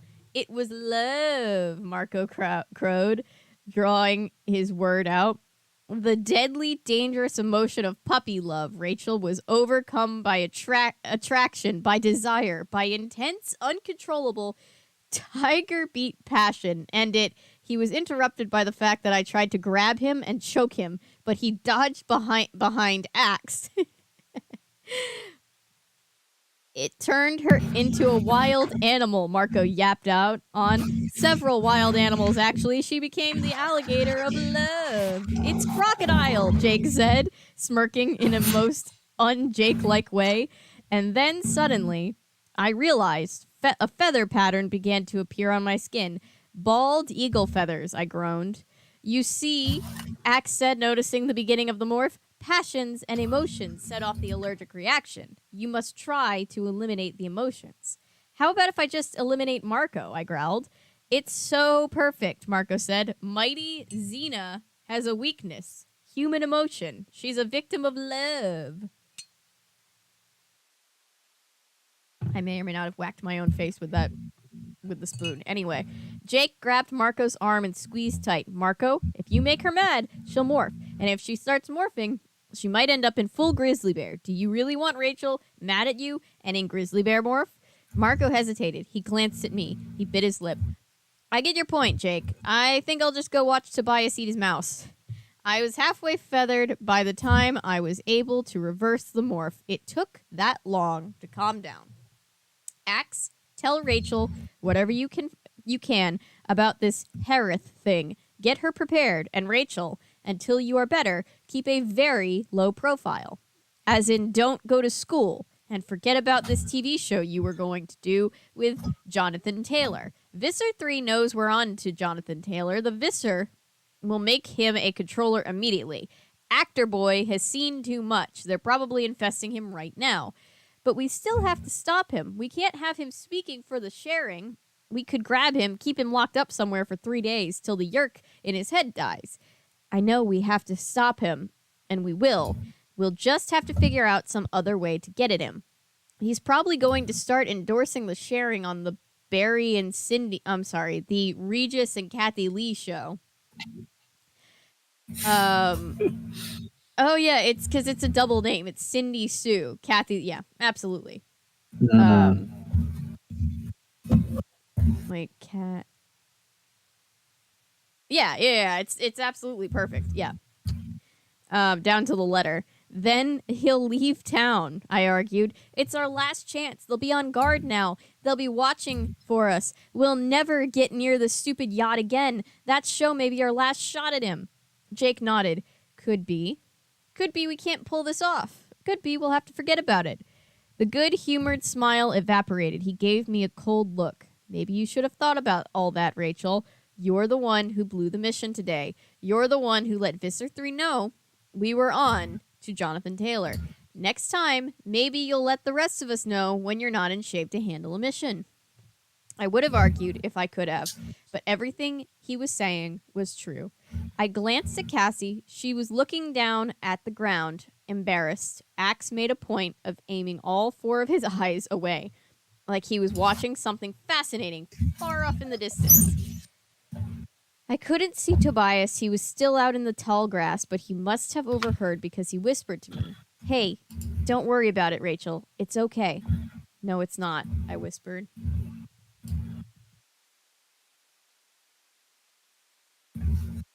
Chapter 19. All right. Okay, yes, I had screwed up, but I was determined to fix the problem, so I basically lied. The next day, I told Jake and Cassie that it had happened. The Harith Illant. I told him it happened in great detail. I went on and on about how weird it was. I was very convincing, and they fell for it. Of course, if I'd tried to fool Axe, it wouldn't have worked. Because, see, I didn't really know what was going to happen during the DNA burping. None of us really understood Axe when he'd explained it. Once he starts on about zero space, we all just kind of glaze over. But if I had tried to trick Axe, he would have asked if the one question neither Jake nor Cassie thought to ask, "What did you do with the extra crocodile?" New sentence. Anyway, when I saw Jake the next day in school and told him it was all over, he believed me. Even Cassie believed me because I told her a hurried whisper as we changed classes. I think if I'd had to look her right in her face, she would have known I was lying. I had no choice. I had to make it to the Barry and Cindy Sue show, the Regis and Kathy Lee show, one way or another. Whatever. So she had to convince him that she crapped out a crocodile. Whatever it took, we had to stop Jonathan Taylor from endorsing the sharing on that show. See, sorry, that just like kind of just popped up in my mind. So basically, because I was trying to wrap around like, so she has to burp it out. So basically, what Axe is saying is that she's got to poop out a crocodile to get the allergic like the whatever it is out of her body. I guess so. He compared it to vomiting, but also like they don't have mouths, so that's a very hard thing for me to wrap my brain around. So I'm sure that he meant like, oh, you gotta poop it out. You know, like when you swallow a penny, you just gotta let it run its course. I mean, or it could be like when you get food poisoning and you just throw up until you don't have food poisoning anymore. True, very true. But then again, Andalites don't have mouths. I'm sure for Andalites gotta poop it out. But for humans, I'm sure they just like, upchuck it like a baby. I don't like it. Sorry. It came into a random intrusive thought. That's all I gotta say. Sorry. K.A. Applegate. Really? I'd rather deal with Applegate than Martin. Oh yeah, because Anna and Martin would have us all sobbing right now. Yeah, she'd be like... We'd be emotionally attached to that crocodile, and then it would get barfed up. Exactly. That. Okay, where was I? See, I knew I was okay because all I had to do was to control my emotions. Just stay unemotional. And I wouldn't go into uncontrolled morphs. And I'm good at handling emotion. Except anger. Maybe I have a small problem with anger. But who was going to make me mad on a stupid TV show? It would be fine. Fine. Uh-huh. After school, I took a taxi again to my dad's hotel. I had the taxi pass by my house. Work crews were already there, ripping out the shattered remains of our kitchen and my bedroom. They had one of those supersized dumpsters out front full of plasterboard and 2x4s. Did you hear what happened to that place? The taxi driver asked me. House just fell apart, I tell you. The way they build things nowadays. To my surprise, my dad was actually at the hotel waiting for me. About time, he said a little frantically as soon as I walked in the room. The show goes live at 5 o'clock. It's almost 3. Where have you been? School. Oh, yeah, school. Come on. Fortunately, we can walk to the studio and avoid traffic. It's just down the street. 5 minutes. Choosing an outfit took very little time. I only had about 3 things salvaged from the wreck of my bedroom. Aw. I quickly called Cassie to tell her to hurry, too. She was supposed to meet me at the studio. She wasn't home, which probably meant she was already waiting for me. That was the plan. Cassie would be with me. The others would try to get into the studio in innocent-looking morphs. But we knew the Yerks would be watching the place. They'd probably have some of their people in the audience, and for all any of us knew, Regis and Kathy Lee themselves might be controllers. Oh no. Are you nervous? My dad asked as we hustled rapidly down the street. Not really, I said. Nationwide live TV broadcasts, millions of people watching, coast to coast, and you're not nervous? Are you trying to make her nervous, Dad? What the hell? Now I am, I muttered. I suppressed the nervousness. I couldn't afford to feel anything. I just had to get through this without feeling the extreme, emotion. I could do that. We blew past the receptionist at the studio, my dad in the lead looking like Mr. Big Time, and me double-stepping to keep up. Cassie was waiting in the lobby and got swept up with us. How you doing? She asked me. I shrugged. Great. Really? Yep. Nervous? No. Excited? No. Scared? Definitely not. She leaned close and whispered, do we have a plan? I mean, what exactly are we doing about Jonathan Taylor? I shrugged. We're stopping him. How?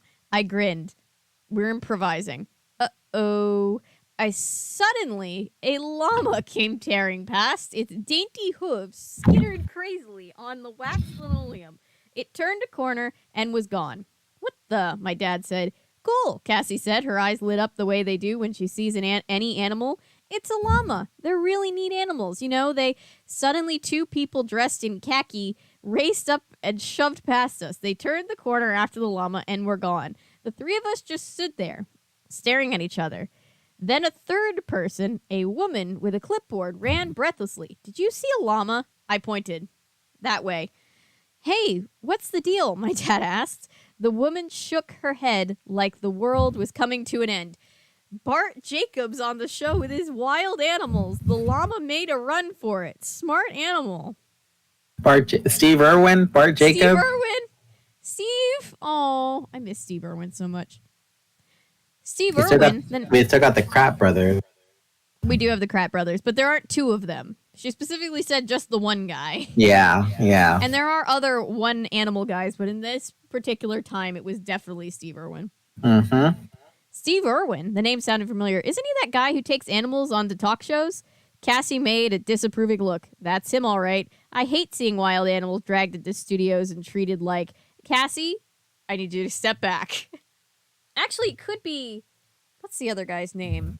Not Steve Irwin. The other guy. The one that's not Steve Irwin. Well, if there are no more wild animals, my dad interrupted, we have to keep moving.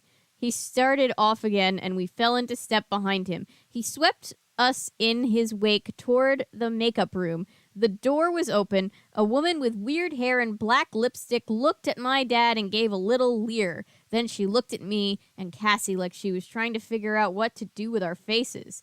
She's the one, my father said, pointing at me. Rachel, meet Ty. Ty, my daughter Rachel. She's on the show.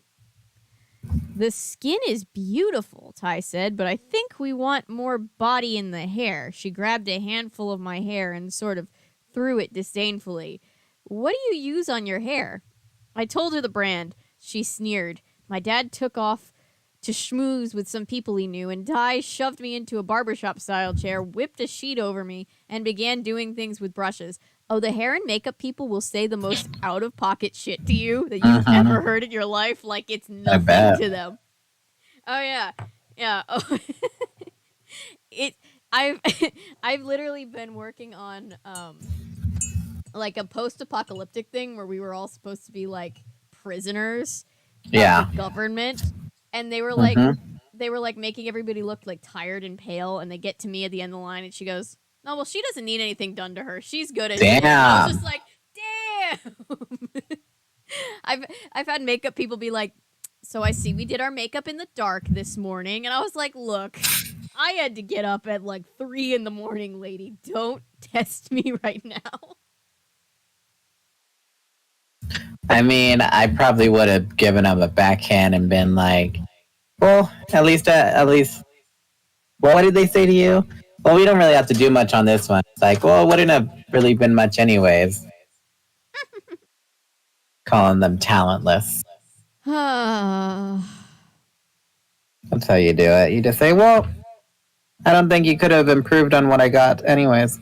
I hate being shoved around like that. It really kind of made me mad. This hair, Ty complained as she yanked way too hard.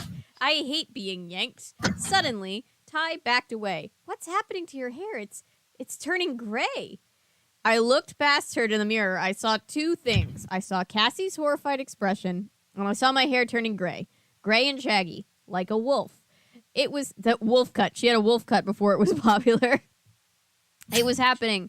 I'd gotten mad at Ty, and I was morphing into a wolf. I shot a desperate glance at Cassie. Cassie acted instantly. Look, she cried, out in the hallway. It's Kevin Costner and Tom Cruise, too. Ty screamed, Where? Dropped her brush and ran for the door. I focused. Calm, no emotion. You can't get those hair and makeup people. They've seen all the famous people. They've all done their hair. They all know who has dandruff. They're not starstruck. Yeah, they're immune, just like teachers. How teachers have like a high immune to sickness. Yep. It's like you can't gross out a hairstylist or a makeup person because they've seen it all. Yep. But Cassie wasn't helping at all. You lied to me. Again, you didn't do the hair illant thing at all. You're still allergic. I'm trying to be calm, Cassie. I warned. I'm trying to demorph. You can't do this stupid show while you're still this way. I'm doing the show. It's the only way. I'm not letting this creep. Now look, you're just making me upset. The gray fur was beginning to grow on the back of my arms and hands. I shut my eyes. No anger. I didn't see Kevin Costner out there, Ty said suspiciously when she returned. I was sure that was him, Cassie said. Sorry. Now, what was going on with your hair? Ty asked, staring baffled at my now normal head. Not enough conditioning, I suggested. And that's when I suffered my second emotional jolt, because that's when the cutest boy on the planet walked into the makeup room. Jonathan Taylor, I heard Cassie whisper in awestruck tones. But you have no emotion, I told myself. But you have no idea how massively cute he was up close like that. And then he smiled at Cassie, and he gave her a little half hug, like he'd probably done with 1 million fans before. I saw Cassie's knees buckle. She actually wobbled. Hi, I'm Jonathan Taylor Thomas, he said to me.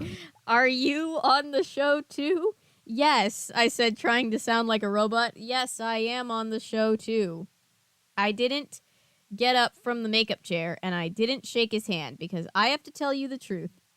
Even knowing what he was now, wait, come back. Jonathan Taylor Thomas, wait. Even knowing what he was now, even knowing what kind of person he was, even knowing that inside his head there lived an evil gray yerk slug, if he'd hugged me like he had hugged Cassie, I'd have morphed. I would have morphed big time. You know when you have a celebrity crush who's actually like a war criminal? That feeling you get when your crush is... Yes, this episode was adapted, but for some reason, it was Cassie all the crap happened to. Why Cassie instead? Good question. Maybe they cut one of Cassie's books at some point and they felt like they needed to even it back out. I don't know. Good question. You liking this lighter, humorous book? Won't be the only one in this larger cycle. I like this. I like I like this. I love Rachel, and I love reading Rachel's books. I love her as a character. I love all. Reading Rachel, I love butterfly in the sky. I love pretty much all of them anyway, but Rachel is very relatable in a lot of ways. Rachel is very Rachel. Rachel is very Rachel. Um, but yeah, I like Rachel and Cassie getting to be like normal teenage girls that are just like fangirling in the middle of like everything. That's always fun. I like Axe trying to describe sneezing. It's like a what? It's like a. Like, you know, when That's you what it guys is. quickly exhale fluids from your nose and yell "achoo." Ew. Makes it sound gross. Sneezing is weird when you really Achoo. think about it. Then what is it? It's ping. Mushu. Hey. Mushu. No, then what is it? Right Ping. there. Ping's a boy's name. I love that movie. It's Ping. Ping. Yes, my name is Ping. I loved getting to play the and if AJ's still in chat, I loved playing the Kingdom Hearts 2 level that was Mulan level. Very fun. Okay. Yes, it probably is. Yeah, that was super Because fun. they hate Rachel and think she's too masculine. Huh. I love Rachel. I don't know. I think it was like, oh, they didn't want the pretty girl. That I think that's why they gave it to Cassie. Could have been But that Cassie- microaggressiveness. Probably. Cassie always deals with microaggression from the fan base, and Rachel just deals with just general I don't even know what to call it. People are just like, well, she's a girly girl, but she's also tough and stuff. What do you mean? It's ridiculous. A little. People want to hate on Cassie, but yet Cassie's the one that's like awesome, and yet Rachel's really Rachel is like really compulsive and a little irritating sometimes. Oh yeah, for sure, because they're all teenagers, so they're all irritating at times. But it's like Cassie is palatable, but I guess like people are like, oh, I like Cassie because she's like, you know, always hippy dippy. I'm like, girl, how dare she not want to be violent and try to spur yeah, you how on dare to you war? try and find easier means of solutions? Yeah, how dare she try to do conflict resolution before an actual like, you know, killing mission. All right, I feel like I'm like gonna have a nightmare about getting sued by Jonathan Taylor Thomas's team. What team? This ain't the 90s. Fair enough. She went back to normal life, like Bug Hall. Jonathan Taylor Thomas, we know you're not a yerk, probably, Yeah. and we also know Allegedly. you watched every single one of these streams. So know that we do love you. I'm sure he's gotten it plenty of times where people are like, "Hey, did you know that they wrote a book about you?" Yeah, somebody has to have told him at this point, right? Like he has to know. Like somebody's made him sign a copy of this book for sure. Yeah. They're like, why are you giving me this? Because you're the one in the book. The Security. evil one. Security. Security. Hey, Jonathan Taylor said, giving me his famous squinty, skeptical look. I don't know you from don't I know you from somewhere? I shook my head. No, definitely not. Yeah, you're the girl who fell into the crocodile pit after that kid. You're on the show today, huh? That's not all she did, Cassie rushed in to say. She also had her house fall in on her. I sent Cassie a "what are you doing" look. Like having a house fall on me would make Jonathan Taylor think better of me? Like that would impress him? Cassie made a helpless, confused, giddy look and shrugged. She kept staring at Jonathan Taylor, while with this slightly weird grin. Of course, to be honest, I probably had the identical slightly weird grin. Jonathan Taylor flashed a smile. Then he said, "Look, disaster girl, or whatever you are, how about if you and your friend stumble on out of here? I need to get made up, and I don't need an audience." That took care of the weird grins. Ty looked fiercely at me and jerked her head towards the door. Outside in the hallway, we found the llama. It was standing there, minding its own business. Disaster girl? I repeated. Excuse me? Stumble on out of here, Cassie said. We both looked at the llama. If you're waiting to get made up, you can forget it, I told the llama. You're not a big enough star. Maybe not, but I will someday, the llama said. Aw. Maybe not, but maybe someday, the llama said.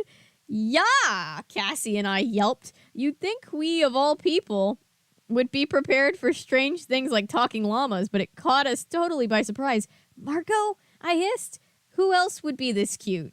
Check out this fur. Check out this little llama smile on my little llama face. What are you doing? Jake's somewhere around here in cockroach morph. Axe is here in fly morph. I came that way too, but then I saw this llama wandering around loose, so I thought, hey, why be a bug? Where's the real llama? Cassie whispered. Don't worry, I put him in an empty dressing room. By the way, I saw the schedule. Bart Jacobs and various animals of his, including yours truly, go on first. Then the wussy wonder, and finally you, Rachel. Cassie cocked an eyebrow at me. I deliberately didn't look at her. I knew what she wanted me to do. Fine, I'll tell him, Cassie said. Marco, Rachel may have slightly exaggerated when she said she was okay. You'd better warn Jake. She didn't burp the croc? Nope. I'm fine as long as I don't get excited, I said defensively. You know, Rachel, I'm supposed to be the irresponsible one, Marco said. Cassie was biting her lip thoughtfully. It's too late for Rachel to just cancel, but we need a backup, just in case, no matter what happens. We can't have people seeing Rachel morph. What can you do? If she morphs suddenly... Well, Cassie interrupted, the important thing is that there always be a Rachel. See, I can't believe what I'm even thinking, and it totally gives me the willies. But Rachel, I think we need a copy of you. Morph Rachel? Marco trilled. I'll do it.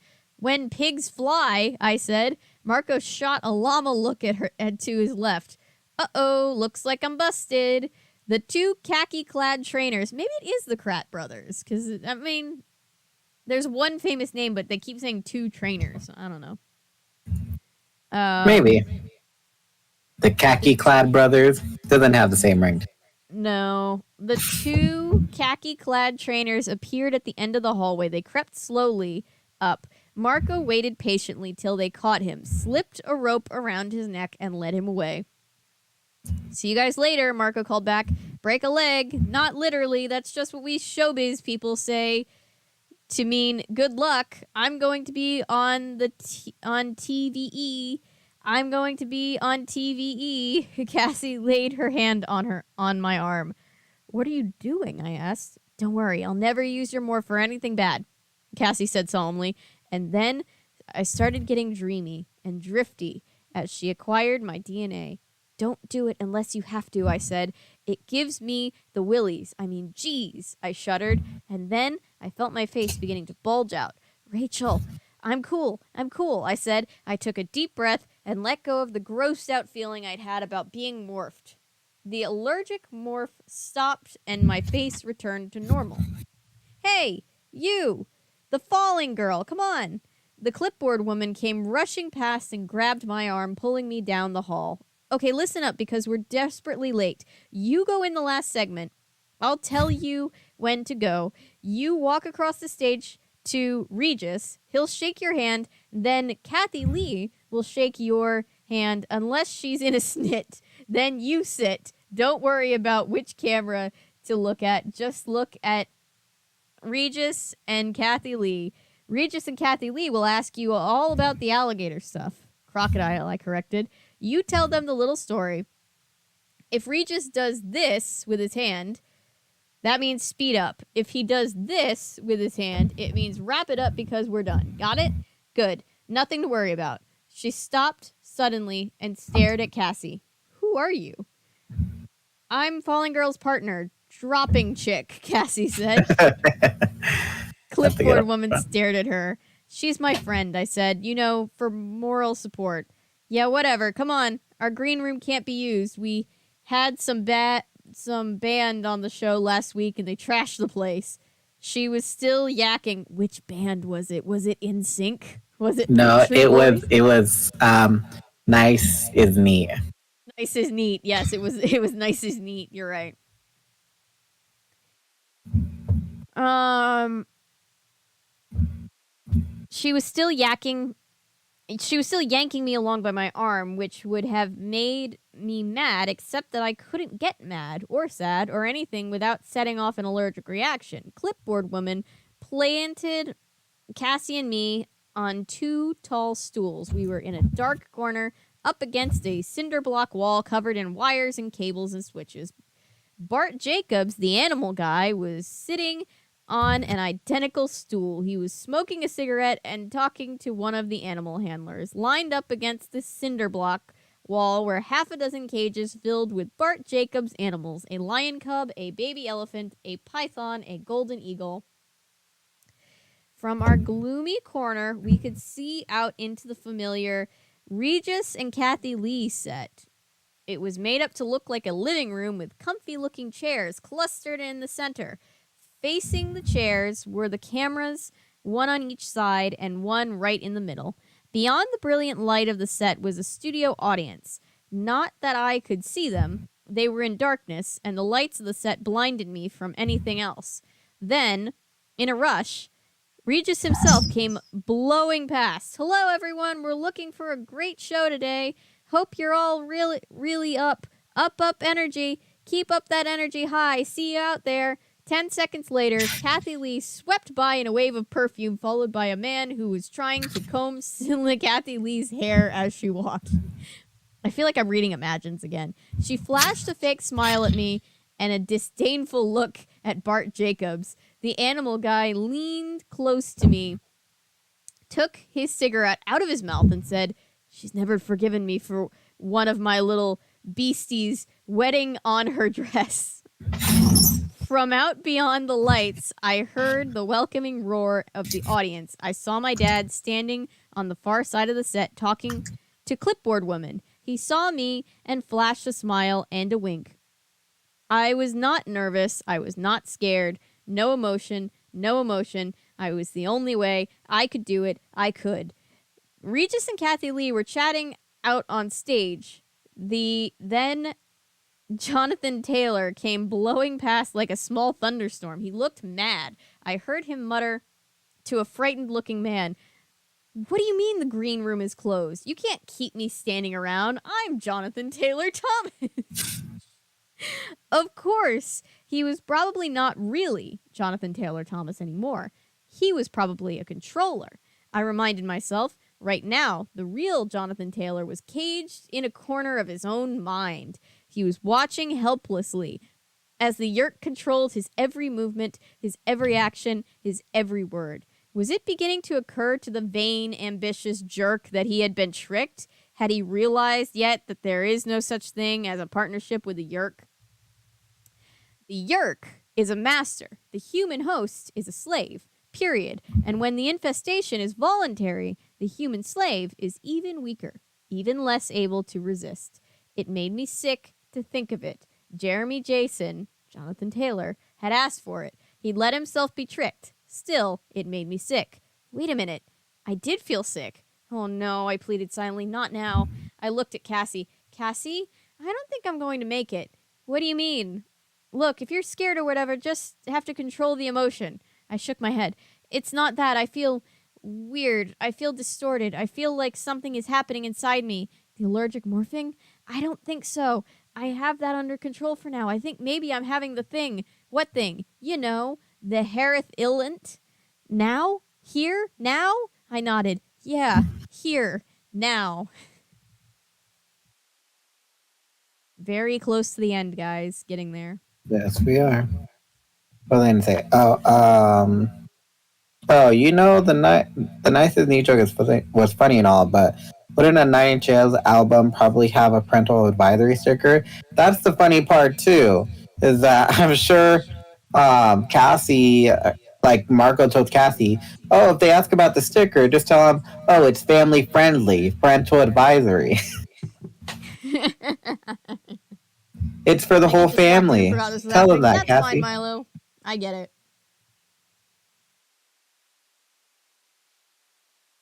And Michael just woke up.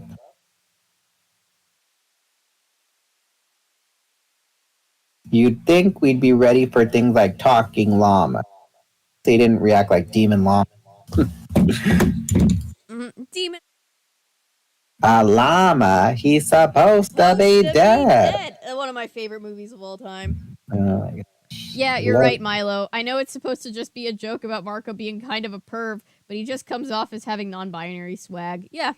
You do. You do. One of those weird jokes that aged well.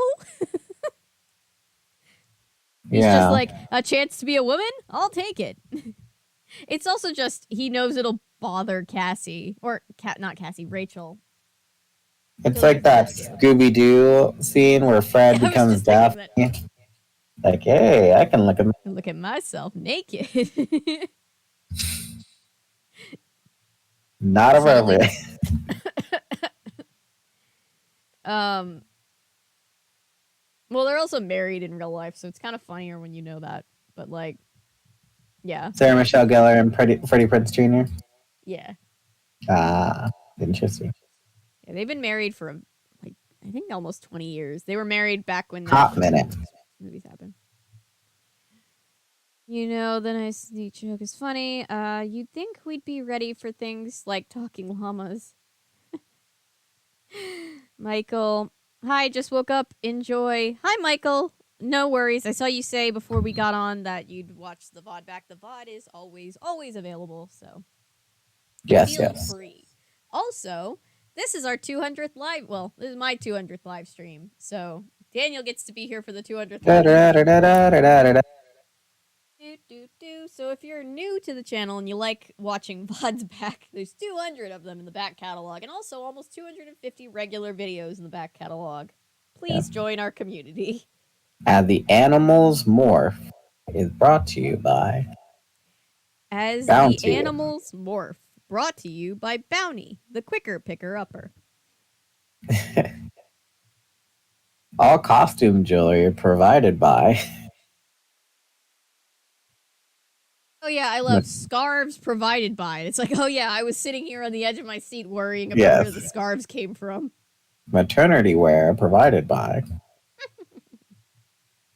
I'm just bummed that Scott will only be in As the World Turns in April of '96. Oh, did he? Man, they did him dirty. He was too much of an anti-hero. I can't wait to see how they write him off.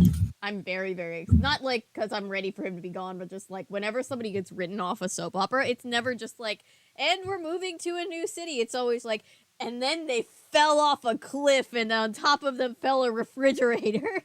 Yeah, it's a little underwhelming how they... Well, he and Rosanna were off the show, but Rosanna came back. And I'm like, why would you do my boy Scott like that? Inappropriate. Wow. He's I bet man. I can guess how they're gonna write them off. Yeah. He's better than Michael. I wish they wrote Michael off the show. Airhead. Anyway, I guess we'll have to keep watching, see how that turns out. Yes. Oh no, Cassie wailed. This is chapter 21 for those keeping track. Oh no, Cassie wailed. What?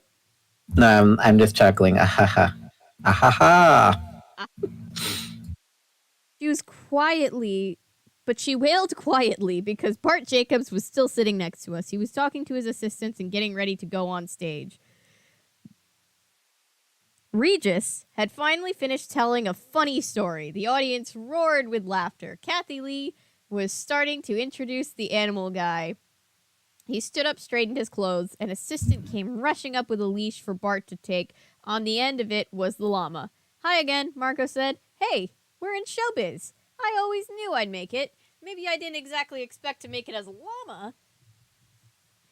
Here he is, Bart Jacobs. Do you think David Spade had the same thought? Probably not. Right. The morph is made specifically for Marco. Marco's morph. That morph? Yes, that morph. Yes, that morph. I just imagine Visser 3 and Marco's mom. Marco's mom is Yzma and Visser 3 is Kronk. Yes. I love it. Right. Applause. Bart moved out, dragging Marco along behind him. His assistants were already lining up the other animals. Jonathan Taylor was in a dark corner having an angry conversation with someone.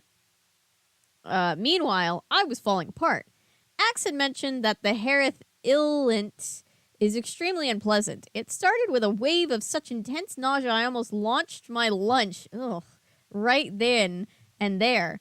But behind the sick stomach came something much worse. Total disorientation. My body was rejecting the crocodile DNA, but the croc inside me didn't go peacefully. Before it could leave, it surfaced inside me. I could feel the cold, calculated crocodile mind bubbling up within my own. I was losing control of my own body. At exactly the same time, in the same body, two completely separate brains were looking out at the world through my eyes. The croc was nervous. He wasn't used to this. He didn't know where he was. But crocodiles aren't just brainless, ruthless killing machines. They're smart, ruthless killing machines. And that crocodile got right past the fact that it was in a place no crocodile should ever be. It got right to the important stuff. It focused on what it needed to do, and what it needed to do was eat. The crocodile tried to swish its tail, but it didn't have a tail, so it shook my butt. Rachel, what are you doing? I'm not, I managed to say. Then the crocodile decided it was tired of trying to swim. He was just going to run after his prey, and he did have legs. Before I could even resist, I was racing across the floor, waving my arms like an idiot and shuffling like a demented lunatic. I raced right at Jonathan Taylor Thomas, right at him, with my massive crocodile jaws open for the quick kill, except that I didn't have crocodile jaws. Ah! Jonathan Taylor yelled as I bit down on his shoulder. Cassie grabbed me and yanked me off of him. She's a big fan, Jonathan Taylor. She loves you. Get this crazy girl away from me, Jonathan Taylor cried.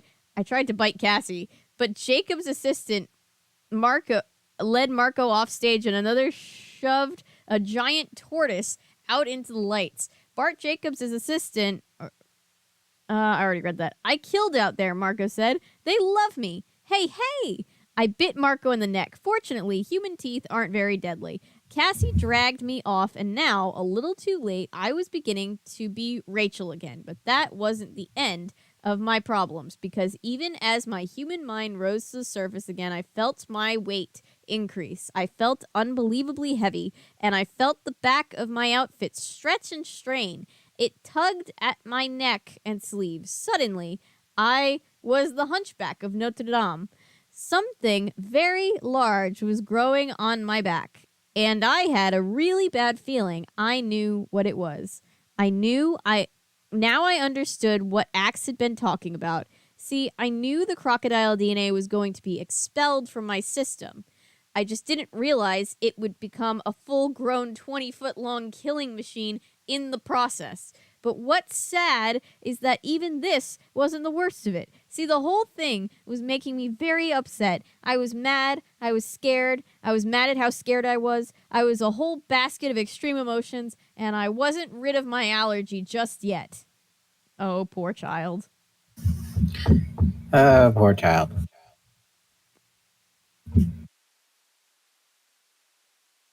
She was just marking her territory. This is my man. Rachel's thinking to herself. Some people are weird and do that. They will bite something or bite someone to show that's like claiming their territory in some sense. Huh. People are weird like that. Interesting fact about this book and what's about to happen. It's not at all consistent with the explanation of how morphing doesn't mess with the law of conservation of matter. They got to this book 12 and they're like, this is our 13th book. How many more could we possibly do? Yeah, it's like Anna and Martin. I'm gonna stop when they get to dawn. Yeah, right. And they're like, oh, you're so funny. 6. 5 or That's 6. a funny joke, Anne. By the way, we need about 100 more books, 200 maybe, and a spin-off. Thanks.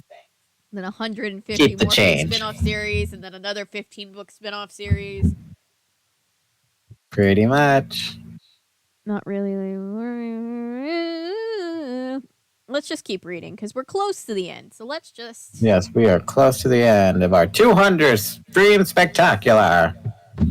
And then I have to get off and go to bed because we have another stream tomorrow with Gabe. That'll be the 201st stream. It will. Keep on keeping on. Rachel, Cassie gasps. I know, I said. We have to get out of here. I know. Cassie grabbed me and quick-stepped me off the stage. We brushed rudely past Jonathan Taylor, who recoiled in horror from the loony girl who'd bitten him. We brushed past the clipboard woman, who yelled, Hey, stop, you can't leave. She has to blow chunks, Cassie said. I think it's stage fright. Down the hall, on the left. By the time we reached the ladies' room, I was beyond hunchback. I looked like a buffalo. What are we going to do? Cassie asked. Like I know? I shrilled. I have a crocodile coming out of my back. And I think I'm... I looked in horror at my hands. Yes, thick brown fur was growing. Fur I knew well. Grizzly bear fur. Axe said you have to focus, control the process, or something like that. I glared furiously at Cassie. I could no longer speak. I was making a warp speed change to grizzly bear, and not just the feet this time. My blunt muzzle was protruding. My fingers were growing short. They were not growling short. While my fingernails were becoming the black hooked claws that could disembowel an elk. And at the same time, the crocodile was emerging from my back. It was literally crawling and squirming out of me. I don't like that at all. Just to interject. Anyway, it didn't hurt, but oh man was it creepy. Creepy beyond any creepiness, and I'm a girl who's seen some creepy things. Oh no, Cassie whispered in utter horror, staring at whatever was happening on my back. Someone tried to open the bathroom door. Go away, occupied. I have to go, a woman's voice whined. Trust me, Cassie grated. Go somewhere else. Cassie, I cried as soon as I got thought speak. This crocodile, he's not me. Do you understand? He's a real out-of-control crocodile. Cassie shot a desperate glance around the bathroom. It was way too small to hold a 20-foot crocodile as well as a grizzly bear. Cassie, the croc will kill you. Now the crocodile was so heavy, it was weighing me down, and in the bathroom mirror, I saw the horrendous image of a crocodile snout growing and emerging in the area just behind my own neck. I would have become knocked to the ground by the sheer weight of the reptile, but as he was growing, I was becoming the grizzly bear, and grizzly bears are extremely strong. I don't have a morph that can bait a crocodile, Cassie said. Nothing can fight a crocodile. Then get out. I can't. You're blocking the door with your crocodile tail. Get in the stall, quick. The head is almost formed. I saw myself reflected in the mirror. It was an image from my nightmares of a mad woman. It's insane. Two heads seem to be growing from the same body, grizzly bear and crocodile. The croc snapped its toothy jaws, trying them out. Rachel, what if the crocodile attacks the bear? I was surprised to hear Cassie using thought speak. Cassie, are you morphing in there? Yes. To what? A squirrel? A squirrel? A squirrel? It was all I could think of. I felt a slurping, sliding sensation. It was like my guts were being ripped out through my back, only it wasn't really painful, more like extremely nauseating. Then I felt the weight drop off me. I heard a loud series of thuds. The Harith Illnit is complete. I had burped the crocodile. It lay splayed across the tile floor, its big tail wrapped uncomfortably in the corner, blocking the door. As for me, I was fully grizzly bear now. I stood erect with my big shaggy head brushing the acoustic tile ceiling. I felt the amazing power in my massive shoulders. I felt the invincibility of the grizzly bear. Nothing that lived could take down a grizzly bear except for perhaps a huge reptile at my feet. Over the top of the stall door, I saw a squirrel hunkering down on the toilet seat, shaking and quaking in squirrel style. The crocodile is eyeing me, I said. I felt a terrible dread. You don't really know how deadly an animal is till you've been that animal. I'd been the crocodile. Grizzly bears are unbelievably powerful. They can swing their big paws and knock a horse to the ground. But the grizzly bear had no weapons in use on the crocodile. Not even the grizzly's ripping claws would tear a hole in the croc's scaly armor. And once that crocodile latched its jaws onto any part of the bear, me, would be ripped apart piece by piece. The crocodile eyed me coldly. It smiled its toothy crocodile smile, and then it lunged. How doth the little crocodile improve his shiny scales? He pours the water of the Nile on every... Wait, what is it? How does the little crocodile improve his You shiny act like as if I know. What? I said you act like as if I know. I don't know. It's from Alice in Wonderland. I The see. little crocodile improve his shining tail. He pours the water of the Nile on every shining scale. I thought Cassie was gonna turn into Rachel for a sec. Like, Cassie, what are you doing in there? Like, or what are you morphing in there? A squirrel? Liar! You're trying to be me. A squirrel. I thought that's where it was going. Interview for her. She was gonna cover for her, but then we'd still have the plot hole of, well, what is she gonna do with the crocodile that she pooped out and the bear? Just blame it on the animal guy. Be like, he must have had a loose crocodile. I never brought a crocodile on the set. Crikey. They just gaslight this poor man. Sure you do. Where do you think it came from? And then I was just thinking, oh, Rachel probably had just Carly gas. She's got gas like Carly. Look, Carly might be a whole hot mess, but she has great hair. Just saying. She does have great hair, but damn, she has terrible gas, it seems. Because she really thought something was wrong. No, you just got gas. I had to stop and put a whole trigger warning, and then she was like, "I just have gas," and I was like, "Carly, Carly, do you not know the severity of this? Just because you had to fart, and you're like, I'm a beautiful person. What is this sensation I feel? It's not normal. Beautiful people don't fart. Soap opera women don't fart." Oh Exactly. my God. I saw a flash of teeth. What chapter are we on? 23. I saw a flash of teeth, and then I saw a flash of gray. A bushy tail and tiny hands and big brown eyes went rocketing past. Cassie! The gray squirrel leapt over the toilet stall door, flew through the air, landed on the crocodile's ancient dinosaur head, and started scrabbling at its big, slitted eyes. The croc went nuts. It forgot about me and began thrashing insanely in an attempt to throw off the squirrel, and someone close chose that very moment to try to get into the bathroom. I can't find another bathroom. I have to get in, the woman said. This poor woman just needs to pee. Oh, this must be. Poor lady. Probably Carly. I can't find another bathroom. I have to get in. All I'm thinking about is when there was this one show I worked on that was a lot of the film studios here in Atlanta are just converted, abandoned manufacturing plants that closed down during the recession and then got refurbed. And so there aren't hardly any girls' bathrooms in the whole of this place. So basically it's men's bathroom, men's bathroom, men's bathroom, all the way down the corner and to the right and down another hallway is one girl's Jeez Louise.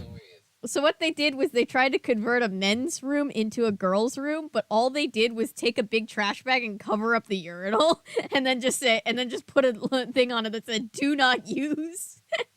That's funny. It was pretty funny. Reminds me of that Zoe 101, the first episode where they converted the urinal into like a friggin' water fountain. Yeah.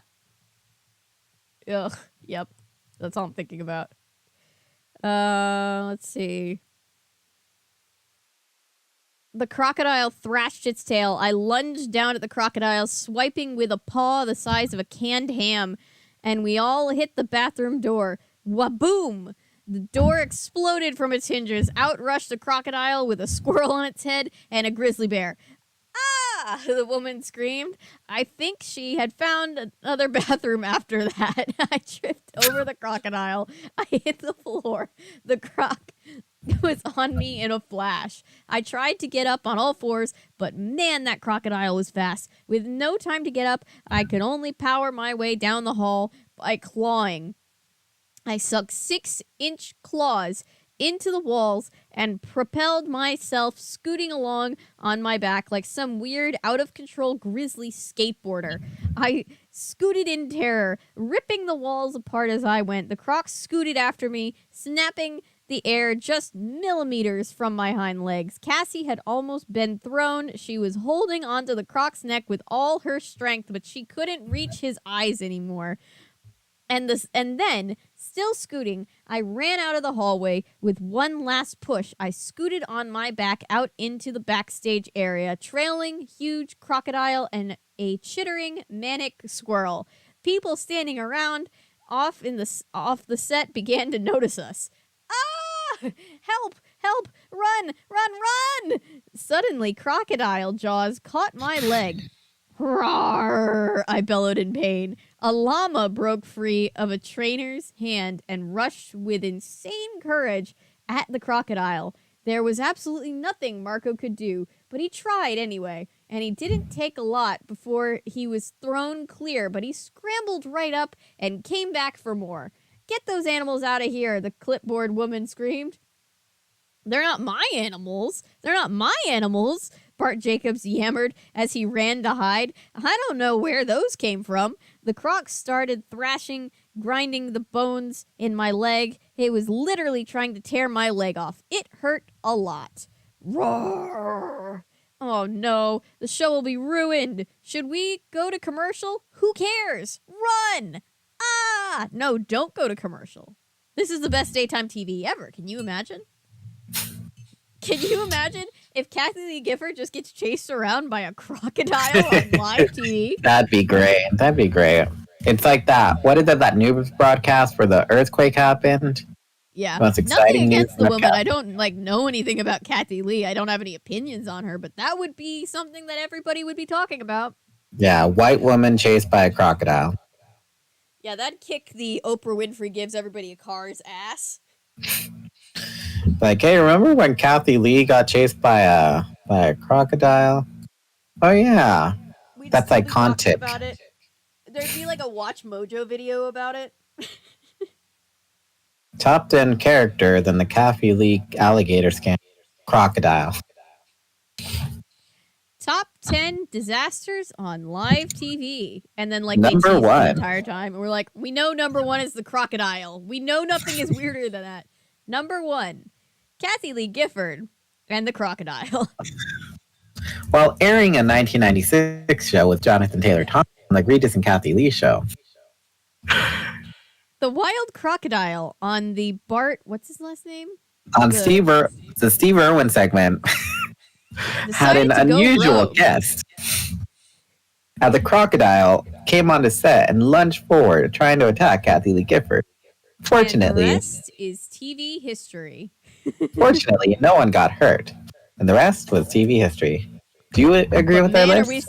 Do you agree? I haven't watched a Watch Mojo video in forever, but I can hear it. I can hear it. That's so funny. Okay, hang on. Tell us what other great things that we missed. And then that like doo doo doo with the blue. Yeah. Yep. I can see it in my brain. Perfect. Oh no, it would be it would be a Ms. Mojo, by the way. It wouldn't be a regular Watch Mojo. Yeah, it wouldn't, because Watch Mojo is just a bunch of nerdy stuff now. Side channel. The what? Watch Mojo is really nerdy now. It used to be Yeah, like 'cause- really just general top 10. Now it's like, oh, top 10 moments in this one anime that hardly like most people have never seen. Well, what I love is that they branched off at one point and they were like, we need a side channel for the stuff that women care about. And we also need another side channel for the stuff that British people care about. Yeah. God knows these can't all go on the same channel. That would be I know. How crazy. Could you imagine how crazy would that be? All right. Chapter 24. Maybe it was the sight of the brave but insane charge of the llama, or maybe it was the fact that Cassie was once more scrabbling at the crocodile's eyes. But he opened his jaws just an inch, just enough. I yanked my crushed leg out of the croc's mouth. I tried to get far enough away that I could turn and fight head on, like that would work. Unfortunately, this move ended up dragging the entire battle, grizzly bear, squirrel, llama, and crocodile, out onto the set. Out to where Barry and Cindy Sue were gamely trying to interview Jonathan Taylor Thomas. With this group that I think is really... Wait. Out to where Jonathan Taylor Thomas was just starting to say... Regis and Kathy Lee, sure, I'm involved with this great group that I think is a really wonderful organization. I think out to where the brilliant lights illuminated our snarling, snapping, slashing, chittering, roaring ball of fur, claws, tails, scales, and teeth. Barry leapt out of his chair and backed away at amazing speed. Cindy Sue was cool. She just kept saying, "Can we get Bart Jacobs to come out here and remove his animals?"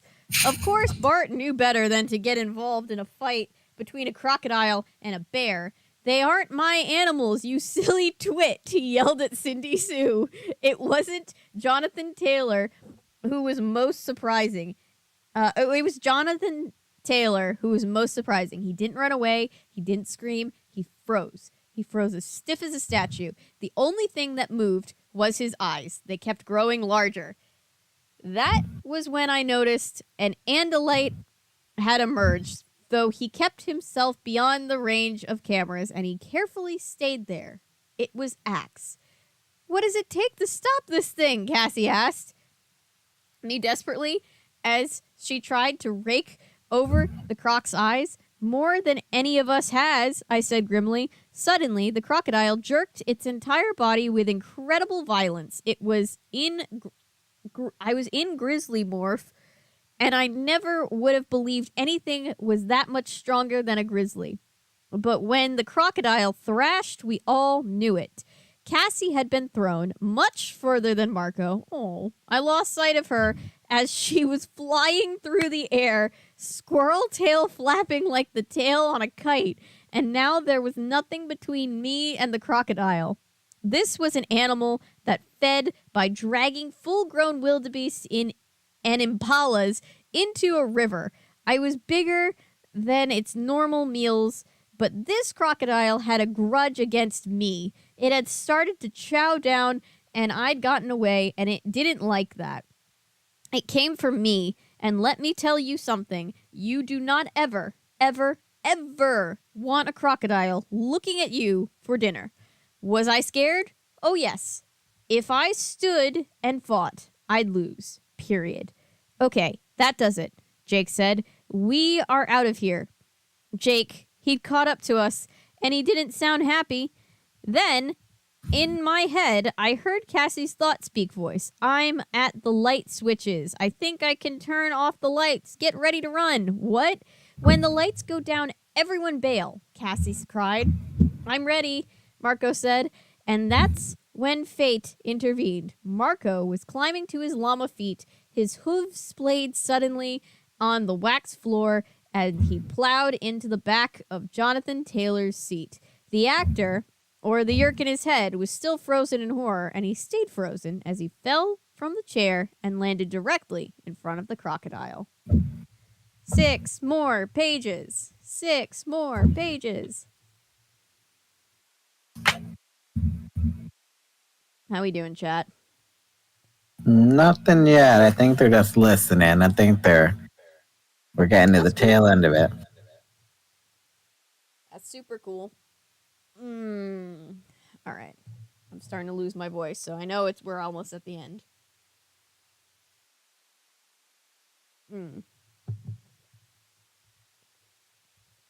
Chapter 25. The audience screamed in renewed horror. Cindy Sue finally broke and ran. Barry was yelling ridiculous directions in total panic. Get a stapler! Get a stapler! I think that's what it was saying anyway. I was a little distracted. Jeremy Jason was no longer frozen. Ah! Save me! Get it off me! And with my dim, bare vision, I could have sworn I saw something slimy and gray come crawling out of Jeremy Jason's ear. And that's when the lights went out. Okay, run for it, Cassie cried. Suddenly, darkness. Not pitch black, but too dark for cameras and the audience to see.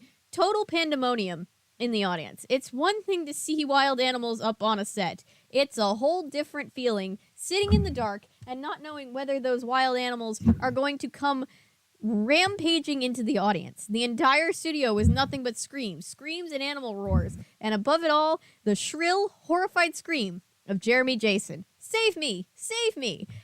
I saw a rush of movement from off stage. Suddenly, an andalite was leaping through the air. It landed directly on the crocodile's back. The andalite tail flashed, and suddenly, the crocodile let go of Jeremy Jason. Axe? I asked. Yes, he said, sounding grim. I knew andalites are tougher than they look. I'd fought alongside Axe before, but nothing ever impressed me as much as that crocodile. That crocodile was a tank. It was unstoppable, and now it was stopped. Where's the Yerk? I asked Axe. I saw the Yerk leave the human a few seconds ago, so I had seen a slug crawling out of Jeremy Jason. The Yerk had panicked. It didn't want to be swallowed up along with its host body. It was crawling around the dark stage like a snail without a shell. Everyone okay? Jake asked. Yeah, I answered. Alive, Marco said. Not happy, but alive. Then let's get out of here, Jake yelled. Definitely, I agreed fervently. I looked down at the still crocodile head. Ugh, even dead, it just scared the pee out of me. Possibly because it was still very close to a yelling, screaming, cursing, hysterical Jeremy Jason McCole. I bailed. I ran the far side of the stage, but as I ran, I felt one of my massive bear paws step on something. Something warm and squishy. Something that felt like a slug. I don't think that Yerk made it too far, I said. Woo! Slug murder! Chapter 26. I love that the first actual, Yerk murder... Well, no, I guess that's not true. The one died the one that took over Jake's brain died. But the first, actual, flat-out violence against Yerks was a complete accident on Rachel's part. She's like, I swear to God, I didn't mean to do it. I thought we were on pause. Didn't mean to do it. It's like the Moist Critical clip where he's like, that was a misinput. You calm the fuck down. That was a misinput. All right, 6 more pages. 3 more pages, actually. 3 more pages. See, my brain's already dead because I thought it was 6 more that I heard last time. I know. 3 more. Time to do this and then get off and then go to bed, everybody. Yep, and then we got the Chronicle look next. Isn't that fun? Chronicle. Wait, what? Yay! We got our first Chronicle book. Oh, nice. That's right. Angelic Chronicles. Yay! Long book. We're gonna have to skip skipping the fanfic next week. Just letting y'all know so y'all can rejoice and celebrate of not having to listen to my terrible fanfic. No. We don't have the time. I'm sorry to do it to you. The week after that, we might have a week after that hiatus again. Season finale hiatus. We don't know yet. We'll see. We will see. But right now, 3 more pages. Chapter 26. We demorphed in the ladies' room. Axe did the opposite, morphing into his human form. But we had lost Cassie. I'll find her, I said. You guys get out of here. I'm supposed to be here, but we can't explain why you're here. I headed back toward the set area. It was still dark. Whatever Cassie had done to the lights, I was taking a while to fix them. There was an awful lot of shouting going on. A lot of unpleasant language was being used. I turned a corner and practically plowed into the back of a man who was standing there. He didn't even turn around. He was staring intently at a person standing just in front of him. I heard a voice say, "Yeah, can you believe my luck?" The voice seemed strange and familiar at the same time, like I had heard it before, but not quite this way. Then I realized, I fall in a crocodile pit, my house falls down around me, and now this. I raised up on tiptoes and looked over the man's shoulder. What I saw was me. Me. Actually, Cassie morphed into me. Ooh, you know, like when you hear your voice back and it's like eerie, you don't like how it sounds? Can you imagine? Oof. No, I cannot. That'd be too creepy. The man she was talking to was one of the show's producers. "You're a very unlucky girl," the man said. "That's what I keep telling people," Cassie said. "They keep saying how lucky I am to survive, and I keep saying not." He nodded. "You know, for a moment there, I wondered about you," he said, letting the sentence trail off. Then he shrugged. "But the crocodile has been destroyed, and yet here you are." I flattened myself back against the wall. If he turned around and saw me, he'd definitely flip. And what if he was a controller? I couldn't take that chance. "Yeah, I'm glad it didn't get me," Cassie said. "I'm getting out of here. I have to find my dad. He's here somewhere. It would help if someone would, get things organized." Cassie pushed past the man. I turned my face away, not wanting to surprise her. "And a light," the man snapped. My heart stopped. He was testing Cassie, waiting to see if she would react, if she would recognize the word. If Cassie hesitated or stopped, he would know. He would know. I shouldn't even have worried. When he rapped out the word "and a light," she kept walking without hesitation. "Yeah, a light would be helpful too." The man made a snorting, dismissive sound and turned away. I fell into step behind Cassie. "Nice job, sister," I said. "Oh, good, you're back," she said. "It's a good thing. I'm having the worst time trying to control this morph." "You're having trouble being me? What could be hard about that?" She raised an eyebrow in a way that looked much like Cassie as it did like me. "The brain of yours, it keeps trying to get me to do really dumb things." Paramedics came rushing past us, shoving us apart. When we were all alone again, I said, "Hey, I said we were going to improvise, right? And look how well it turned out. We're all alive. Jeremy Jason probably won't be endorsing anything for a while, let alone the sharing. Plus, I stepped on the yerk. Jake will still kill you." I laughed. "Cassie, if I were Jake, I'd kill me too." "Say, I don't suppose you'd want to stay in my body a while longer." "Nope." "Coward." "Yep." I think this might be one of my favorite books so far. This is a good one. It's very lighthearted from the stuff that we've definitely been reading. It's nice to have a break from the less lighthearted. What's funny is that a lot of people don't like the lighthearted. Like, they really just want the traumatic stuff. And I'm like, I get that this is a serious book, but having a little stupidity every now and then it's a reward in itself. It would be too emotionally exhausting if we never had a break. Mm-hmm. Exactly. Just that. Too emotionally exhausting, but here we are.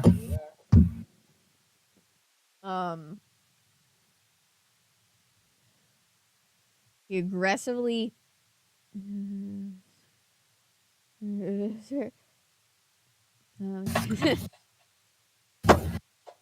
You're almost at the awakening moment I mentioned. Ooh. Chapter 27. Chapter 27. 2 days later, we sat around watching TV up in my hotel room. It would be another week at least till my house was rebuilt. In the meantime, there was room service and cable TV. We lounged around eating pie, the Animorphs, Cassie, the ecology nut, Animal Girl, Marco, who thought everything was a joke, and our fearless yet modest leader, Jake. There was also a disturbingly pretty boy named Axe, a boy who was actually an Andalite when he wasn't in human morph. Axe's entire face was covered with pie. Axe doesn't have a mouth in his normal body, and the sense of taste is totally overwhelms him. When he morphs human, the boy is dangerous around food, and standing on the windowsill there was a fierce red-tailed hawk. Tobias didn't want pie. We watched TV and picked at remnants of pie crust as familiar theme music started to play. Marco invented his own lyrics and sang along. Entertainment tonight. I don't remember. Entertainment tonight. How do you not know that? That's right. I forget. I haven't watched Entertainment Tonight in years. It was parodied. Entertainment tonight. Wait, hold on. Yeah. We got stars, all right. We'll entertain you and drain you of your thoughts tonight. Yeah. We'll entertain you and drain you of all thoughts tonight. Yeah. Entertainment tonight. We're so glib and so light. Entertainment tonight. We got stars, all right. We'll entertain you and drain you and all your thoughts tonight. Yeah. There you go. Amazing. Jake threw a pillow and hit Marco in the back of his head. Why do I have the feeling that K.A. Applegate got stuck at home watching daytime TV for like 2 weeks straight and then wrote this book? She was like, you guys, I can't handle it anymore. I'm going to do it. No, she's going to write the jingle. Somebody stop her. Shh, Cassie said, here it comes. The male announcer said, you'll all remember the story we reported yesterday of the incredible melee during the broadcasting of The Barry and Cindy Sue Show. Wild animals brought to the show by Bart Jacobs broke loose and created a terrible scene, during which Jeremy Jason McCole, the young star of the hit television series Powerhouse, was nearly eaten by a crocodile. Well, today we have an update. Jeremy Jason McCole is out of the hospital. Doctors say he'll be fine. But in an amazing development, his agent says Jeremy Jason is quitting Powerhouse and leaving the country. McCole's agent refused to divulge the young actor's whereabouts, but sources say he has been spotted in Uzbekistan, a small Central Asian nation. Uzbekistan, Tobias repeated. Sorry, I can't speak. I'm so sorry. I guess that was as far as he could get from the Yerks and the media, I suggested. I wonder if they have crocodiles in Uzbekistan, Marco wondered. I'm guessing no, I said. I don't think Jeremy Jason McCole will ever get within 1,000 miles of a crocodile again. Or a Yerk, at least if he can help it, Jake said. Cassie sighed loudly. What is it, Cassie? Jake asked. She sighed again. It's just a pity. He really was cute. I agreed. Those dimples, that hair, those eyes, those lips. Axe, Marco said, you should have let the crocodile eat him. I ignored Marco, as I usually do. He was, without a doubt, the cutest guy ever. That does it, Jake said. Marco, change the channel. Put on Baywatch. I reached over and tried to snatch the remote away from Marco, but he was too quick. He flipped through the channels and then said, there we go. I looked up, expecting to see red bathing suits. Instead, I saw swords and leather boots. Xena, warrior princess, my kind of girl. Marco winked at me. Well, okay, I said. This we can watch. The end. Entertainment tonight. I'm sorry, that's my earworm now. Oh my god. That's my thing now. I need to get a clip of it and put it on a soundboard. I'm still surprised you don't know what the hell the Entertainment Tonight thing sounds like. Now, but off the top of my head, I haven't watched Entertainment Tonight since I was I only know it because of Family Guy. I barely when they did that Star Wars parody. You remember the Barely Star ever. Wars parody? No, I've seen almost none of Family Guy. Where it's like John Williams is in the background, and then like one of the characters like, "Hey, can you do the music to E.T.?" Like, no, but we can do the music for Entertainment Tonight. So Hi, Paulo. there you go. Bronson Wright Wolf. How's it going? Good. We are just finishing up what was our 200th live stream. We were reading Animorphs book 12. The reaction. Yes. Hi, Paulo. Not in the best of shape. I'm sorry. I wanted you to know I give a shit. Thank you. We know you. We know you do. We appreciate you. Yes, we Get do. better soon. But yeah, we're gonna log off now because it's almost 2 o'clock where I am. So if you're anywhere near my Hey, we finished before 2 a.m. this time. woo! That's a victory.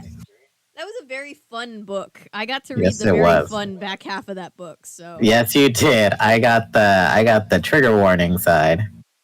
yeah, I got the Jonathan Taylor Thomas is being chased by a crocodile side. Yes, you got the Imagine fanfic side. Yeah, I felt like I was back in Imagines for sure. But we'll let you guys go. Good night. I will see some of you surely tomorrow. Yes. Yes.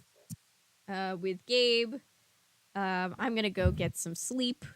Yeah, and then next week we have our Chronicles book that's going to start promptly at around like 4:30, 4 o'clock after like we banter a little, because that one is definitely a lot longer than the Megamorphs and the regular Animorphs. So just How long quick is this heads up next for one? people. That This one's going to be next like one, 139 pages. yeah, so definitely the length of 2 books, but I'm sure we can knock it out. Lightning. We're just gonna have to be like lightning fast. Yeah, we're just gonna have to be focused, like Rachel. No emotion, focus. Before the Animorphs, there was Elfangor. I'm very excited for this one. I've been excited for Yes. this one since the beginning. Before there was Animorphs, there was Elfangor. This'll be fun. She used to be Margot, Chief of Detectives. Now she's back in Margot 2, former Chief of Detectives. Sorry. Oh my god. When are I we made even that gonna joke get to last time. When are we even gonna get to stream more As the World Turns? Probably Tuesday, if I can pull off a Tuesday stream. I thought we were gonna do it like permanently on Thursday now. The Thursday's turn. As a Thursday's turn. I guess I could, yeah. To take the place of our melodramatic Thursdays from California Day. Yeah, that works. That definitely works. Night, guys. All right. Good night, everyone. We'll see you soon. Bye. Bye. End stream. Good night, everybody.